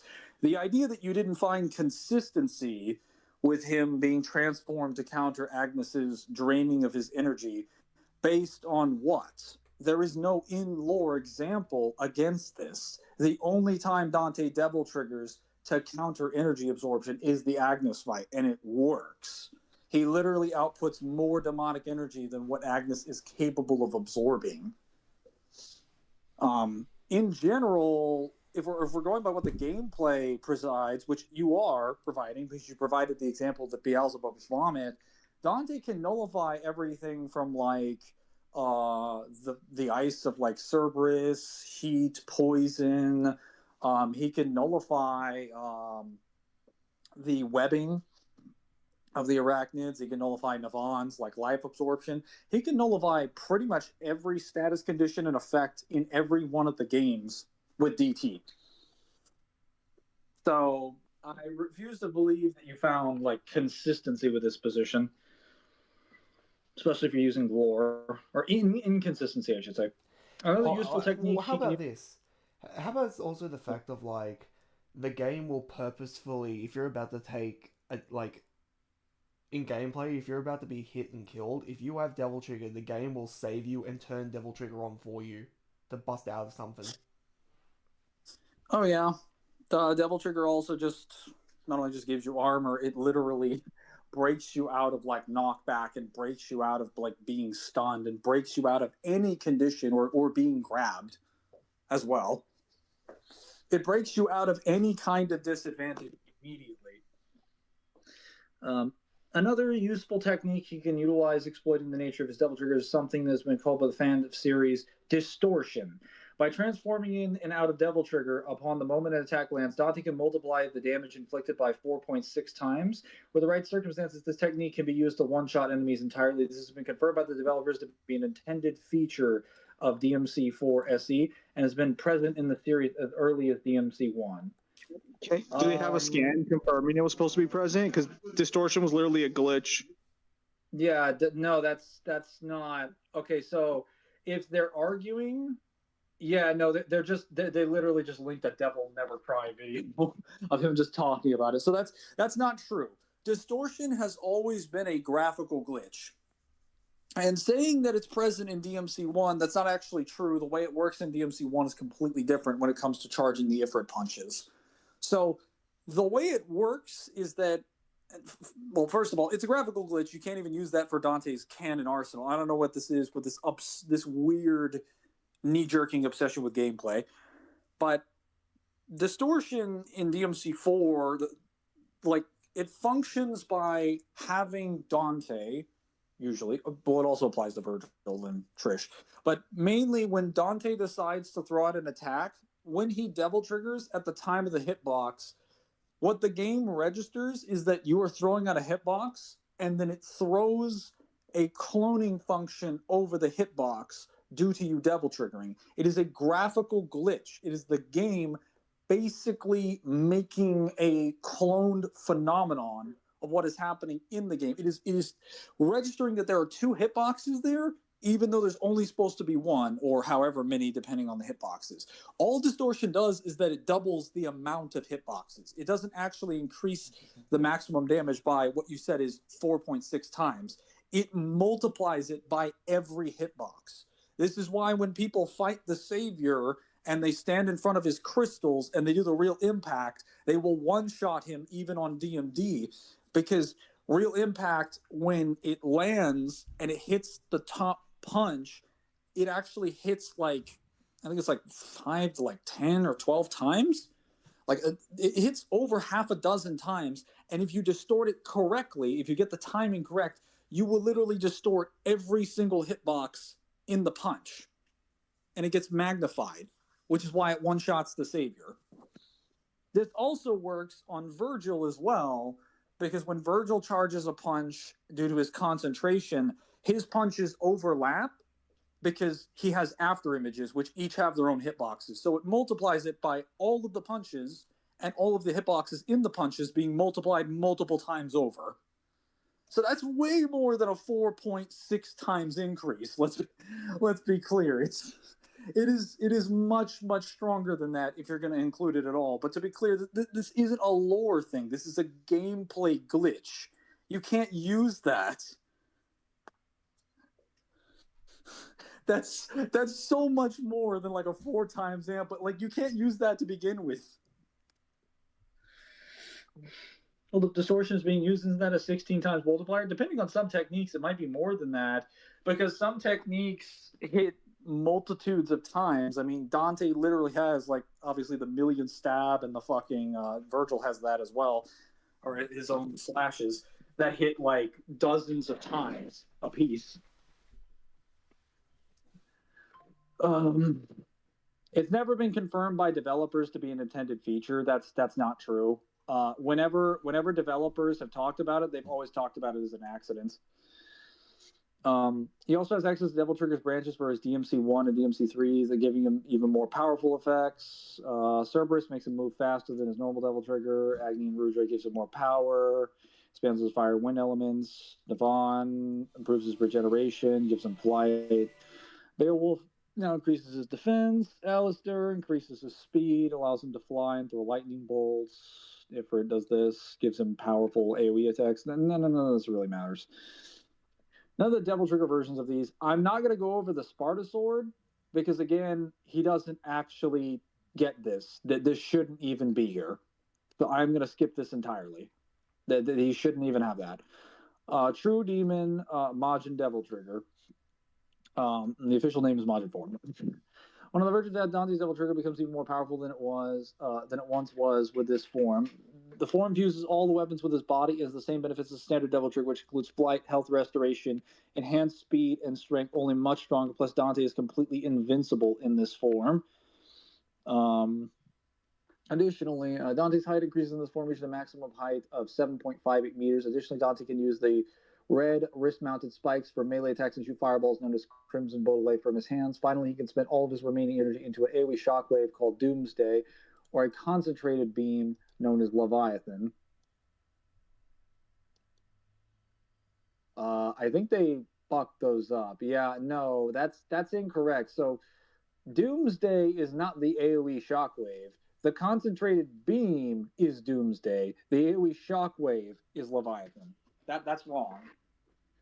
This one would have appeared in DMC4, appearing close to design in Thin Devil Trigger, but it's cut due to time constraints. So if we're going to bring this up, you kind of have to bring up that Majin Form also has the ability to power nullify people, and it can also reactively evolve to a lot of the things that you have, because as we see when it's used against Despair Embodied and Trinity of Fates, Dante basically gets one shot by Despair Embodied.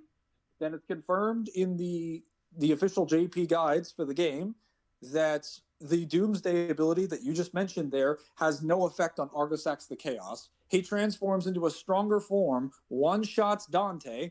Dante goes into Majin form and hits him with the same ability, and it not only blows Despair Body back in the cutscene, it breaks his wings and wounds him.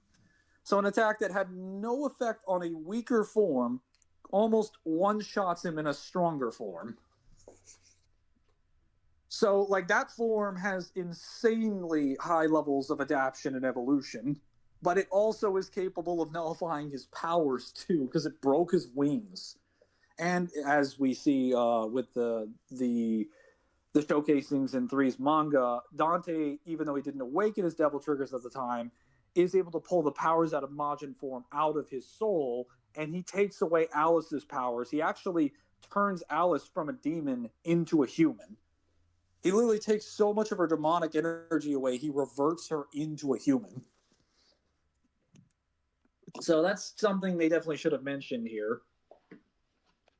They just make it sound like it makes him invincible and he just shoots energy blasts. It really sounds kind of shitty. Never heard of having distortion about DMC? You mean DMC having distortion? Yeah.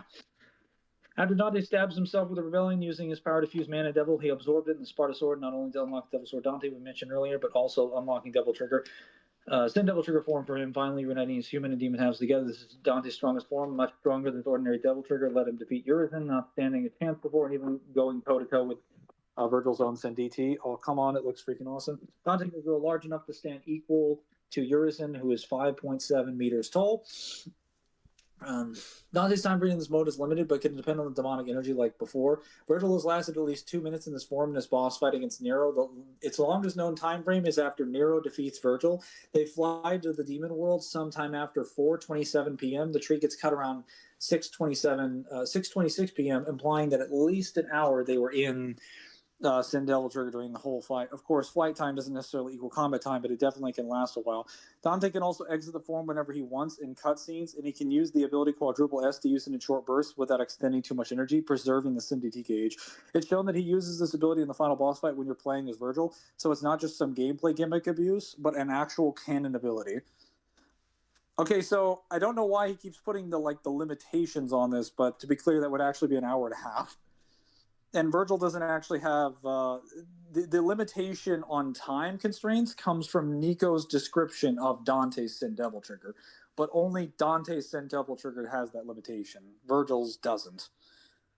It's not clear if Dante loses access to some of his other abilities while in this form, or if it's just for gameplay balance, especially since Virgil can still use his other abilities in Beowulf in his own Sin Devil Trigger, but he still gets access to other powers that make up for it regardless. This include Swift Advent, the Umbran, Sin Stingers, Sin Inferno, the Loose, Judgment, Demolition. Okay, Swift Advent is allowed him to teleport, allows him to dodge swiftly and home to his enemies, reaching them in a blink of an eye.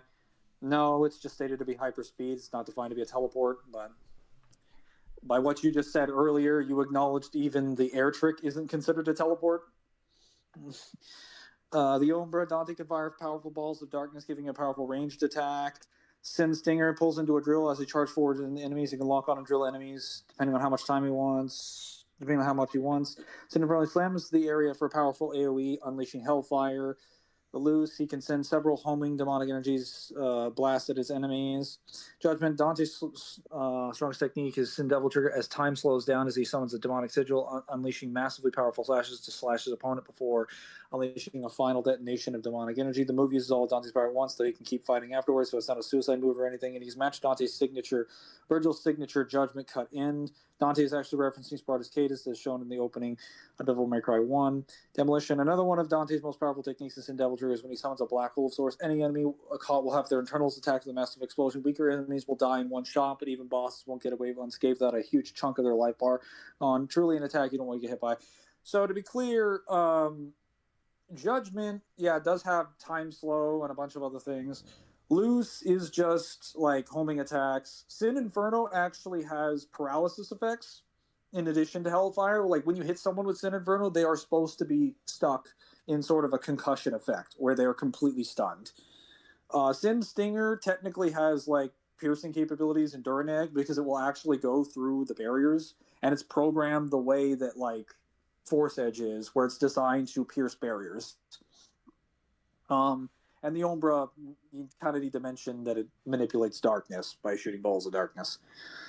Also, they didn't mention it, but Kyle, you probably noticed that they didn't mention any of Majin Form's powers under here.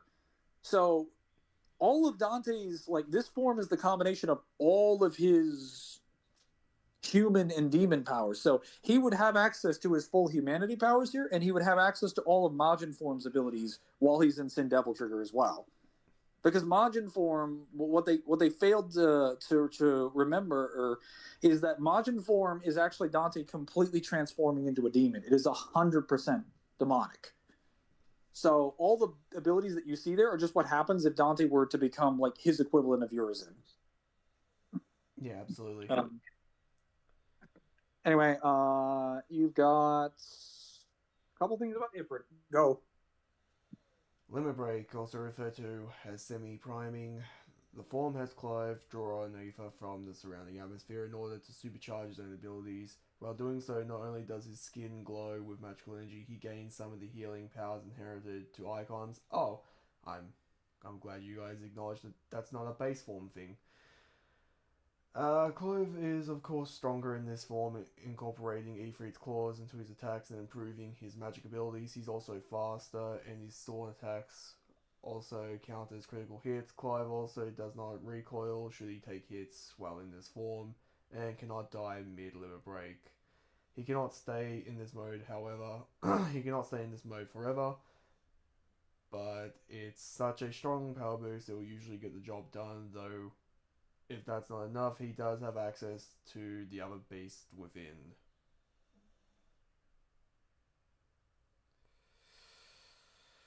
Ifrit.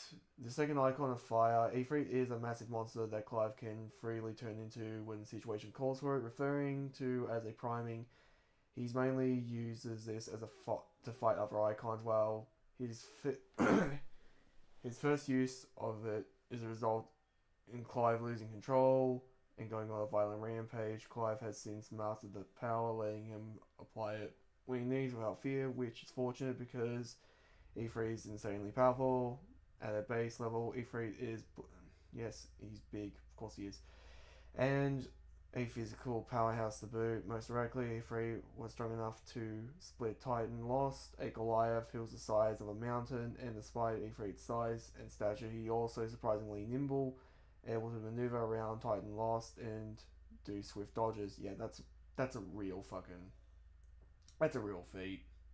Being able to dodge around somebody the side of a mountain and moves slower than fucking rigor mortis. As the Warden of Inferno, Ifrit has numerous abilities to control flames. Even just by priming, Clive summons large pillars of fire so hot that they can immediately vaporize people nearby. Ifrit can shoot flaming spells, create barriers that explode, enhance physical strikes with firepower, boost around the flames, and even use Hellfire, conjuring a ball of flame that makes an absurdly massive explosion. He can even manifest fiery blades should he feel the need to go hands off. All icons have a notable healing factor, and Ifrit's no exception. Sliced off, yeah, he has a healing factor.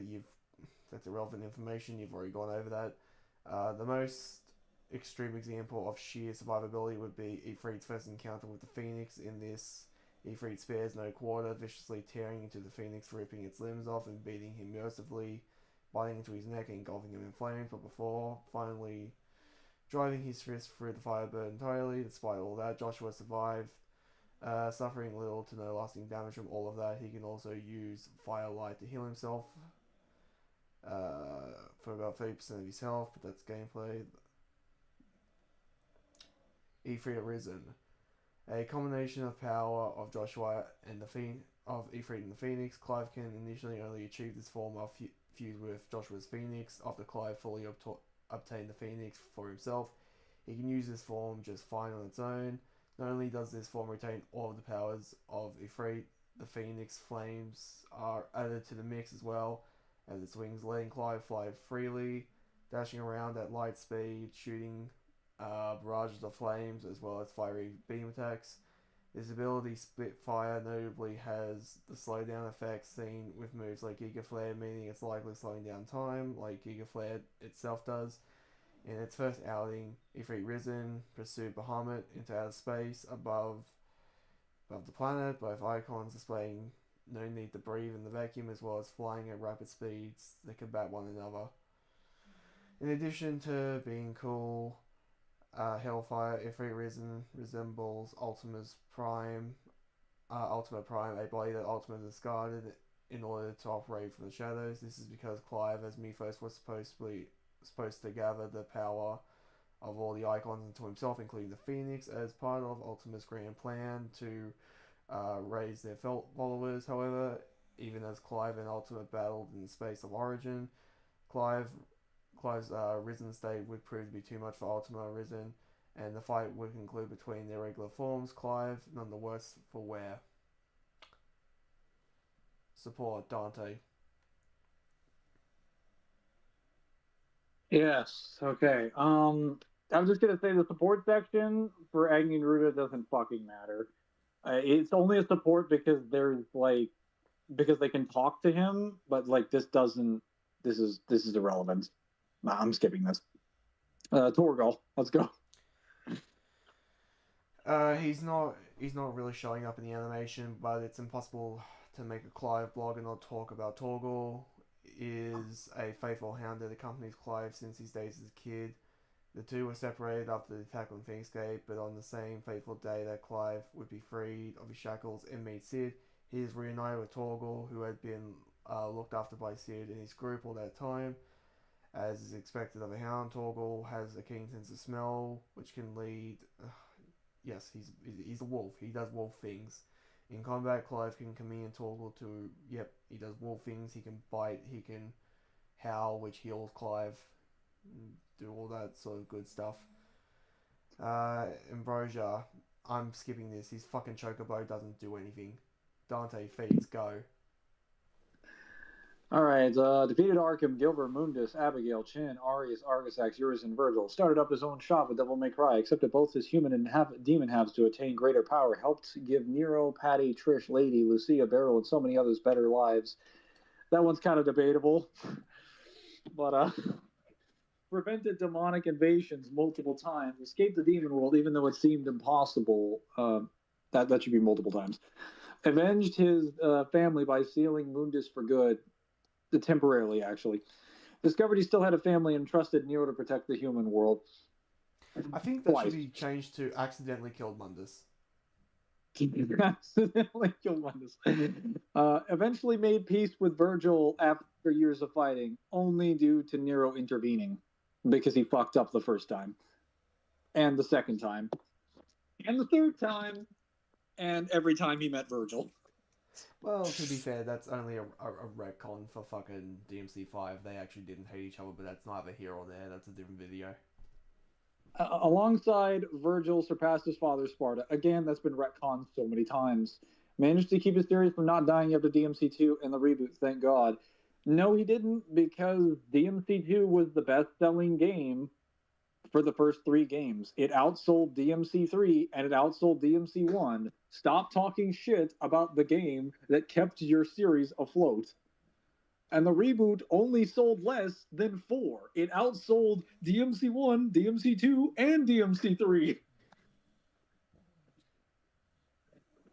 Learn some fucking facts, people. That costume from Tekken 6, I don't actually know what they're talking about, but power, his bullets can hit a guy hard enough to blast him through a wall. Casually blocked a punch from the Savior, the big giant statue thing. Dante's punches can pulverize normal people. Deflected several incoming fireballs with his sword. One shot demons like Burial and Echidna with a single shot. Caused an explosion on top of a building with a swing of his sword. Broke through several floors of a building with a punch. Creates a giant gas on his office ceiling with a casual swing of his sword, and probably has to pay the bill to fix it later. Casually and flamboyantly destroyed a Hellgate with Lucifer, the devil arm, not the demon. Easily cut a motorcycle in half. Stabbed Urizen through his eyeball, chest thing to defeat him. Clashed blades with Virgil several times. A lot of these are not good examples of power feats, but whatever. Speed. Quickly destroyed a motorcycle thrown to him by Trish before he could hit him with Ebony and Ivory. That's not really a fair example because he stops it midair with telekinesis. A better example of telekinesis than the ones you provided. Dante slices Alistair through the air while glass shards fall incredibly slowly around him. Sure. Was able to perfectly telegraph and shoot Barrel's bullets out of the air with his own. While battling with Virgil, the two-slice raindrop, this many raindrops, Mach 17 to 1,000, ran so fast down the side of the building he caught on fire. Reacted to the Fury, who can do space-time jumps with demonic power. Dodged Nosferatu's lasers, 33% the speed of light. Can react to and block the dam's lasers books, 1.2 to 6.3 times the speed of light. Flew an interstellar distance across Mundus's created battle space to battle him, 26 to 9.8 million times the speed of light. Debatable high end. Dante once reacted to Mundus. You disingenuous shits. It's way higher than that. Which is called a particle beam, and it is confirmed to have been light multiple times. The storyboards of the game also show Dante, in fact, reacted to the beam after it was shot. 0.11% the speed of light. Trish earlier was able to push Dante out of the way of a particle beam as well. 1.54 times the speed of light. Dante moves faster than an early series Nero could perceive, creating a blur of motion, subsonic. Dante could parry pretty much every shot from Blue Rose. Honestly, where the lightning speed feats at this point? Okay. Durability, got stabbed by his own sword in almost every game and is fine except DMC2. What are the odds? Dante's head makes a heavy indent in the floor after being punched with a devil bringer. Got stabbed by a bunch of scythes from demons but doesn't care. Survived an explosion with decimated a mountaintop unharmed. Took constant bombardment from meteors summoned by Mundus. Gets impaled a lot by Abigail and doesn't care. Just get the fuck out. Beowulf the demon punched Dante really hard. It created the ground and he was fine. Unharmed by Void Mundus' death that caused the Void to explode, which is the collective energy that fused human and demon world. Low multi, more details and scaling. Survives Ifrit trying to kill him with his flames and takes the devil arm for himself. The power of Ifrit's flames is said to turn bones to charcoal. Survives getting shot by a few rounds from a shotgun crafted by Neil Goldstein. No, yeah, I mean, going over Clive shit. I'm skipping the overall because, again, just to save levity and time, none of that shit matters of what they're going to put there. Power was sliced off Kupka's hand, doesn't matter. Crushed through the floor with Kupka, knocked off Barnabas' helmet, doesn't matter. Able to take down a giant Garuda with a grab. Okay, let's get to the ones that actually have calculations. Ifrit swung and tossed Titan, lost technical back of him at high speeds, 45.88 gigatons of TNT, so a little bit over island level. Ifrit ripped out one of Titan lost tentacles at high speeds. Ifrit tossed more Titan lost shit. If you're gonna show me gigatons, don't have megaton shit like below it. Like, go up from there. Because the next one here is 56.26 teratons of TNT, which is like I want to say that's like large country, maybe continent. Push back an overpowered Bahamut Zeta flare, which would have burnt the world. Yep, planetary. That's fine. Doesn't. Oh my god. They don't even get him the light speed. Outside of like the light speed dash. Hang on. Yeah, I mean, if they're acknowledging Ifrit Risen's light speed move is just actually light speed, then yeah, I guess they don't agree with him being light speed then. Unless So there's it wouldn't something matter, else. even at the low end, if they put him at 26 times the speed of light, what they had with Dante. Because he would never catch Dante. Are you going to read the speed, or are you just going to go to durability? No, I'm going to go durability. I'm only reading what has fucking calculations next to it, because a lot of this shit doesn't matter. Yeah, to be fair, a lot of Dante's section didn't matter either. Yeah, none of that shit matters. Alright, scaling. This is just them summarizing this. Virgil and Nero. Dante was much faster, much stronger, more skilled than DMC4 era Nero. Even during DMC5, he's still compared to his nephew, also fought his brother several times. That's actually wrong. He was not stronger than DMC4 Nero at the time. It was openly admitted in the plot of the novel, which is the official plot of the game, that Nero is more powerful than he is. So that's wrong. He only really surpasses him in 5. And then the rest of these, Nero crushing the Savior's head is 5.3 tons of TNT. There's no fucking way. The head is way bigger than. It also pulverized half its skull. Yeah, and the shockwave from destroying that literally shook the city.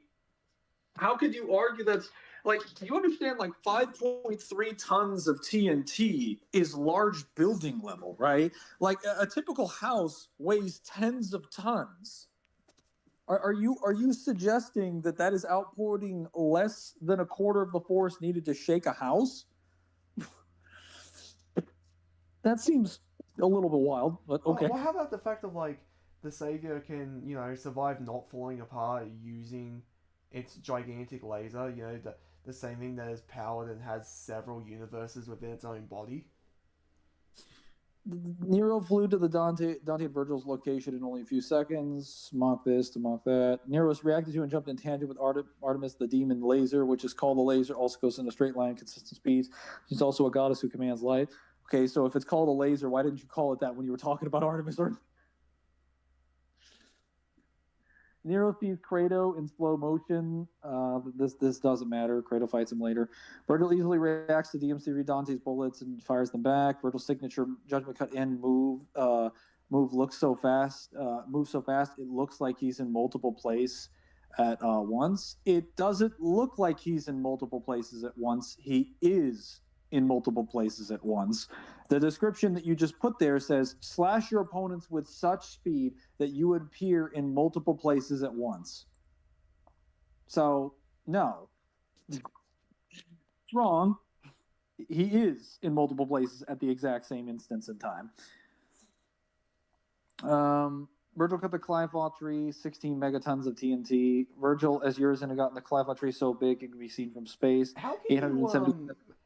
How can you claim that's only 16 megatons of TNT when it's a giant tree that's fucking with space time, and it's also from the ground of the demon world reaching to the top of Earth's like atmosphere? I don't really understand that, because like 877 megatons. I just want to point out that's like, if we're going under like teratons, we're just saying the hundreds of billions of tons. To be clear, that's at most like maybe high-end mountain level. Wait, so what they say? There is So they're basically arguing that the cutting down the Clive Off is 16 megatons. I want to. Did he cut out? No. Is he cutting out? Oh well.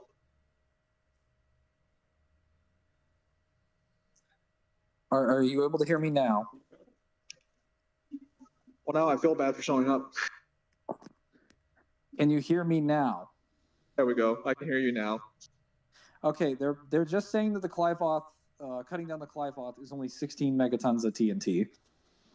You mean that thing that crossed an infinite dimension?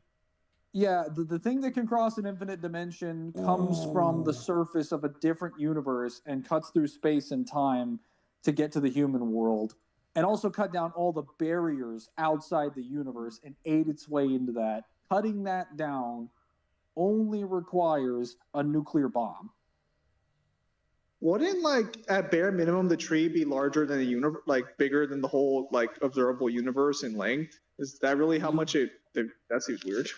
I know. Like, if they're saying it's so large it can be seen from space, so it would only be 877 megatons.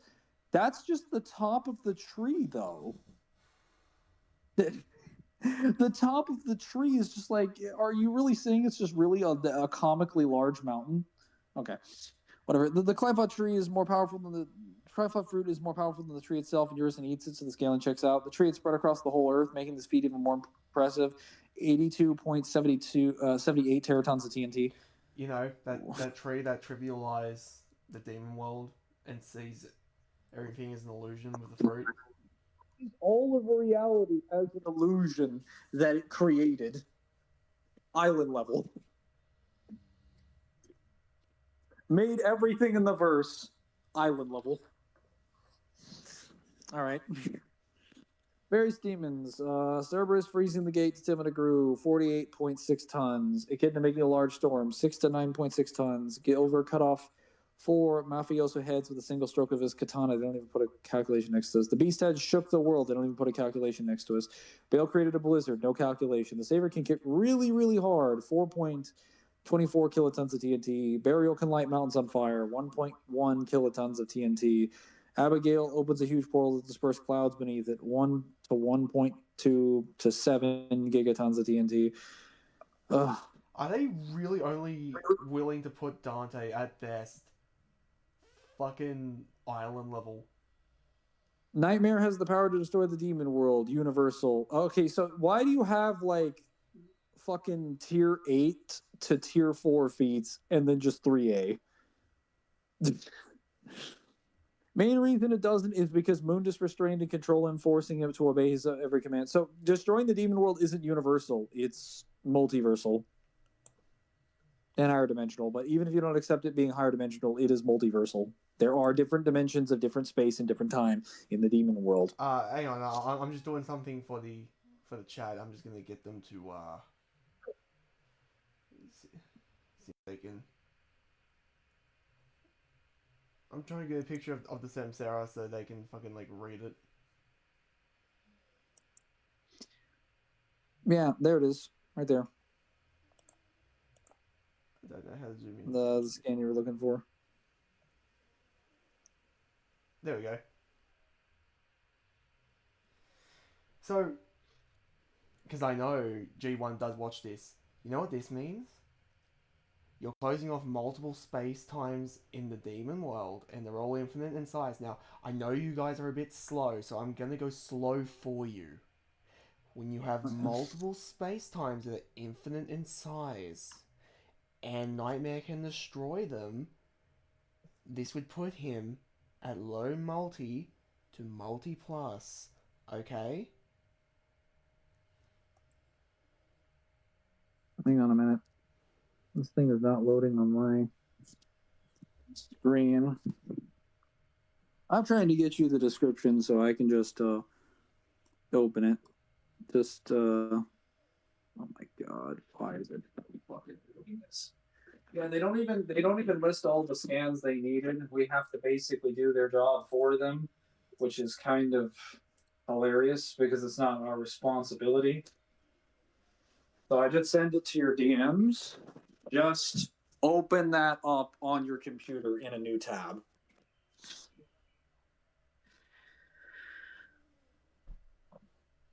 On your DMs on Discord. Oh, My DM with you. yeah, I know. I showed the description. Well, if you open it up in a new tab, Kyle, it keeps it on the browser, so you can click on it whenever you want. But whatever. What's up, lads? Seems you guys have been having a lot of fun dissecting this thing apart. It's been 5 hours. Oh yeah, so much fun. We're having the funnest fun in our lives. Okay, so now Mundus and Argosax, Demon Kings.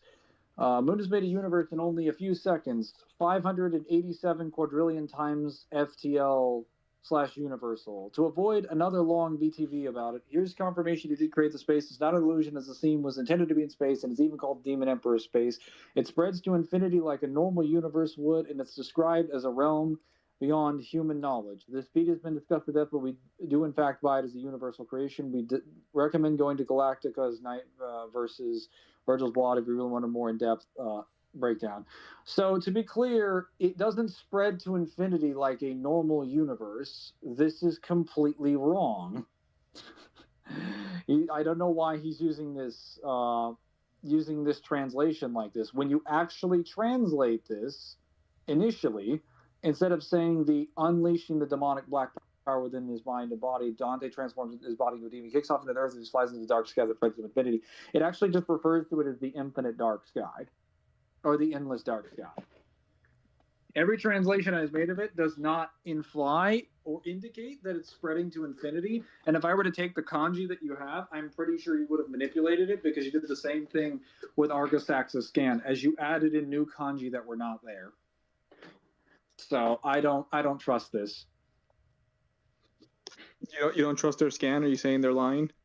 Well, Yeah, yes, because we they caught lied them about the putting in extra Argosax kanjis one. before. So I checked the original translation they'd used, because I bought the Lucia guide for Argosax's statement, and I screenshotted it, grabbed it, translated it in multiple translations, and it is exactly what it says it is.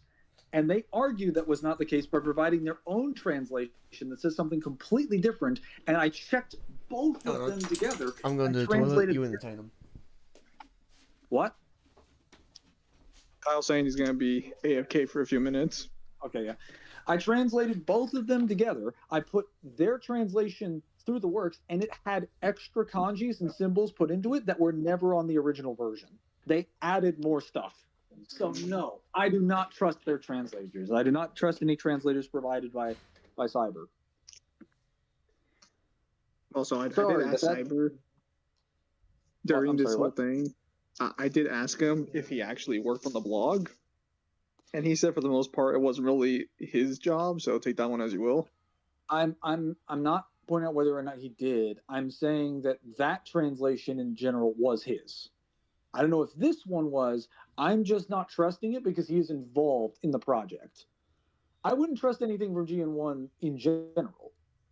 I don't consider them trustworthy because, as you can tell, they've already lied about a number of different things. They've omitted so many different pieces of evidence. There's so much stuff in here that just doesn't really need to be here. And the way they organize this is just weird. Like, even if there wasn't so much lying, I would have so many problems with the way this is set up. And that's just on Dante's portion. Like, imagine how many problems I would have had with Clive's. I bothered to go through it. Mundus turned the planet into a second demon. Turned Earth into a second demon realm before Sparta interrupted him. Planet. That's. I mean, I guess. Wait, are you telling me they're saying Mundus conquering the the human world is a planet level feat? Yeah, because it says in the volume 2 that when Dante is actually watching the flashback, that it says the supreme power of the king of the underworld dominated a planet on the verge of transforming into signal? Wait, can you hear me? Yeah, no, I think my thing just has no signal out here for the most part. That's weird. Okay, so it's a skill issue. Supreme power of the king of the underworld dominated a planet on the verge of transforming into a second demon world. Yeah, so they just assume it's a planetary feat because it mentions a planet. Yeah, that's not how that works. I was Oh, kind of I'm back. hoping that this was going to be a case where Clive got upscaled rather than Dante got downplayed, but it seems that's not the case. That's not the case. Mundus' defeat near the end of the game was going to collapse the Demon World Universal. It would include the Mirror World. It also has its own dimension and reality. Low multi. Wait. But okay, so the Mirror World is considered a universe, but not any of the other dimensions.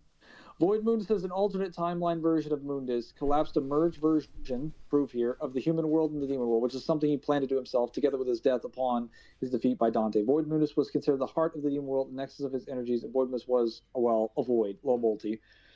Argus X is stated to have the power of all demons and equal to Mundus. An eclipse was likely caused by the effect of Argus X's ritual. Debatable. 65 zetatons of TNT. Argus X was in the process of merging both the human worlds and the demon worlds together. What about, like, them fusing the worlds? What about, the Clive fusing the worlds? What about... Wait, no. Why is defeat debatable? Argosex is the one who forces the ritual to finish. What do you mean debatable? Okay, all we've got left is Clive Rosenberg scaling, which is just icons. Also, hang on. What was the speed? Or and have we not covered speed yet? No, we covered speed already. Okay, so what was Dante's speed? Because I must have missed that part. Ranging from relativistic to millions of times the speed of light to like hundreds of quadrillions of times the speed of light, depending on Mundus' speed. I am really looking forward to what they say for Clive then, because I'm assuming Clive's going to get some. Clive's was, let's just say, Mach 100 up to like 0.01 the speed of light, and some moves that make him literally light speed. Okay. No bullshit for a minute. Just straight up honesty. You're fucking telling me that the furthest they got Clive with all this fucking wanking was fucking light speed? And that's from the move called literally light speed in his Ifrit Risen form. No. How the fuck is this match debatable if we got Dante hitting fucking millions of light speed before he starts getting questionable? I want to point out that is, like, Dante's already on that Mundus' level by the anime in base. Can I just point out every time they put is so much stronger than that one. It's not even funny. Can I just point out every time they put debatable on something, it's always been Dante and not Clive? Wait, I'm curious what they're gonna say about the interdimensional rift. Holy fuck, that's wild though. Let me see this new one. Clive, or not Clive, Balrog, do you want to touch the rest of Clive's scaling, and then we can finally move to weaknesses, which really, this doesn't need to be a section that exists for characters unless you can prove they actually have a weakness.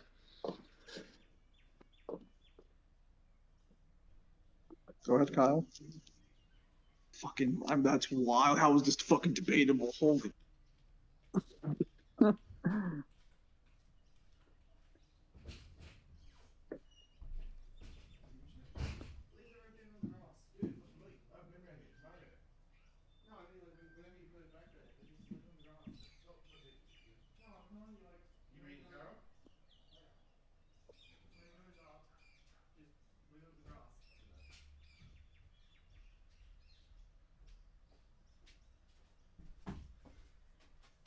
Oh, alright, I'm back. Yeah. Need you to go through Clive's scaling. Go. Yeah. Just econs, dominance, econ last, and Ultima, and then we'll go through weaknesses. Yep. Benedicta, while sending Prime, could tear off chunks, doesn't matter. Phoenix dove at a freight and destroyed a large portion of the ground, 57 tons of TNT. Phoenix can fly and save the freight faster than the Bahamut's beam of light. Yep, that would just be vaguely over the speed of light. Titan can use rock toss, in which he tosses a gigantic rock at a freight. He absolutely does do that. You've already got light speed scaling, so you don't need to show me lightning speed. I don't need to see Leviathan's fucking tsunami wave if you're not going to give me a calculation. Leviathan is also capable of swallowing entire seas. Woohoo. Zeta Flare would have burnt the world if not stopped, so basically planet level, which I am glad to see that you guys are not being disingenuous at all. Omega's dimension compression could construct all of creation. Universal 10.9 to quadrillion times the speed of light. Fuck off. You are not giving him that speed of Omega weapons fucking dimension compression. Fuck off. Mangler said the speed was Moonus and Argus. The way they did speed was really fucking weird because they did speed as a category for both of them, and then they did extra scaling sections after their AP, and then they added speed sections into the scaling sections. Hold after on a they minute. already Hold did. on. Hold on a minute. So then I'm confused on something. Why is it universal if it's a separate dimension he created? Like we can't confirm the size of the dimension.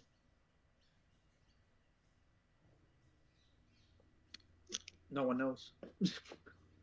So then what's Clive's actual speed at then? Well, apparently it's going to be 245 quadrillion times the speed of light, which if that's what they're going to put it at, they can go fuck themselves. No way. Wait. When Omega creates, when he does this dimensional compression, are you actually able to react to the compression happening itself? No. Like in the sense, does he like compress the entire space from the edge of the universe and you like quick time event react to it? Because that's like the only way you could use that as a speed. Yeah, I'll show it to you. Well, no. Just explain to him. So basically, what Ultima does, what Omega does is Omega charges up an attack, and you have to stop him from charging up the attack. If you fail, he compresses the dimension, killing you. Oh, well, then it's not a speed feed for Clive. Well, to be honest, I'm not even sure if it's a speed. I don't even think it's a speed feed applicable to Omega either, because Omega has to charge up the energy to collapse it. It isn't, because it's not a speed thing. He's manipulating a space and crushing. Well, I'm pretty sure he should be crushing it. Like if you're arguing he's crushing with AP, I don't know if that's actually true in context, but even if he would, that's just due to how he's releasing the energy. You have to prove his physical body can move at that speed, or whatever he's using. Safety routines disabled. Weapons armed. I don't know anything about Omega. I'm just saying that like, you can't just claim that because a person can compress a space with ability, they would physically scale to that. You have to provide the evidence for it working that way in verse. Data assessment. Especially if, according to what you said, the character who's fighting them fucking dies if they don't stop them. How on earth do they scale to it if they fucking die?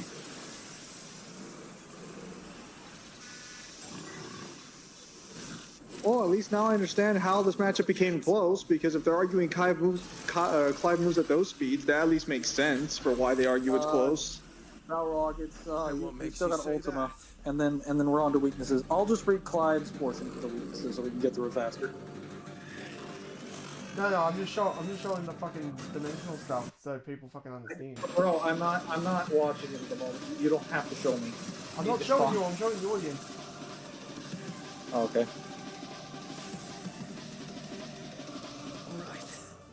I'm convinced. No, because even then, would Omega even scale to that speed if he's just compressed basically gravity in order to do that attack? Like, that's such a weird argument. You know, because that's the universal creation feat in contention, and it's all on Joshua saying, oh, he's compressing the space. It's like, okay, but we don't know how big it is, so it's unquantifiable. Created a storm to rain Aether over the realm, 1.73 to 2.72 teratons. Created the dimensional rift. Wow. Oh my god. Dimensional rift. The world between worlds. Low multi. It is not fucking low multi. Go eat the biggest, most 80th dick ever. Thunder Cosmology. Potentially wrap the entirety of the dimensional rift within an omnidirectional wave. Fuck off. Cyber, Mm, come here. My foot's a bit cold, and I need to put it in your ass to get warm. Come here. Balrog, we're almost done. Keep going. No, Dante's weaknesses go. I'm ready to put my foot through somebody's fucking ass. I don't recognize this comic. This must be an art piece. While Dante doesn't have any noticeable physical weaknesses, he is not invincible. Least of all is his cocky and sometimes overconfident attitude, potentially dragging out any matchups for entertainment value. While he does get serious when he needs to, example or any of his Virgil bouts, if he feels any opponent is too weak to take seriously, he'll sometimes get hit on purpose just to show off. So this is actually not correct. Dante points out in Volume 1 that he's not actually confident or overconfident or arrogant. He specifically uses his white hair and his red coat and beckons people into fights with taunts, and he acts the way that he does because he wants to piss people off on purpose in order to throw them off. He directly explains why he acts the way that he does. So that's not actually just his personality and that he likes to do that. He is consciously aware of the psychological effect it's happening on somebody. He's not just walking around like Bayonetta where he just decides to be insanely overconfidently arrogant without a strategy in sight. He doesn't drag out fights that he needs to. While he does let himself get hit on purpose, that's only in respect to like very, very specific demons, and he points out that only happens on occasion, usually with a demon that he's confident he can tank. Because he still also has so many examples in the series of dodging minor demons, even when they have basic like weapons or attacks. While Dante's regeneration is certainly impressive, it is tied to his stamina and can be overtaxed, such as when Urizen knocked him out cold for a month. Dante's stamina is very impressive. It can be recovered very quickly, but against a person who's an equal or stronger, can tire him out and get weak in a fight should be drag on long enough. An example of this is when Mundus' demon world collapsed. It was considered fatal to him while he's too tired and weakened after a long bout with the Demon King. So I've already explained this to Cyber multiple times, but you can't use that as an example for why Dante's stamina would run out. That's not an example of Dante's like stamina running out, like the demon world collapsing on him. That is an attack that is so powerful it would just destroy his entire body and soul, because it's like literally more powerful than what he can handle, and it's coming from Mundus' dimension. But in that case, Dante would still regenerate. Like if the demon world blew up on Malay Island and he died from the explosion, he'd still die from the explosion at full stamina because it's literally more powerful than what he can take, and it has the properties to destroy him because it's made of demonic energy. It's not a normal explosion. It has the properties and the potency. And if he died, he would just go to the demon world and regenerate immediately.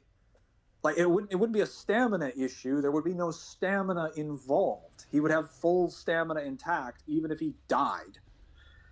As far as his regeneration being tied to his stamina and being overtaxed, this is not really true. So when we said before that you can negate the stamina, what we're pointing out is that has nothing to do with regeneration. All the stamina specifically does, like you will still regenerate forever, regardless of whether or not you have stamina. It just means that every time you get hit, you will still take the hit. So you're going to be moving slower and slower. As indicated with the scenes with Virgil at the end of DMC3, Virgil had already been stabbed so many times. He was on his knees. He hadn't, like, his healing factor didn't stop working. When Mundus put a bunch of spikes through his chest, he was still healing, even though he was out of stamina. Your argument has no merit, and it's wrong. It can't be overtaxed. He'll just keep regenerating. Against an opponent who's equal weaker, it can tire him out. You can't tire Dante out. You have to negate the stamina specifically by manipulating it inside of his body. You can't just tire him out. That doesn't work. Also, Urizen knocking him out cold for a month. I've explained this before, but Urizen had more demonic power than he does and has the ability to negate and affect his stamina. He also has Virgil's powers, so he can nullify his regeneration too. And he's at a higher level of demonic power. Fucking hell. Clive Rosenfield, go. As noted earlier, Clive is susceptible to the curse that all bearers, well, bear. Should he overuse his magic, and especially E3, he risks advancing the curse and turning into stone.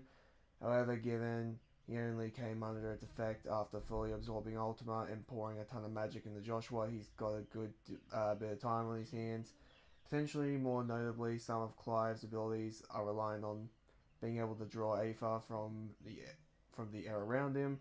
When in the Deadlands, areas consumed of their Aether by the Blight, he cannot use magic, nor can he semi-prime. At the same time, however, priming isn't reliant on this, instead reliant on his own supply of Aether. Well, this doesn't mean that priming has a greater risk of advancing the curse. He can do it basically whenever he wants to. So they basically That said doesn't he sound does like and he doesn't have a weakness. that sounds like such a backhanded way of saying this man is a weakness. Because every time they said something, they're like, oh well, actually, I retract that. To be fair, I don't agree with Clive having that weakness to begin with. He is like the only icon user who doesn't suffer that outcome. Listen, I'm taking them at face value, and I have every reason to believe they're lying, considering they lied about Dante's portion. I just don't think it matters. Cosmology. What's the deal with bulk spaces? A bulk space, for the intents of this blog, will be accepted as a cosmological structure higher than the rest of its cosmology, acting as a container or intersector for the whole. Since it would have to contain and or connect every single dimension, it should be naturally considered bigger than the sum of its parts, similar to the concept of bulk in Braun cosmology. Obviously, we are not considering either truly, quote, higher dimensional in the DT stance, as they do not follow all the standards for infinitely higher spatial dimensions. So no, we do not think either is 5D. I'm really curious on what they think the standards for higher dimensionality is, because DMC is directly stated to have infinite darkness compared to the ray of light. Also, they're still using the unofficial translation here instead of the official one. Dante versus Devil May Cry, or Dante/Devil May Cry. In Devil May Cry universe, there's original darkness before it was split into two, called the human and the demon world. They were separated. They can't be crossed normally, as something functioning as the gate connects the two. While the full scope of them is hard to tell, both of them have their own celestial bodies, so separated by space and time. The laws of the underworld differ from our own. There's also a dimensional wall that acts like a neck between the two worlds, and net like between the two worlds, and both are referred to as dimensions in the novels. There exists an example of an alternate world of the two worlds fused, called a parallel universe. Finally, in Netflix show, both the human world and the demon world are referred to as their own universes, though unlikely to be their own universe. The demon world should be noted to have their own subsections called nirvanas. Okay. Kyle, do you mind bringing up the Samsara for everyone on the stream to look at? There you go. Hold up, one moment. I'll send you another one, actually. Do you mind bringing that one up too? There you go. Yeah. So Nice and this brought up. is. I'm sorry. What? Nice and brought up. So what you see here is that the Samsara, as indicated on the screen, is directly stated to symbolize the time-space continuum. It is used to restore order to time-space rifts. In DMC3, in a very small section of the demon world, just a small pocket-like dimension that you find, you go in there and you are in a bunch of different dimensions that are separated from each other by these time-space rifts. So you literally have to get into another dimension through a rift in space and time, indicating it is literally a different space-time continuum. It's a different timeline entirely. It is not the same dimension anymore. It's a completely different universe.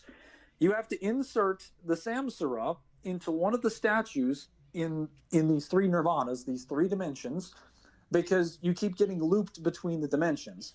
And what it tells you is that you have to stop the vicious circle by bending space and time. And you do this by putting the Samsara into the statue it stabilizes the portal and sends you to a proper location. Then it says the Samsara has opened a rift in the time-space continuum. The rift seems to lead elsewhere. So it literally sends you out of the space-time continuum to another dimension in the demon world.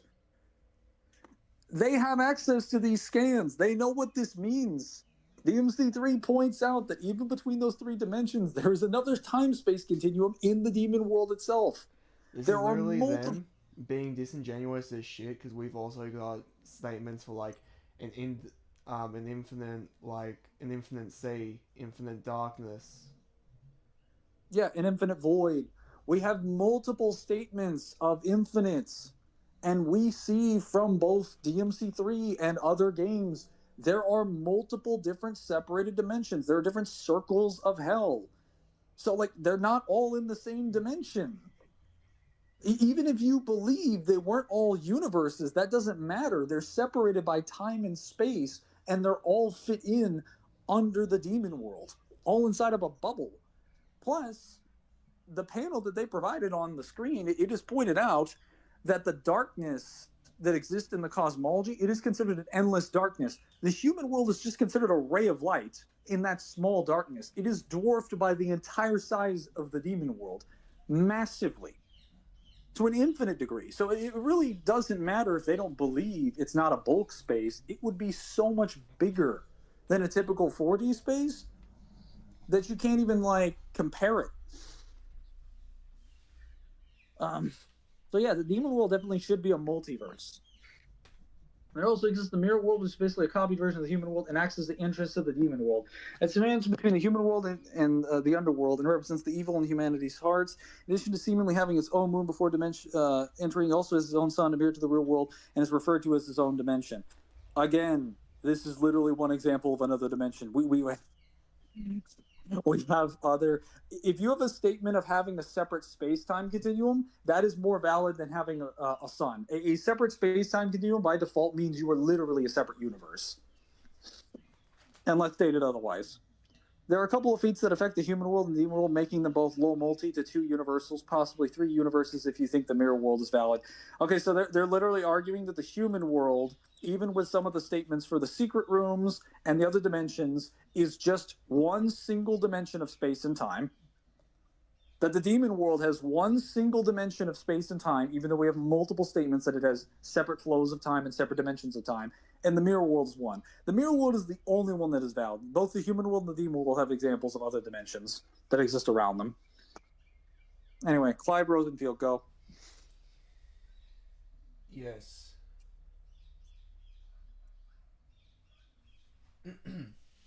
Final Fantasy 16 is set in a universe much like ours. It has celestial bodies like stars, the sun, the moon, and everything you'd expect. However, this universe isn't the only part of the cosmology, and things start to become more complex from there. No, it really fucking doesn't. By touching the monoliths known as the Aether Stones, the Art Stones, Clive can be transported to another dimension known as the Hall of Virtue, where he can train his combat skills without the worry of time constraints. Similarly, he can touch the chronoliths and be transported to a similar dimension, where he can face more deadly challenges. Both of the realm Clive is transported to are described as realities parallel to our own and beyond. We looked at this scan during the prediction video, and it tells you that it sucks out, that it transports your mind.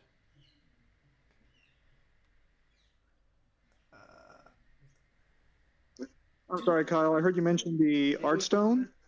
Yes. How do you zoom in with a fucking computer? Well, you don't have to, because I know, because they're using the official English translation from the Logos book, and it specifically states that Clive does not move his body to a different location. He touches the stone, and then he takes his hand off of it, and that's what everyone sees.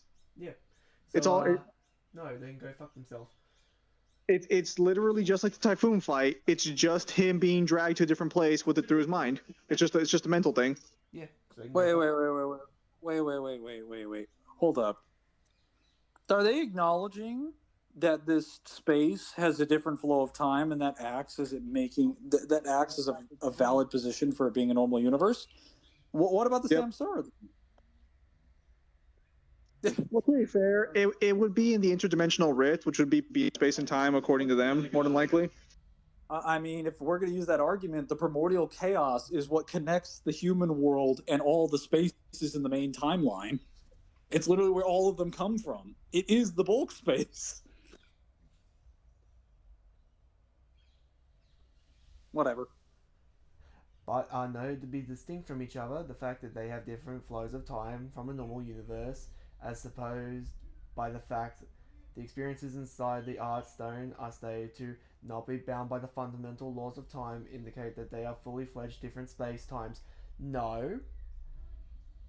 Your mind gets sucked somewhere else. You people are disingenuous pieces of shit. How about you fucking come out of your little hidey holes? Debate.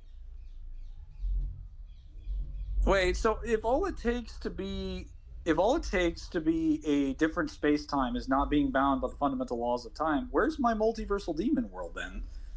Because like the demon world is also stated to have its own laws of time, and we have like we literally have examples of them being separated by portals into different dimensions of space and time. Like, what more evidence would I need? Fuck me. Zim, you're gonna love this last part. The Kairos gates are similar in concept to pulling Clive into a realm described as the Circles of Hell.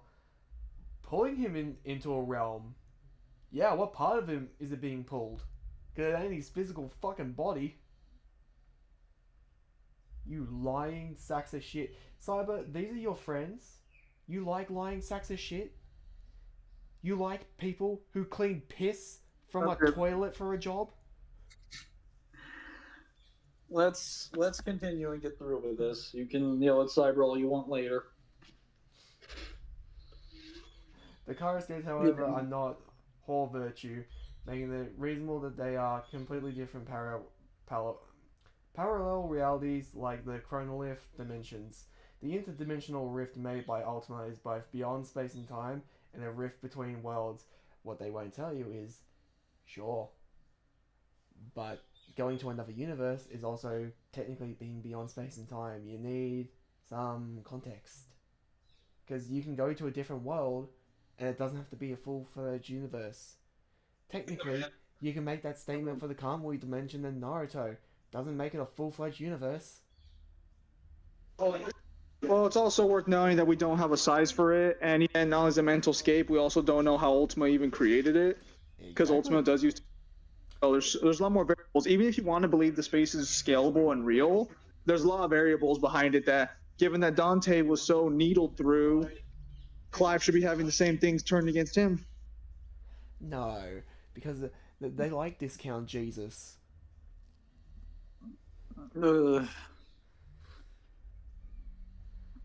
So, supporting that these realms show multiple stars and nebulae in the fight with Ultima Prime, it's a mental dimension, would be higher than the rest of the cosmology, acting as a bulk space that simultaneously intersects and is above every other dimension in Final Fantasy XVI, being worth more than the sum of its parts. This brings to the total number of parallel realities within Final Fantasy XVI's cosmology to at least 4. The interdimensional rift acting as a bulk space would make it so by itself, it's worth 5 universes. Wait. Did they just argue the rift is bigger than the rest of the cosmology? They argued shit that they have no knowledge of how big that it is as a universe, or even if it is a full-fledged one. They just attribute it to being a universe. Wait. Hold up then. Then the demon world should absolutely qualify. Holy shit, like it is literally shown on the panel that it dwarfs the light in the cosmology. Hold on, I got a question. No, get out of here. What are these lies? Where's my savior scaling, you disingenuous bitch? Okay, so to be fair, the savior also did need to be included because it is also pointed out that in the savior spaces in the guidebook that when you go to the burial boss fight, it is stated to be a nightmarish recreation of the actual space. It is another dimension that you have to teleport to via a portal. And he does this for all the boss fights in the game, and all of these are spaces created inside of the Savior. No, it gets worse because these people want to try and use this for Clive. Okay, I can do the same for Dante. Mangler, how many secret rooms are there again? Well, so if we're using the secret room, to be fair, the secret rooms are fair game entirely, but the secret rooms range usually from like, I want to say 12 to like 14 per game, with DMC2 being the only exception that has like 80 or something. How many is Wait. in DMC2? So it's technically 60, but so not including both of them having different areas. But so now, are they saying that the interdimensional rift is a bigger space in the demon world? They are claiming that the cosmology of 16, with the combination of the art stones, the chrono monolith, and the interdimensional rift and origin, would all count as their own separate universes. Wait, Origin's a ship though. It's not a separate dimension. What the fuck? They also believe the interdimensional rift acts as a bulk space that would make it by itself worth 5 universes. They think it's bigger than the rest of the cosmology in 16 put together. So did they say where the interdimensional rift is located? Nope. Oddly convenient. But they think the demon world is one universe. Wait, what is their proof? Wait, so do they even prove that these other areas aren't just in the interdimensional rift? Like, because we don't see the full interdimensional rift. Bro, I could have said the same thing for the primordial chaos. All of the rest of existence is in the primordial chaos with the scan that they provided, and they're like, no, never saw that apparently. They are aware Not that me, that's fucking... they are aware that the room you go into to confront Urizen as he eats the fruit is also considered a universe, right? I mean, we have statements that the fruit sees all of creation as an illusion, or rather that it's all of creation is an illusion made by the fruit, and the illusions it makes are real. So if we're going to talk about like creating actual dimensions and things, yeah, with the secret rooms, and the secret rooms, that's like what 60 fucking spaces in DMC2 plus 12. Wait, hang on. Have they mentioned the secret rooms at all, or no? No, they never mentioned the secret rooms. Nope. What? Why aren't they mentioned? What the fuck? Okay, so Zim, I'm gonna ask. No, Zim. Now I'm gonna put you on the spot here. When you speak to Cyber, are you actually gonna like ask him what the fuck about all this, or are you gonna be very artsy fartsy, very prancy about it? I mean, I'll ask him about it. I'm just not gonna be a fucking dick about it. I just care about I'm not gonna see the problem with you is that you want me to fucking beat him into the ground. I just want to know how this happened. Like, what's the actual logic here? No, I want you to get to the. I want you to get to the point and not let him skirt by. Well, see, that's the thing is that you want there to be a point to win. I don't care about proving a point. I just want to know why this happened. I need to understand how and why this is being thought this way. Because this doesn't make sense to me. Because at least mentioning the secret rooms, being like, okay, this is why they're not valid. But we get the art stone literally doesn't move his body anywhere. We have proof of that. It even states like it's in a being in a dream. To be fair, not quote for quote, but it's a paraphrase. Well, they we're about actually to go over claim Omega. that... You ready to go over Omega? I don't think Cyber even believes that Omega portion, because I've talked to Cyber about that. We've talked to him, and I don't think he scales Clive's speed like that. He might scale the AP, but I don't think he'd believe the speed argument of it. When it comes to Omega, there are two big questions when it comes to scaling. One is how much stuff Omega compressed, and two is how Clive can scale despite the fact that Omega's compression seems to kill him. Question 1 is fairly simple to answer. It's constricting all of creation, and the move is called dimensional compression, even in the Japanese version, and again the English version of 16 is reliable for statements like this. See the before we start section for more details about that. One could argue Omega is merely warping the pocket dimension that he's transported the party to, but that's not very sound. Joshua blatantly states it's constricting all of creation. How the fuck would he even know that? What makes him such a bearer of knowledge? Hold on. So they're saying it's not very sound because Joshua makes a claim? No, that was my little add on. Oh, okay. I was like, Kyle, fucking focus. Hang on. And Omega is described as warping the geometrics that define our world, not its world, assuming that Omega is only capable of compressing a tiny pocket dimension, has no support in the game. Fuck off. Okay, no, that's fair. No, Joshua is under the assumption that they are still in the tower. Fuck off. No. That's fair. That's fair. Let's say they're correct. Why would Clive scale if the attack kills him, like instantly? No, but the better question is, why would Joshua be a reliable source of information? He's never seen, researched, or knew about Omega Weapon.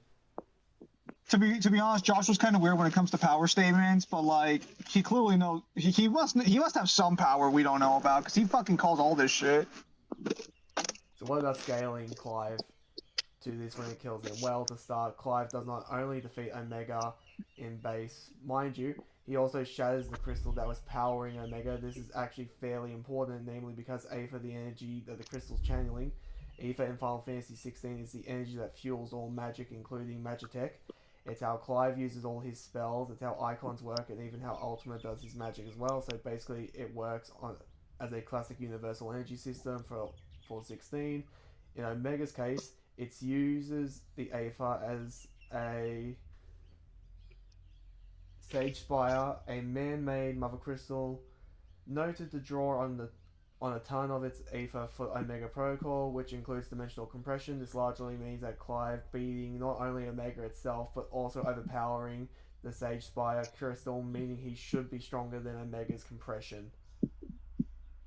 Okay, but that's not how that works, though, because first off, Omega has to concentrate that energy in order to perform that attack, so you wouldn't even scale it to normal attacks. Secondly, you'd have to assume the crystals are all equal to the power that they can output, but that's never confirmed either. It doesn't end there, however, as Clive has destroyed regular Mother Crystals as well, which is notable as Sage Spire is stated to be palpably inferior to Mother Crystals made by Ultima, not even considered enough to be decent. This is also applies to other beings powered up by exposure to Aether of real Mother Crystals, as Omega is noted to be an artificial icon. This is also how Clive can compare to speed of this compression, as it would be naturally also be powered by its Aether, the same Aether that uses Omega's other big attack that Clive can swiftly dodge. For the fact falling that the DPS check kills Clive, every DPS check in 16 kills you. That's not a good thing to admit. In the case of the DLC Icon instance, failing with Icon makes the Tsunami kill Ifrit. No. The fight starts again when the wave hits you. That's not the same. Well, no, Kyle. Ifrit dies to the tsunami. Like you lose to Leviathan. The fight restarts because you lost. Later in the fight, E3 no diffs the tsunami with controlled burn and beats Leviathan. Leviathan is also stronger than Omega because, as previously mentioned, Clive and his party beat Omega in base, while as for Leviathan, he sends them off and primes into E3 to fight it. He's not confident that they can deal with him in base. I'm sorry, so is our argument that the gameplay is not applicable then? Because if the gameplay section's not applicable, then why did DMC have so many gameplay restrictions? Reasons. Of course. In conclusion, Omega performs a solidly universal in quadrillions of light speed feat using a weak Mother Crystal, and Clive scales to him in base state. Icons such as Titan, who is powered by a real Mother Crystal, would upscale this vastly, which is consistent with the game. Clive scales to its energy output and speed thanks to the universal energy system of 16. I want to drop kick these cunts into the ground. There is no way they would show up to a debate with these arguments and walk away. Hold on, are they arguing Titan skills above Omega? Because I was under the Yes, impression the they lore would be makes it clear arguing- Omega They stronger. would be arguing any icon that is powered by a mother crystal would be superior to Omega. Wait, I don't. Here's the part I don't understand. They keep saying that getting powered by the real mother crystal would upscale this feat vastly, which is consistent with the game, and that he scales to its energy output and speed thanks to a universal energy system. Did they ever prove that the universal energy system scales your speed equivalent to your power?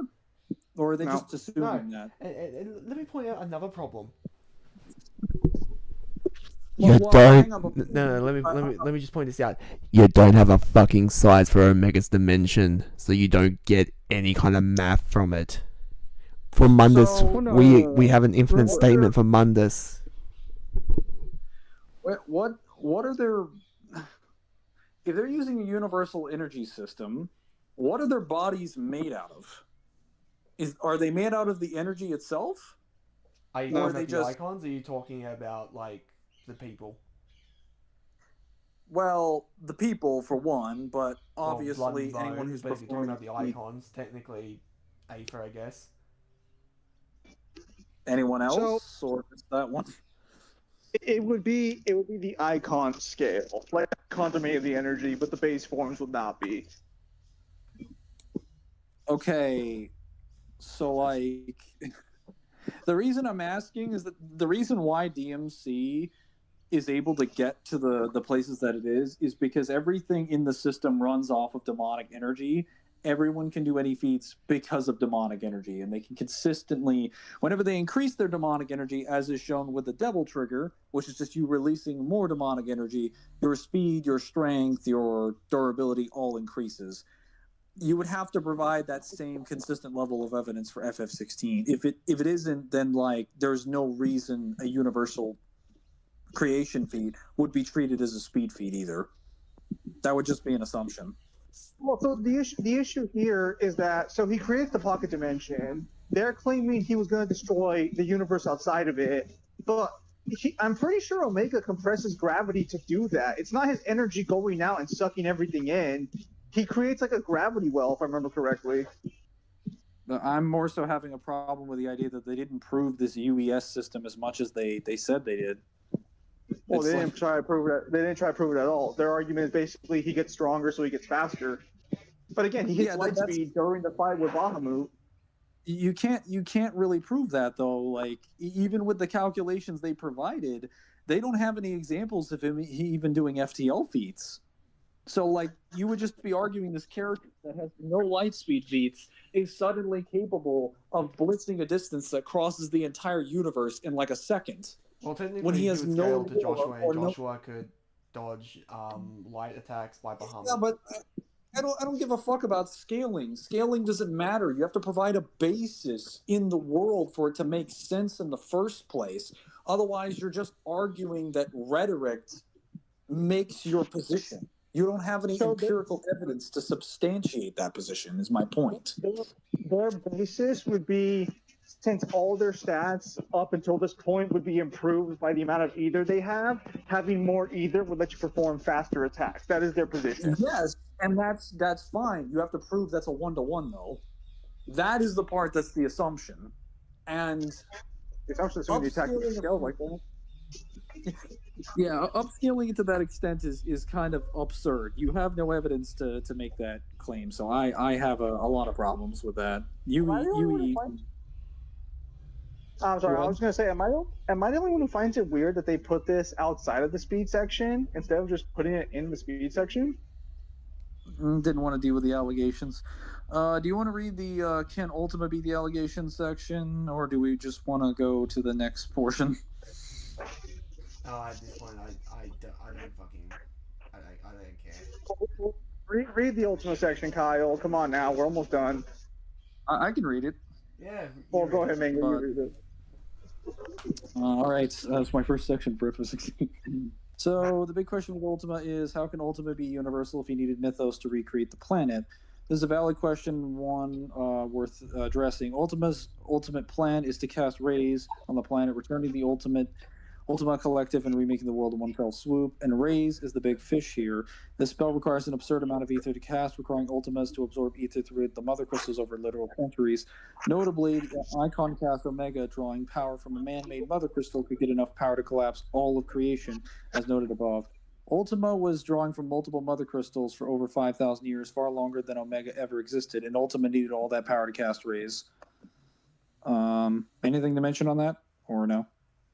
Well, you continue. You continue. It's still technically accurate.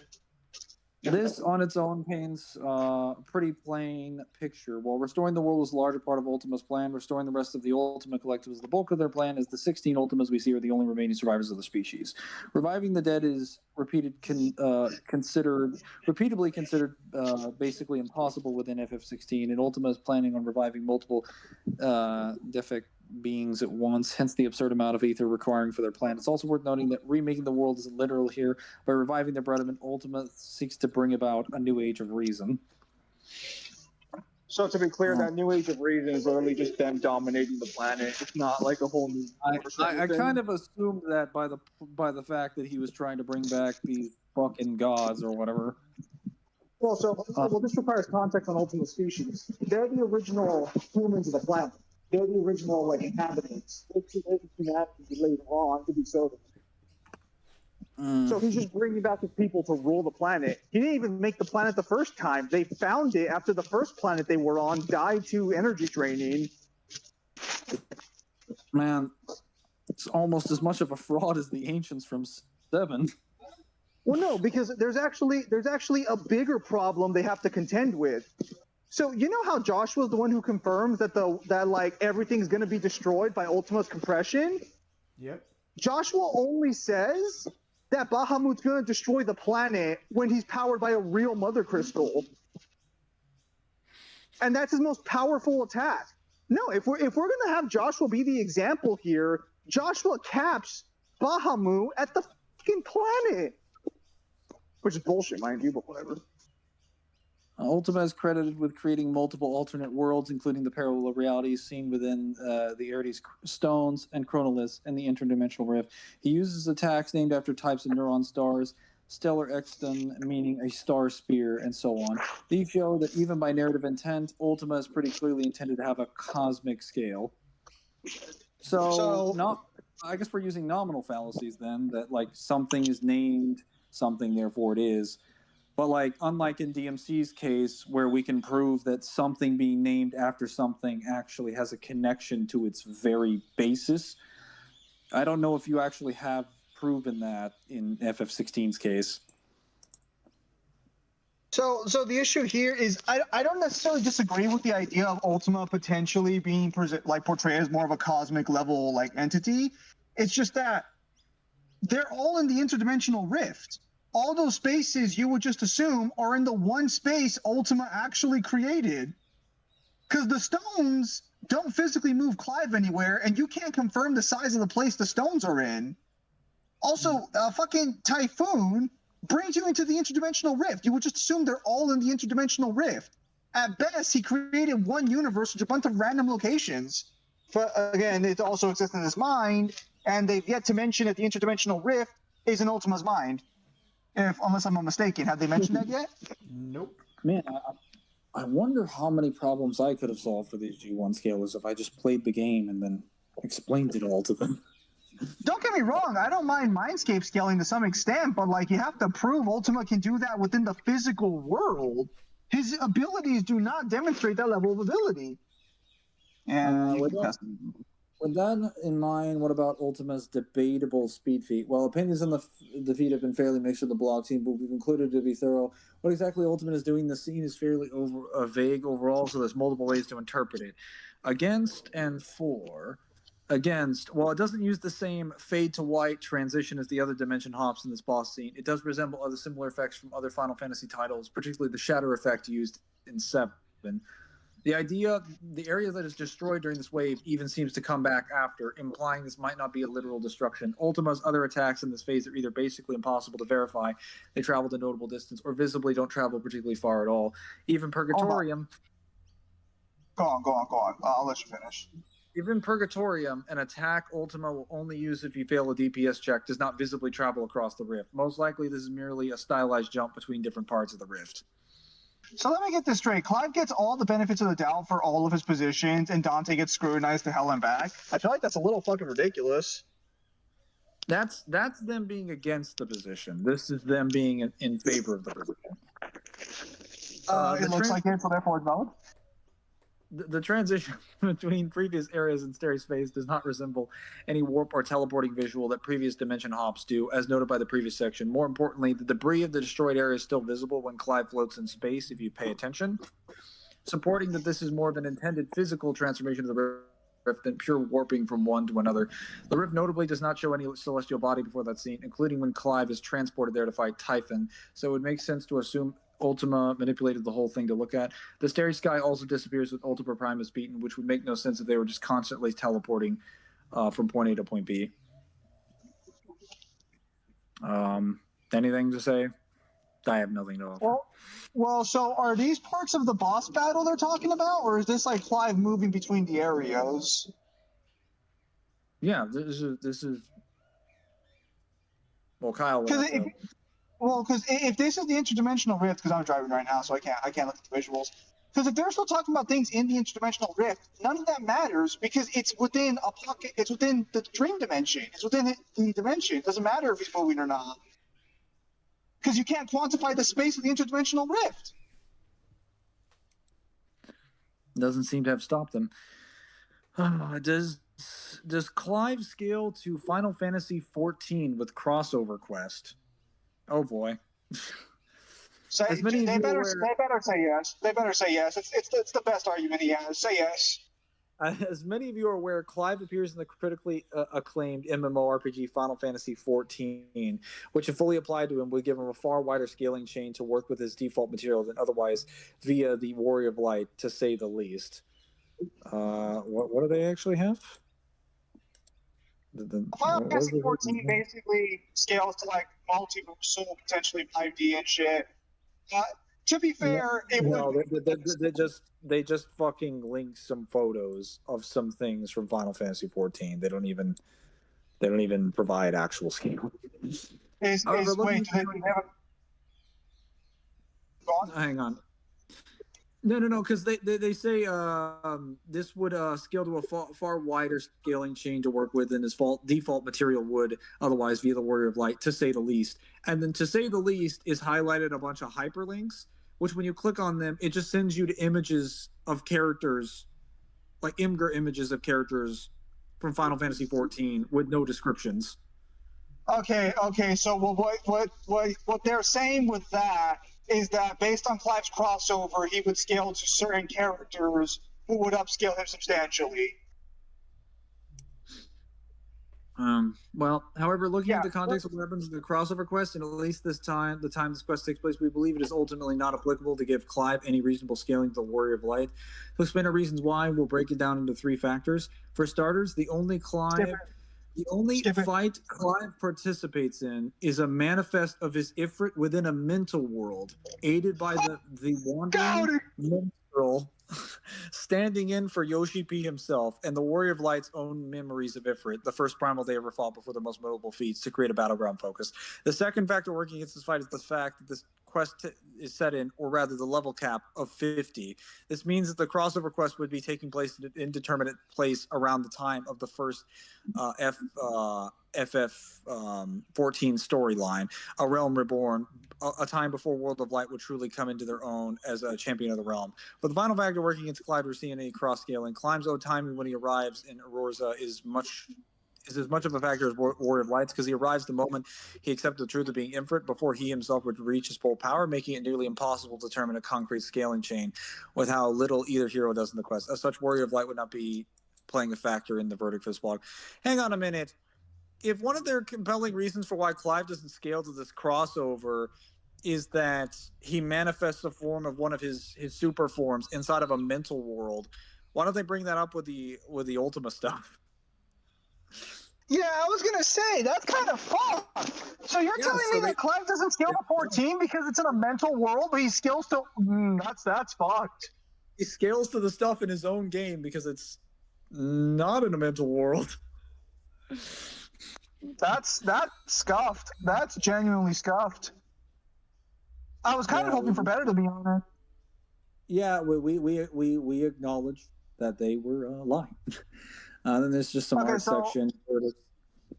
Okay, so then I guess what's the where are the verdict arguments at? Okay, I'll go through these. All right, stop right there and read. There's going to be a double verdict because this matchup is surprisingly complex. Both sides agree this matchup is close, and while you, the reader, are free to choose who you favor, please don't skip to the end of the vote tally and assume one side definitively won. Then it was very much not the case. Both sides put in a lot of time and work into this, so from everyone on the team, we really recommend you probably. I think one side put a lot more effort into one character than the other. I'm gonna be honest. Like that's not true. You guys are full of shit. I checked your Dante section, and there are so many scans missing for so many of the weapons you have. You blatantly omitted POC because you're too scared to actually throw down, and you absolutely omitted so many guidebook scans, so many novel scans, and so much stuff. And after you people ran between had your tail between your legs the last time we covered one of your blogs covering DMC, you still fucked up and didn't acknowledge the Samsara.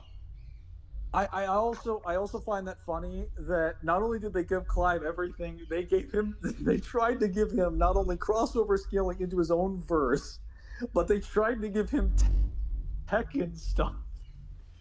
Tekken stuff. Oh, Dante didn't even get his Marvel vs. Capcom stuff or SMT, even though he's literally stated in SMT to just be Dante from the Devil May Cry series. But okay.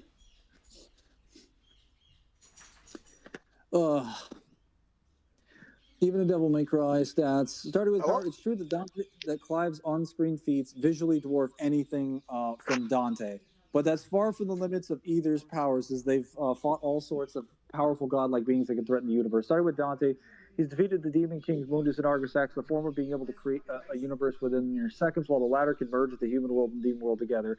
With the way the cosmology works, including the mirror world, it's at least a 3 times universal feat. It has the potential to be higher, though, due to Devil May Cry's cosmology, since they were all originally one big universe. But 3 is safer as a result, so that's fine for now. Wait, why would that make it bigger, though? Hold up. How are you... Their argument would be based on the idea that because there was a bigger space that encompassed all 3, that Argosax would be affecting the bigger space rather than just the realms or the universes. They do understand that Argosax is the chaos, the bigger space from which all these reside. Did they not do their research? He is the bulk. Okay. Mangler. Assumptions and benefit of the doubts are only given the Clive. Come on now. Okay, I know. I want to explain this. You fucking morons. Argosax's name literally means Overlord of Chaos, or if you translate it back from Japanese into Chinese, which is where it originally comes from, it means primordial chaos. He is the chaos. He is the primordial chaos from the manga and from the game. He is the thing that all things in the main timeline came from. That's why he's trying to return everything to chaos. Mundus is just doing it because he doesn't actually like the current world, but Argosax is doing it because it all belongs to him. So they do know that the mirror world is just a section of the demon world. Actually, they treat it as the entrance, but they don't treat it as a section of the demon world. They're like, oh, it's a separate space. But yeah, that's fucking scummy. Clive's power is surprisingly similar. He's defeated Omega and Ultima. The former is able to create dimensional compression, the latter which created the interdimensional rift, which contains 4 universes, as I explained above. And of course, there's a potential for higher scaling since bulk space. 3 versus 4 universes is honestly really close within the margin of error. However, it's important to note that both of these characters heavily upscale from this feat. So let's take a close look at these chains. Brace yourself. Wait.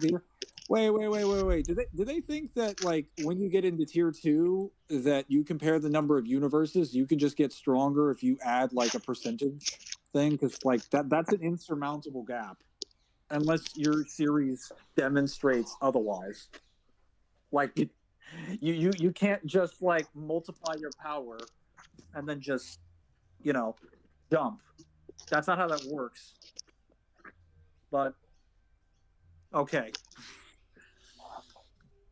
Dante's upscaling chain. Nightmare is less than or equal to Argosax the Chaos, who is less than. Wait, less than Mundus / Abigail? Whoa. Hold up. Wait. How is Argosax being scaled below Mundus? What the fuck? And they consider Abigail, Mundus, and Despair Embodied to be the same. No, Despair Embodied is a stronger form. Don't fucking lie here. Which is weaker than Sparta DT Dante, Where the which fuck is Chen weaker in that than. scaling chain? Wait, hold up. Sparta DT Dante is weaker than Anime Dante. How is that possible when Anime Dante got one shot by fucking Abigail? How does that make sense? He stalemated him. Wait. All right, so let me see if I understand this correctly.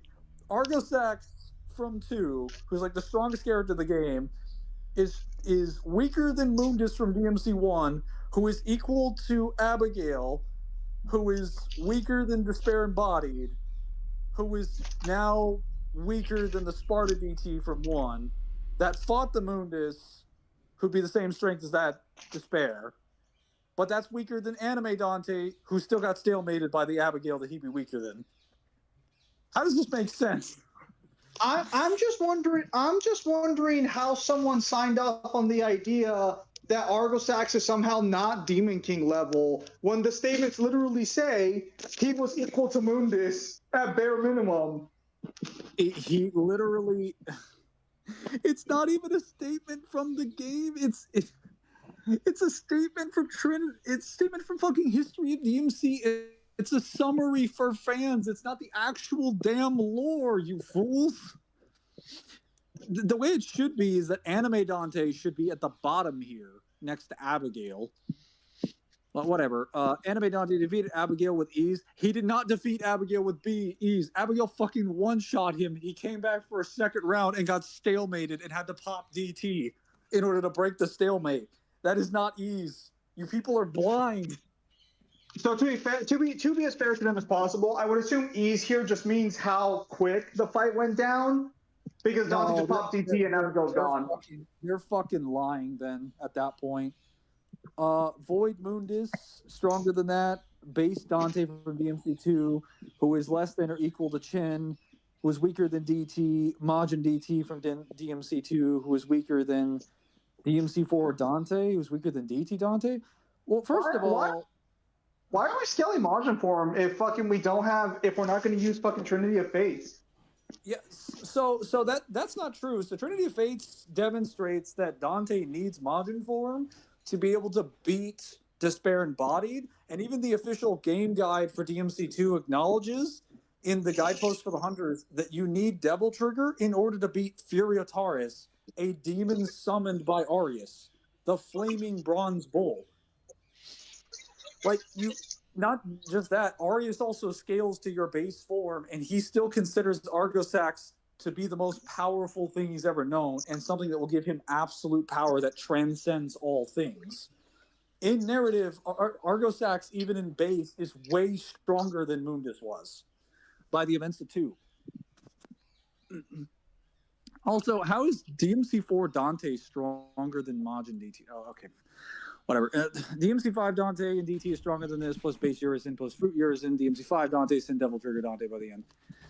Clive's upscaling chain, Omega using an inferior MC, weaker than Clive, who is weaker than Titan using normal MC, who is weaker than Ifrit, who is weaker than Bahamut using MC, who is weaker than, I'm assuming MC is Mother Crystal, who is weaker than Ultima, who is weaker than Ultima Risen, who is less than or equal to Ifrit Risen, who is weaker than Ultima after he fuses into Ultimilius, who is weaker than Clive. Hold on. So they're arguing that a version of Ultima scales up Ifrit Risen? What? First off, I don't even agree with Titan downscaling, since Titan almost fucking killed him in the fight. Those are... Those are less than a grade or twos. Those are not just Well, fucking straightforward similar scaling scaling chains. chains, right? But there are too many things to consider here. For example, DMC2 Dante kills Void Mundus in base without too much effort, but Ultima has been using Ether from the Mother Crystals for thousands of years. You could argue Dante's scaling is a bit better, but considering the length of both upscaling chains, we'll just say they tie in terms of power for safety's sake, rather than Actual fucking degenerates. If Clive had that shit, they would have absolutely milked it for all it's worth. Holy So fuck. does Clive actually consistently beat characters in base by the end of the game that he loses to in higher forms earlier? So no, and this goes back to because I talked to Cyber about this a while back. The icons are not consistently depicted as vastly superior to the base forms. That's the problem with the fucking scaling chain. So even if you believe that, it doesn't matter because this Dante's upscaling chain is fucking wrong. Because one, you don't use Nightmare, you use the Angelos because they're stated to be the most powerful things that Mundus created, the strongest. They're stated to be demons that would overshadow the powers of any minion he's ever made. Nightmare's below them. But by the time you get to Mundus at his peak, you have Anime Dante, you have Novel 2 Dante, you have beginning of DMC2 Dante, because Dante still has the Devil Trigger to beat Furiataris, and he still has the Devil Trigger to beat Arius. By the end of the game, he can beat Arius in base, even when Arius has absorbed the power of Argosax, and he can also beat Argosax as well. So, like, there's a scaling chain you need to add in there with DMC2 alone. Then you need to add in more forms with DMC5 because there's also a DMC5 Dante that also gets a blood boost. So there's several other scaling chains you need to add in there. That thing is about like double the size of what you implied it to be. It's much bigger. So it's not a similar scaling chain, only if you're like fucking lying. This doesn't even make sense logically. Keep in mind, this scaling chain is all based on the idea that Omega Weapon is inferior to the other icons. But I don't think that's true. Omega Weapon is a genuine threat to a later game Clive.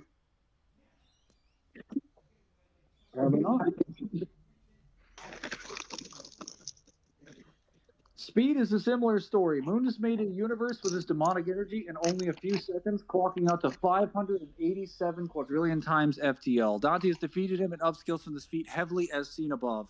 Clive scales to Omega, whose dimensional compression can range from 10.9 to 245 quadrillion times FTL. Both feats are in the quad C range, but even at the highest end, Dante is over 2 times faster. Dante's also not over 2 times faster. I hate this fucking comparison because they try and make it sound like this is still a relatively close fight where Clive could see Dante moving.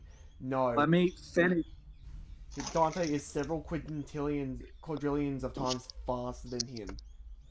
This is not a 2 times difference in speed. Kyle, let me finish.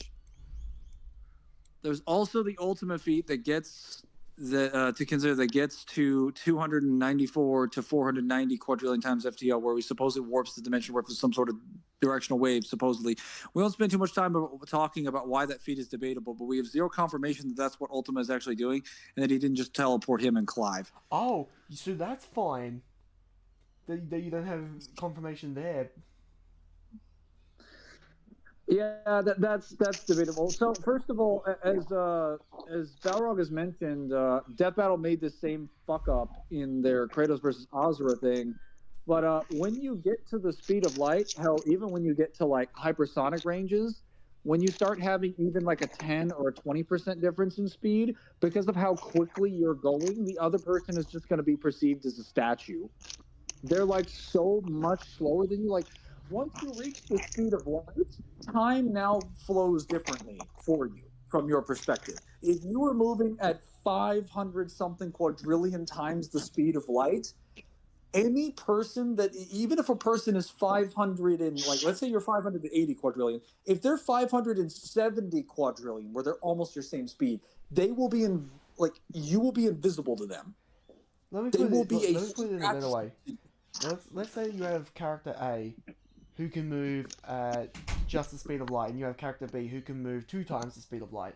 Character A is never touching character character be? It might look close, 1 to 2, but that's still a light speed difference. You still need to overcome that light speed difference. It's not a 2 times difference now.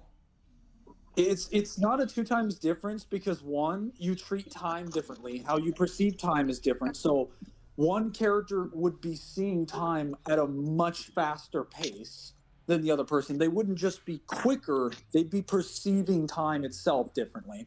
Secondly, the distance you're covering is way greater. With two people moving under like the speed of sound, you're just covering like relative distances to one another.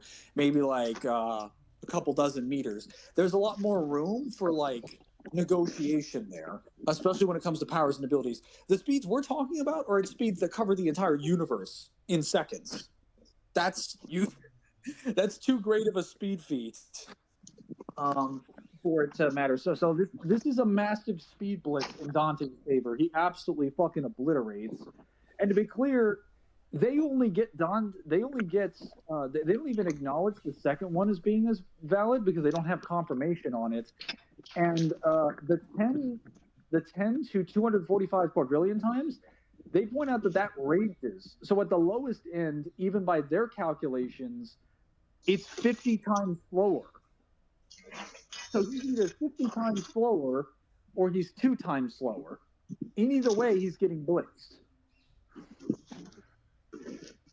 So they say, let's take the feat literally and assume he did warp the reality of the dimensional rift. That would be a lot closer to Dante's speed, but there's a problem. Ultima did the feat as Ultima Risen, so Clive would actually be upskilling the feat less than Dante would still with Mundus's feat, giving Dante the speed advantage regardless. For the sake of argument, since their speed feats are in the quad seat range, we'll take into consideration where they tie, but also the likelihood that Dante is faster.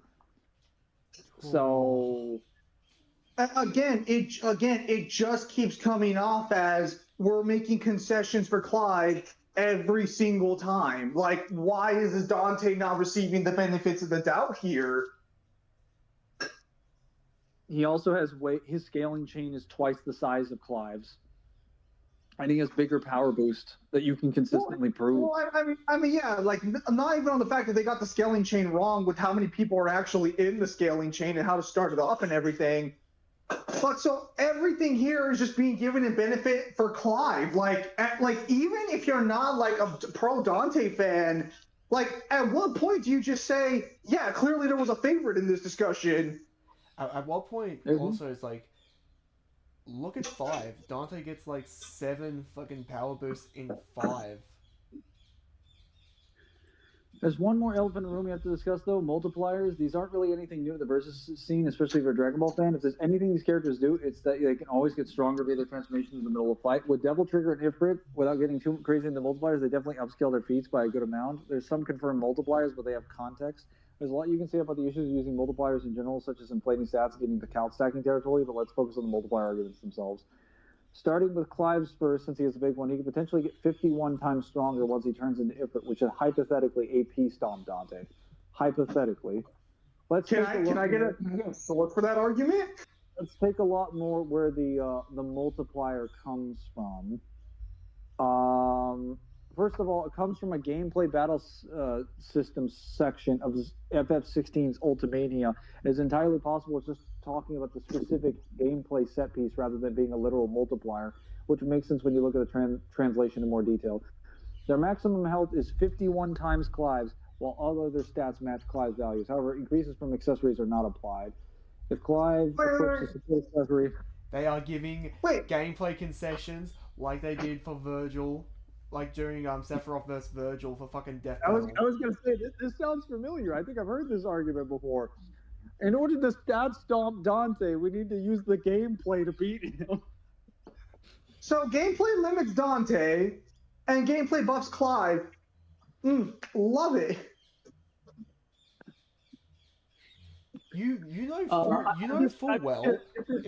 And go down to the paragraphs. There's lots of nitpickery, but starting with, it states that Clive's other stats match his originals, even though his HP is 51 times bigger. That includes strength. Why is that? It's just likely in reference to the econ sections having more bloated health rather than a little multiplier. Notably, damage dealt to enemies is 51 times the normal amount. Damage received from enemies is also 51 times greater. Is the part where you can argue Clive gets 51 times stronger than Ifrit, but he also takes 51 more times the damage too. Again, it's likely just in reference to the gameplay section rather than the legitimate modifier. You could argue that he has a legitimate multiplier. You can argue since he has 51 more times health, it also means he's 51 times tougher, but that's in a separate section technically, and it's odd that they aren't more straightforward with the multiplier if that's an intent. It's like not meant to be a literal multiplier, and they're just talking about a gameplay set pieces. So I'm going to call bullshit on that. The only specific reason they backed off is because they also acknowledged in the translation, if you translate it, that he takes 51 times the damage. And they would have to acknowledge that. They can't lie about it because that's what it directly says. So if they accepted that premise, you would literally be arguing that Dante gets a 51 times multiplication to his power, or that the damage he inflicts is 51 times greater. So any weapon he has would be immediately lethal to Clive. Well, keep in mind, they're also fine with distortion. They're fine with distortion. No, they're fine with distortion, to be clear. And distortion, they have openly admitted, already multiplies Dante's power multiple times over. They got the multiplier wrong because it multiplies by the amount of hits or hitboxes. There are multiple attacks Dante has that hit like 6 to 10 times in a row.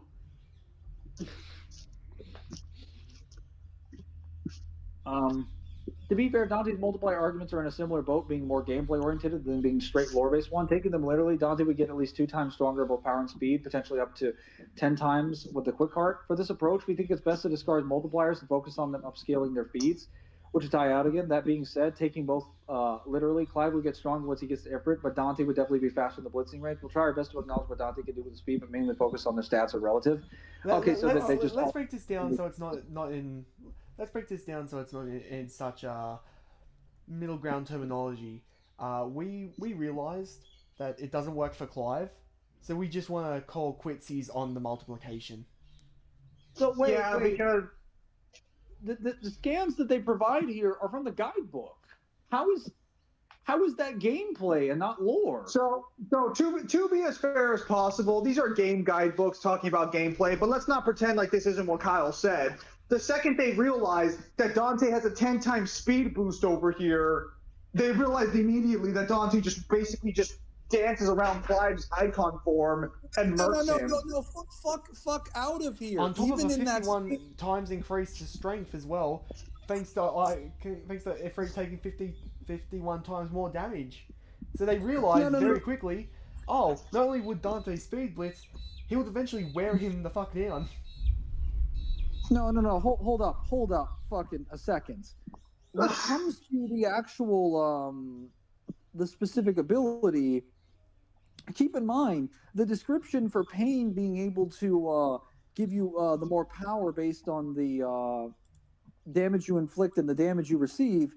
Keep in mind that comes from DMC2's guidebook as well.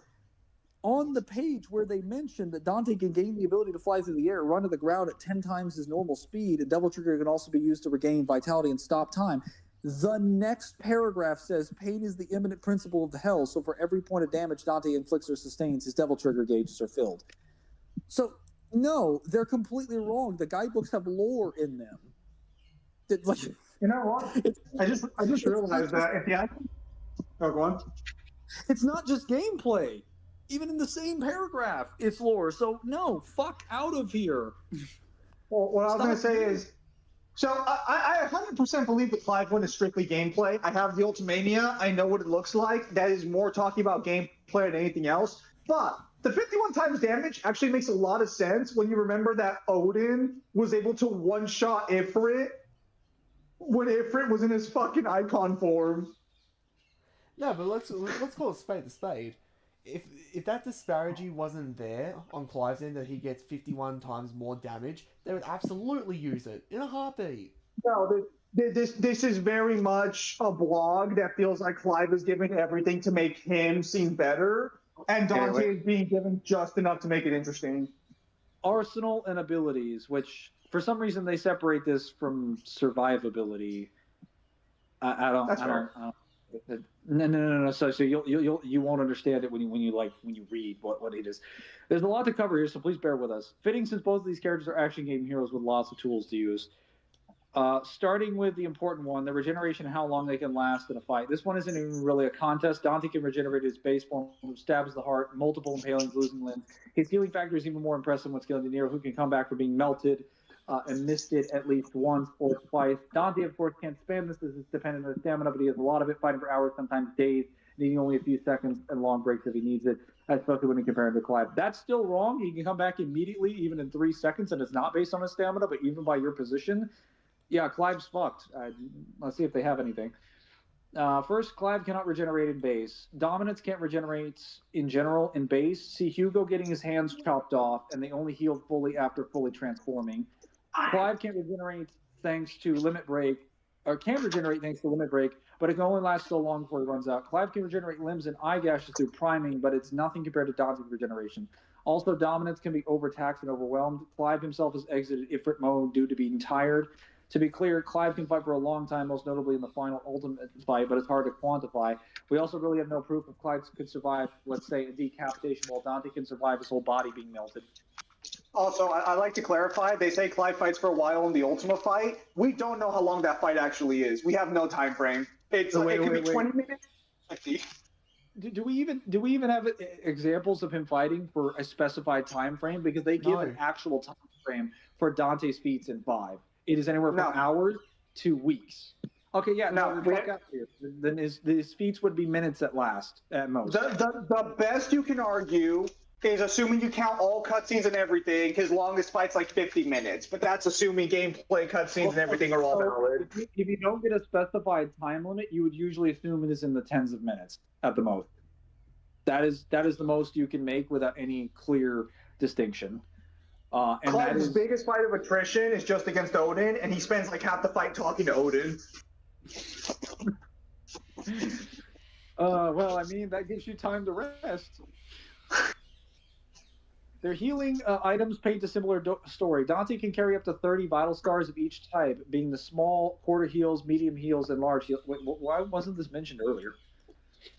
He can also carry 10 devil stars that recharge with demonic energy via small half charges or large full charges. Dante can also revive instantly with 3 gold orbs, equal fully heal and fully recharge his devil trigger, compared to Clive, who can carry 8 potions, heal, 5 potions with 40% heal, 2 elixirs, and only one last elixir that'll revive him with full health and limit gauge. He also has a revival bit that'll prevent him from dying, but that's only when he's in max limit gauge. He also has access to 8 firelit heals as if it risen, but yeah, you're starting to see the issue here. Clive's healing options do not compare to Dante's. Dante wins survivability, more attrition that takes him a lot of time to survive.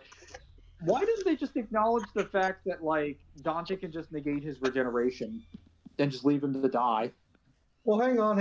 I'm sure they'll go over it in win comms or something. No, because remember, regeneration negation was possibly. Oh, you're right. No, hang on. The next one is survivability. Maybe this will cover it. All right.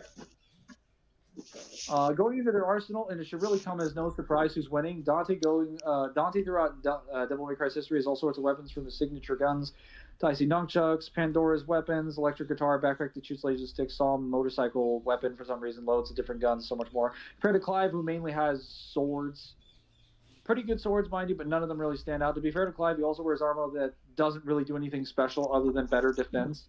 But it's nothing game-changing with how cracked their abilities are. Clive also couldn't reliably break Dante's weapons if he wanted to, since his devil arms can repair from damage. Also, his devil arms can't break from mere force, so he's kind of fucked, yeah. Weapons aren't the only thing in this debate, and Clive does have a good amount of abilities due to his dominant powers. He has access to fire, ice, water, dark, holy, stone, wind, and lightning magic. He can block with Titan. The Will-O-Wisp acts as a protective shield. He's got a long-range grab with Garuda. Phoenix can help him close in distances, and he's able to freeze with Cold Snap, cut space with Odin. However, Dante has his own space cut with a Sparta, Devil Sword, Dante, Hellfire with Ifrit, Fire and Wind with Agni and Rudra, Dr. Faust summoning huge meteors, Absolute Zero with King Cerberus, Barrel's anti-magic rifle, multiple and more flexible ways to affect time, Sealing, his Sphere hacks, increased mobility with Trickster, Orgar's incredibly powerful defense, Doppelganger helping with numbers, demolition attacks, Clive's insides, and more. It's easy to look at this and say Dante's abilities are more numerous, but we need to fully dissect them to see if he truly comes up on top in terms of qualities. Oh my god. It doesn't matter if he comes out on top in terms of quality. Even if you assume all Clive's abilities or let's say they're all superior to Dante's. They're not, but let's say they are. It wouldn't matter because they're not that much greater. You can't quantify the ice to be Dante. You can't quantify the fire. The lightning's not doing shit. I only G1. You understand that only one of Dante's abilities needs to one-shot Clive or put it on death's doorstep. All of Dante's abilities can be argued to do that. Keep in mind, well, no, go ahead and finish. I was going to say, even if you think they're equal, even if you think Clive is AP stomping him, he's going to get hack stomped. You have no proof that he resists Dante's abilities. Well, no, keep in mind the dominants can't heal. So all Dante has to do is cut off Clive's arm, and that basically neuters Clive. Like, even if he has to go Ifrit to heal it, that just puts him on a timer at that point. That I would just argue that doesn't matter at that point because we've already demonstrated that he can negate healing factors. So, yeah, that should kill him. Or keep that arm disabled. Both have options to counter each other as well. For example, both of them have access to spatial cutting material with Spartan Odin, but equally resist said properties because neither of them can cheese a win like that. Dante has a lot of mobility with Trickster and Flight, but so does Clive with Phoenix. Dante likely can't separate Clive from Ifrit with Odin's instance removal because of him resisting Ultima's Will Break. But conversely, he couldn't really absorb Dante's soul either due to the latter's experience with life force resistance with the later, not to mention it wouldn't be imperative for Clive to do so in the middle of fight, possibly related to the dominance icons in F16. Hold up a second. Does he actually ever resist Odin's spatial slashes? Never. Okay. So I think he does block Odin's sword and catches it at one point. But that's assuming all. Hang on a minute. Is that the cutscene you showed me where he clearly didn't block the fucking thing? Yeah, the fight you're watching, the fight you saw, that was everything they have. Yeah, no, fuck out of here. That was him. So if you see the fight, when he throws it at him, he catches it and sends it away because he doesn't want to get hit by it. He did not tank that thing. Fuck out of here. Yamato, that does not compare to what Yamato is. And secondly, that would not matter because even if you gave him a shard, if you activated the power of Yamato, it doesn't send a projectile at you in the form of an energy wave. The dimensional slash spawns on your body.